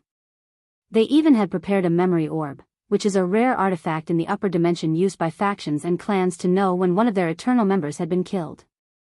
The orb would turn red, reminding the faction that they had forgotten someone close to them and seeing if it was still possible to revive them. These things are extremely difficult to find as the materials are rare. "We can only hope for the best," said number 1. "Oh, how the mighty have fallen." "What do you mean by this, number 10? "I am not fucking call number 10, yelled number 10, slapping his hand on the table. He even removed his veil, revealing an elderly man with disheveled hair and an unkempt robe. If this was not a formation, these people could have smelled the alcohol on him. "My name is Xiao Weiyuan. I'm fucking tired of this life. We used to live like kings with our heads held high and a disdain for everyone else. But ever since we were sent on this mission, everything turned to shit. Put your protection back on. Do you want to be discovered?" warned number 2. "I don't give a f enough," said number 1, waving his hand to dismiss him from the meeting. He looked at everyone and said gravely, "Emergency mission. We will head to number 10's world and kill him as swiftly as possible." The meeting became quiet for a few seconds. "Is this necessary?" asked number 5. "He's become a liability, and I won't let that drunken bastard cause our death," said number 1. "His life has been terrible since he descended to the lower dimension, but he does not want to give up. They can return home with all their power and privileges as long as their plans succeed." "Maybe this is for the best," added number 2. None of them wanted to die, and since returning home without success was not an option, they had no choice but to make things work out here. Myriad Emperor World, Heavenly Court. A week had passed, and Wang Wei opened his eyes as he sensed an aura calling him. He gazed at it and saw He Shi waiting, so he turned his head to look at other places. He saw the Star Beast world had the overwhelming advantage, just like they did, but the enemy was resisting fiercely, and this war was still undecided. The Endless Frozen World was prepared due to warnings from the Commerce Hub, and they had connections to their lower realm and reinforcements. Additionally, their emperor was not afraid of using his supreme avatar Qi to its full use by turning his Eternal-class clones into suicide bombers. Everything is settled, so let's begin. Wang Wei sent a few talismans to communicate to the people in case something happened in this fight, and he could not be present to oversee the overall situation. He teleported to a void zone, a place between two world communities. Wang Wei guessed he chose this place as their battlefield to prevent the aftermath of their attack from affecting nearby worlds and even communities. Wang Wei immediately checked for any hidden methods while looking at He Shi. His eyes narrowed. "So, you're willing to go to this extent to defeat me?" "To kill you, but yes. Is it worth it? What do you think? What about the aftermath? On the unlikely chance that you kill me, what next?" asked Wang Wei. "I can use the Commerce Hub's resources to reduce the corruption, and after a few reincarnations, I can wash away the artifact's aura and imprint," said He Shi calmly, his voice full of conviction. "So decisive. I have to admit I respect you a little more," said Wang Wei. He Shi fused with the broken Empyrean artifact, resulting in his Tao being corrupted. However, he seems to be willing to go to this extreme to eliminate Wang Wei. "I don't need your respect. When you lay down at my feet, I will be at peace and avenge what you did to my sect." His body released a tangible fighting aura. "Odd, from my character profile of you, you do love your sect but not to this extent," commented Wang Wei. "No, your actions are not out of a sense of duty or responsibility, it's pride and jealousy. You felt that all the power, fame, glory, and respect I received should belong to you, that it's something that was destined for you, but I stole it. Odd, where did you get this delusional sense of grandeur?" Wang Wei was genuinely perplexed. "I don't have time for your nonsense," replied He Shi calmly, but his eyes became fiercer. "Let's get this over with." "All right, but this place is still not good enough for this fight," said Wang Wei, who suddenly appeared before him, grabbed him by his face and teleported him to his void battlefield. This place is not only his home but also prepared for the worst-case scenario. If you find any errors, ads pop up, ads redirect, broken links, non-standard content, etc., please let us know each report so we can fix it as soon as possible. Chapter 1090 Pushed to the limit. He Shi felt humiliated. He had gone through all this trouble, almost ruining his future by fusing with that artifact to acquire the strength of 60% Grand Dao Source or 8-fold Battle Realm, but he was still manhandled like a child. A wave of intense anger rushed into his mind, but he immediately cast a spell to calm down and cool his head. With a cool mind, he knew what his first step was: Frowny Face Battle Art Boost, Physique, Azure Dragon Strength. After this short encounter, He Shi knew how powerful the opponent's flesh was, so he used these two techniques to give him a much-needed boost. Meanwhile, Wang Wei secretly used his Order Disorder Dao to change the rules around him secretly. He added the stipulation that no one should intervene in this battle. His purpose was to ensure Emperor Jia did not sneak attack him. At the very least, this technique would make it easier for him to detect any upcoming intruders. He Shi activated his Awakening, donning his gold-silver armor and summoning his halberd. However, the armor was slightly different since the last time, with drawings of the Azure Dragon, White Tiger, Vermilion Bird, and Black Tortoise, in other words, the 4 symbols. Simultaneously, Wang Wei's 10 fate palaces hung above the heavens. Split primordial chaos, he chose a more aggressive approach to this fight and went on the offensive. He used an updated technique based on his battle with Su Shi. The halberd, with its immense power, dropped on Wang Wei, and he used one finger to block it. Impossible. Do you know the probability of a technique failing for someone of your level T? It's infinitesimally small. However, for someone who can control probability, the number doesn't matter, does it? Boom. Wang Wei punched him in the face, sending him flying and breaking a few bones in the process. He raised his hand to manifest a string attached to He Shi's neck, and he pulled him toward him, punching him a few times. Dragon of Auspiciousness. The dragon image on He Shi's lit up for a few seconds, and the aura of luck/auspiciousness Tao emanated from his body, allowing him to cancel his opponent's technique. Battle cry, He Shi roared, and his voice contained a primal rage with the power to awaken a power deep within everyone's soul. His aura drastically increased, and he rushed forward with his, threading on infinity step, technique. His speed reached countless times beyond infinity, and he thrust his halberd like a spear. Omicron Wang Wei used his right hand like a spear and clashed directly with the weapon. His Yin-Yang Dao removed the majority of force or power behind this attack, thus pushing He Shi's weapon away as his hand headed directly for his chest. A bright flame came out of He Shi's armor to delay Wang Wei's hand before he used a parry technique with his left hand. Wang Wei felt his own strength was redirected at him, and he secretly praised the subtleties of this battle technique. Sadly for He Shi, he was beyond a master at controlling force or strength. Boom! He Shi's left exploded, but he suddenly inhaled and absorbed all the blood and qi. His aura again increased. Some kind of self-sacrifice technique to boost strength? Analyzed Wang Wei. Roar of the war god. He Shi opened his mouth to roar, releasing a potent sonic skill that could shatter hundreds of heavenward worlds. Roar of fate. Wang Wei returned the fate and also roared, and the result was He Shi's body exploding into a blood mist. Sadly, a flame appeared in the distance, and he appeared perfectly intact. His Tao is no longer battle, but a combination with the four symbols. For symbol arrays, the phantom of the four creatures appeared behind He Shi in a circular shape before fusing with him. For cardinal exchange strike, as the halberd approached, Wang Wei found his senses becoming chaotic. North became east, the south became west, up became sideways, and so on. In a moment, he became someone with the worst sense of direction and spatial coordination.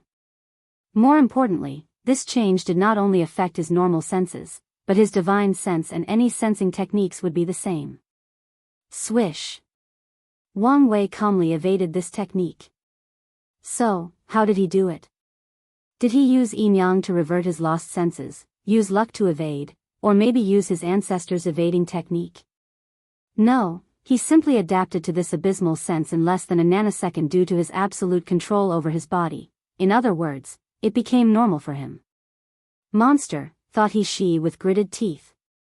Wang Wei waved two fingers and used the negative freedom of life technique to kill his opponent. At this point in time, it can be said he's playing around as he used his freedom Tao to do something his life-death Tao would be more efficient at accomplishing. He Shi disintegrated, not from an atomic level, but from a conceptual level. Less than a second later, a black tortoise phantom materialized in the distance, and He Shi replaced it as it disappeared. According to the four symbols, the phoenix is the symbol of rebirth, and the black tortoise represents endurance, thought Wang Wei. Do I have to kill this bastard 4 times to push him to his limit?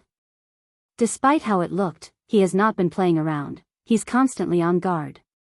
To prepare for this fight, he has run countless scenarios, including the worst-case scenario in which Emperor Jia teamed up with Old Man Nether and released whatever Lovecraftian creature was in the Abyss Gap.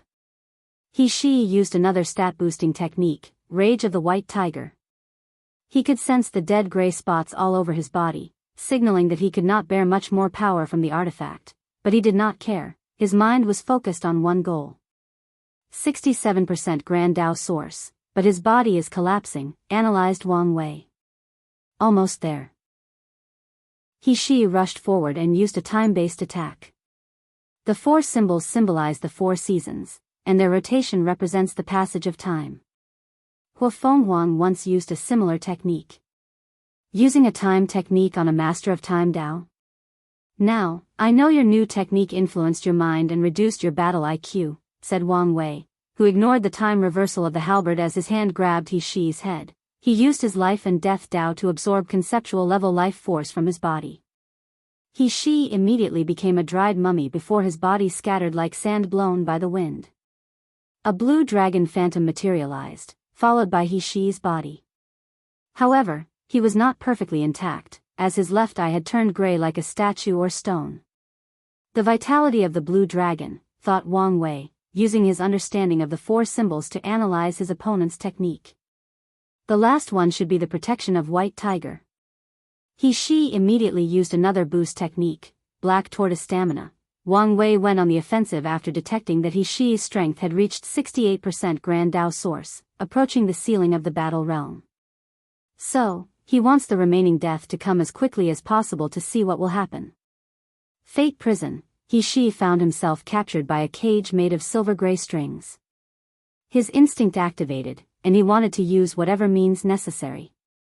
However, he suddenly felt that all his moves were predicted in this place. No, not just his move, but everything about him was predicted or predetermined: his birth, parents, personality, experiences, memories, thoughts, choices, future, all possibilities, everything that constituted his existence was already determined.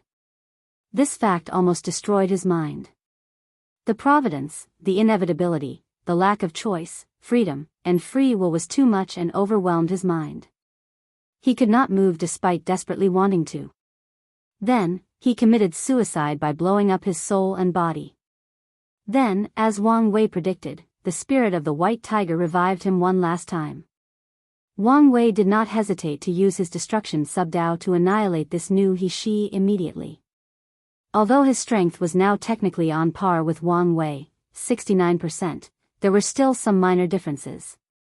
He Shi released a powerful shield with the colors red, blue, black, and white, resisting the palm of destruction for more than 5 seconds before it was broken and annihilated him. Meanwhile, Wang Wei was on high alert, waiting for any signs or changes. If there were a time that Emperor Jia or anyone else would interfere, it would be now. As he predicted, a new He Shi appeared before him despite already using all 4 lives of the 4 symbol mirrors. His body, which had previously had his eyes and left arm turned gray, was in perfect shape, without an ounce of injury. More importantly, his aura was now peaceful and less volatile and aggressive. Wang Wei squinted his eyes. This is. If you find any errors, ads pop up, ads redirect, broken links, non-standard content, etc., please let us know each report so we can fix it as soon as possible. Chapter 1091 Unexpected Truth. This is a unique and potent talisman, thought Wang Wei. He negated all the damage from fusing with the artifact while retaining his strength. More importantly, I do not recognize the runes used for that talisman. He Shi had regained his calm and composure, and he did not have to worry about his body collapsing for a while. He had to thank his ancestor, Emperor Jia, for leaving him a way out, but this was his last chance.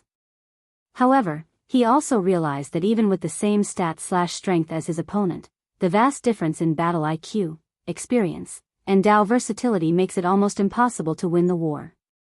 Since any more Grand Dao boosts were now useless, he needed a new tactic to win this fight. 6 people appeared behind He Shi, both women and men. Each held a different weapon and had an indifferent face and dead eyes while releasing an aura extremely similar to He Shi's previous chaotic aura. Weapon slaves, muttered Wang Wei. He had heard these things were the true foundation of the Spirit Genesis sect. 3 of these people did not stay long as they turned into motes of lights that fused with the other 3, dramatically increasing their aura. The 4 creatures materialized above He Shi and the 3 weapon slaves, forming a formation that connected them. With this boost, He Shi's power did not reach 9,999% like Wang Wei, but the weapon slave temporarily reached 69%. His plan was to use numbers to give him the advantage. Move out, ordered He Shi, and the others followed. Weapon 1 held a whip-like weapon with 2 blades attached to the ends. He swung the weapon, targeting Wang Wei's feet. Weapon 2 controlled 2 flying golden rings to target the arms, while Weapon 3 used sword slashes to cover his escape. Meanwhile, He suddenly disappeared. Wang Wei calmly looked at these attacks and sensed the void was blocked. They targeted his space Dao, forcing him to either evade or confront these attacks head-on. However, despite these people's best efforts, he still teleported away from his location. He used the technique he taught Wang Zhu, lowering himself to the two-dimensional world, full of sentient creatures made of lines and points, before ascending to his third-dimension world. Such subtle and unique utilization of spatial Dao rendered these people's attempts useless.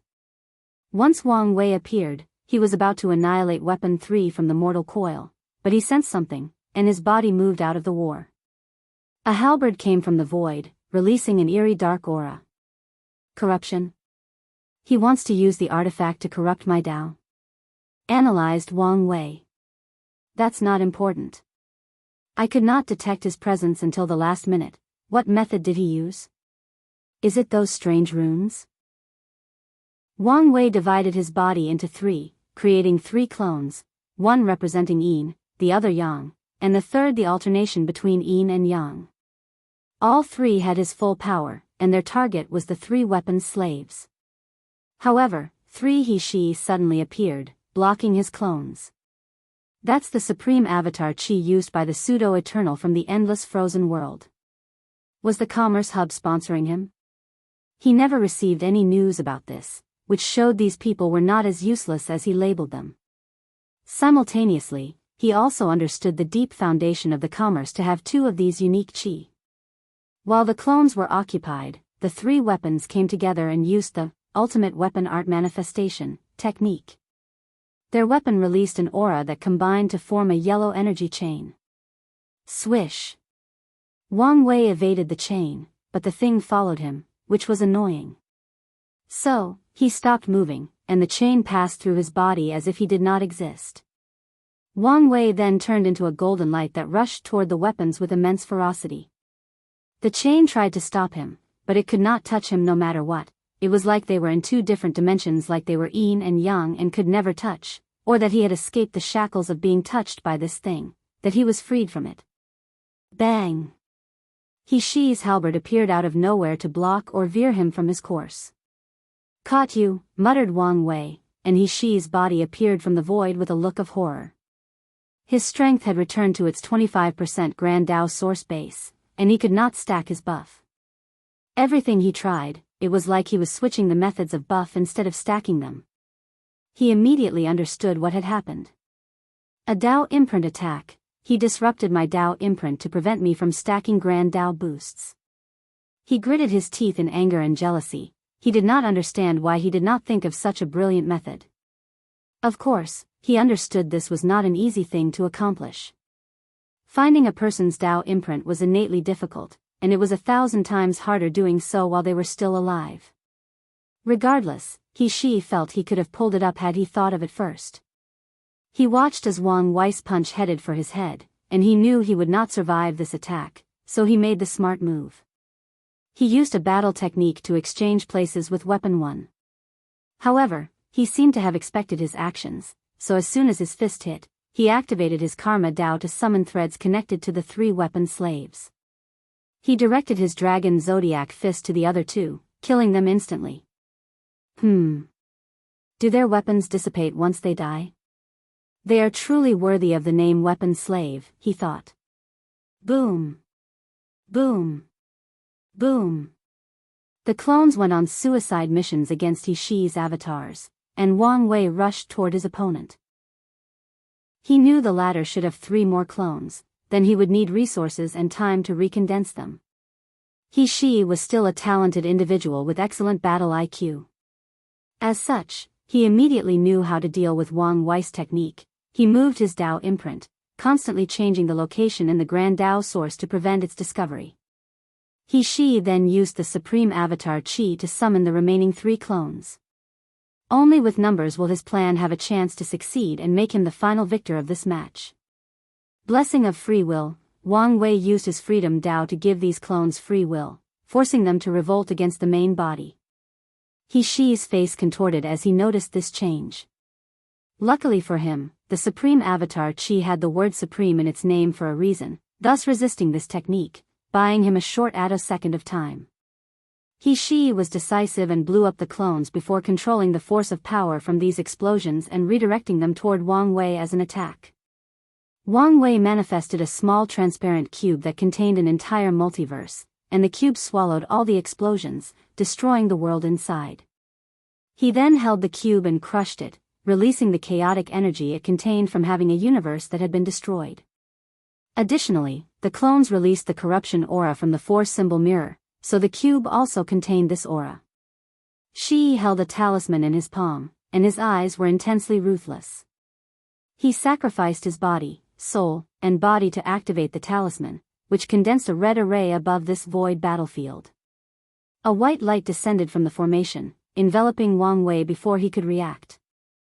Shi appeared in the distance with a pale face, a weak aura, and a cracked mirror floating next to him. "This is the end. I won," he uttered. "I'm afraid not. Impossible." He watched a perfectly intact Wang Wei floating after the light abated. "How can it be? All of you are so focused on finding ways to block my divination but fail to realize how powerful of an intelligence agency I have under my control," said Wang Wei calmly. "You've infiltrated their ranks?" "I've been keeping an eye on these rats for a very long time," replied Wang Wei. "After capturing number 10, I finally had enough information to truly infiltrate their rank. They should all be attacking number 10 as we speak, and what awaits them will only be capture or death." Shi's body trembled. He used the longevity pill the Commerce Hub gave him for one last desperate play to exile this bastard to the upper dimension. According to these people's words, many people in the upper dimension wanted Wang Wei dead, so he would not survive long when they sent news of his arrival. But now, his plan failed, and he lost. Shi looked at him with gritted teeth, anger, hatred, and many other complicated emotions. "Now, you're truly cornered. Let's see what happens next," said Wang Wei before punching with all his strength. A colossal red fist descended from the heavens with the power and intent to annihilate all sentient beings. Bang! A rune materialized above Shi's head, releasing a shield that effortlessly blocked the attack. Then, his temperament changed. He became calm, his eyes wiser and more indifferent, and even his aura old, ancient, and noble. "So that's how it is," muttered Wang Wei. "You and Emperor Jia are not two different people, you're his reincarnation. If you find any errors, ads pop up, ads redirect, broken links, non-standard content, etc., please let us know your report so we can fix it as soon as possible." Chapter 1092 Battle of Limits. Although Wang Wei had solved one mystery, he now had 100 more questions. How did Emperor Jia hide his reincarnation from his eyes? Why did he not ascend but reincarnate instead? What is he planning? Emperor Jia heard Wang Wei's words but did not say anything. He was momentarily confused as he looked at his body and checked his memory. This is the 5th reincarnation. Why did I reincarnate into the Spirit Genesis sect? I took measures to ensure this did not happen. And why is the Tao this time battle? This is not what I chose. His eyes turned into runes, and he seemed to be calculating or deducing some information. No information deduced, but my intuition is telling me you're involved in this anomaly in some way, said Emperor Jia, finally paying attention to Wang Wei. I want to say that this is our first meeting, and I have nothing to do with you. However, weirder things have happened to me, so you might be right. Who knows? Despite his laissez-faire attitude, Wang Wei was on guard at all times, and that's because Emperor Jia was a blank to him. He could not divine any information or see the latter's future actions. This was the first time he faced such an opponent. It seems the battle between us is inevitable, commented Emperor Jia after a brief silence. I'm afraid so. Very well. The center of his brow suddenly lit up 5 different colors, and immediately afterward, his aura drastically increased, 60%. 65%. 68%. 69%. 69. 99,999% Grand Tao Source. What is this? I sense a very subtle aura of Eternal Emperor from each of the lights. Thought Wang Wei, and his eyes squinted. Could it be? When Emperor Jia's strength reached his level, he was sure of his theory. He's trying to enter the taboo realm by following a path similar to the Nine Extremity Foundation. He proves the Tao, condenses his strength into a seed, reincarnates, and does it again.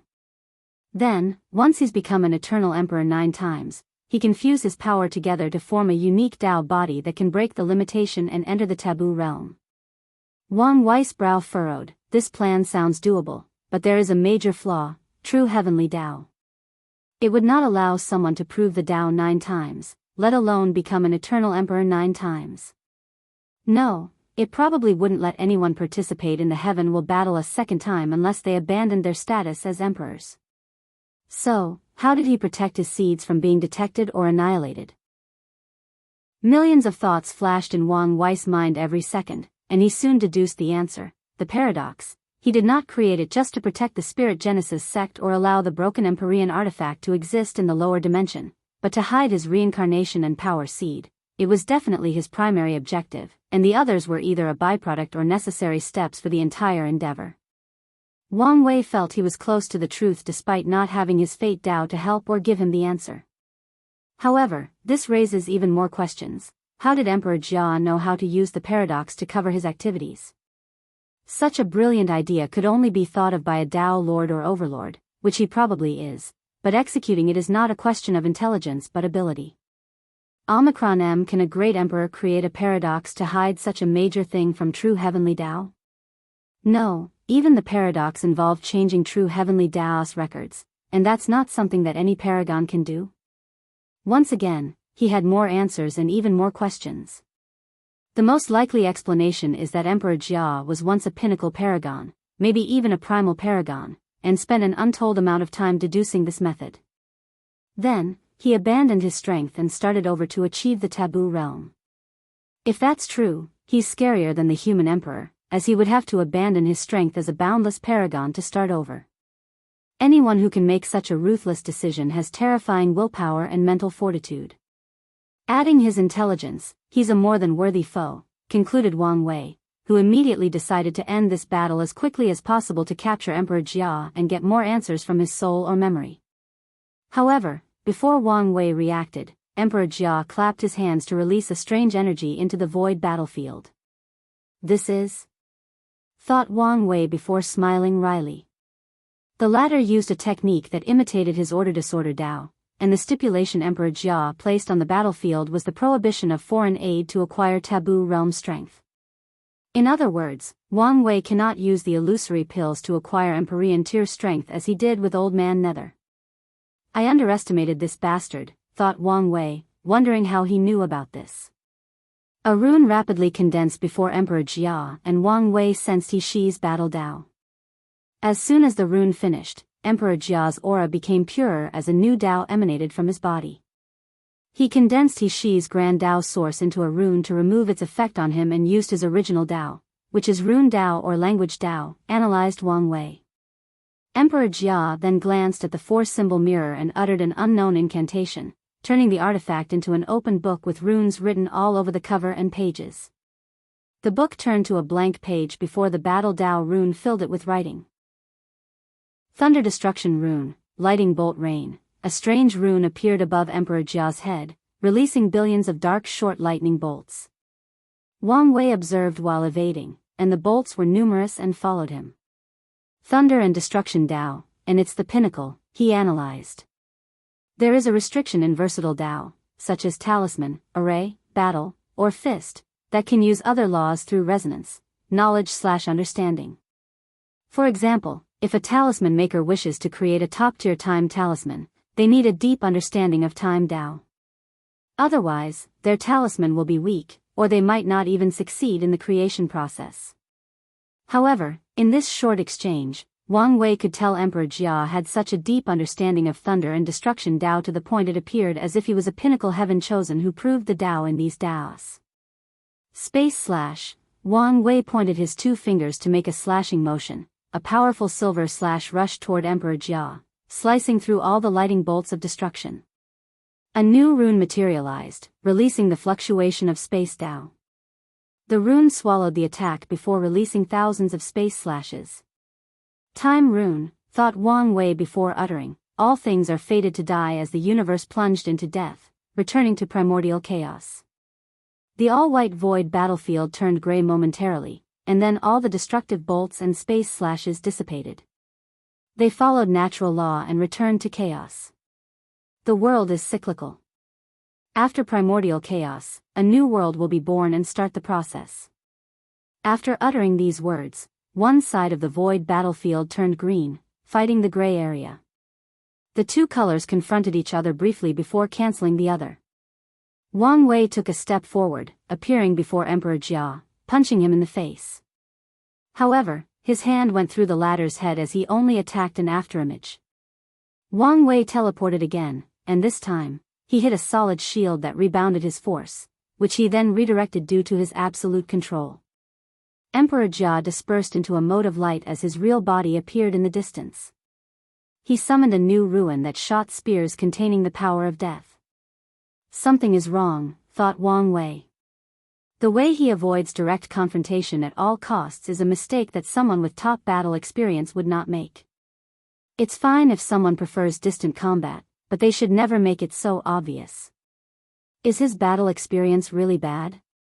Thought Wang Wei before using a few attacks to test out his theory. It's not bad, but it's also not at the level of an old monster who was once a boundless paragon, thought Wang Wei. What's the reason? He's either doing it on purpose for an unknown plan, or the memories from his time as a paragon are still sealed. Wang Wei reversed yin and yang so that Emperor Jia's runes or words have the opposite meaning of what they are intended to. He also modified the rules in the surroundings, following the saying language is deceiving. In other words, all the runes used should have a completely different effect than intended. He rushed toward his opponent as Emperor Jia summoned a new rune. Wang Wei squinted as he realized his technique was cancelled. No, not cancel, they became errors. Error Dao? That's new. If you find any errors, ads pop up, ads redirect, broken links, non-standard content, etc., please let us know your report so we can fix it as soon as possible. You're tuning in to the Carefree Valley YouTube channel. Don't forget to subscribe and join us on this journey to catch the most captivating stories.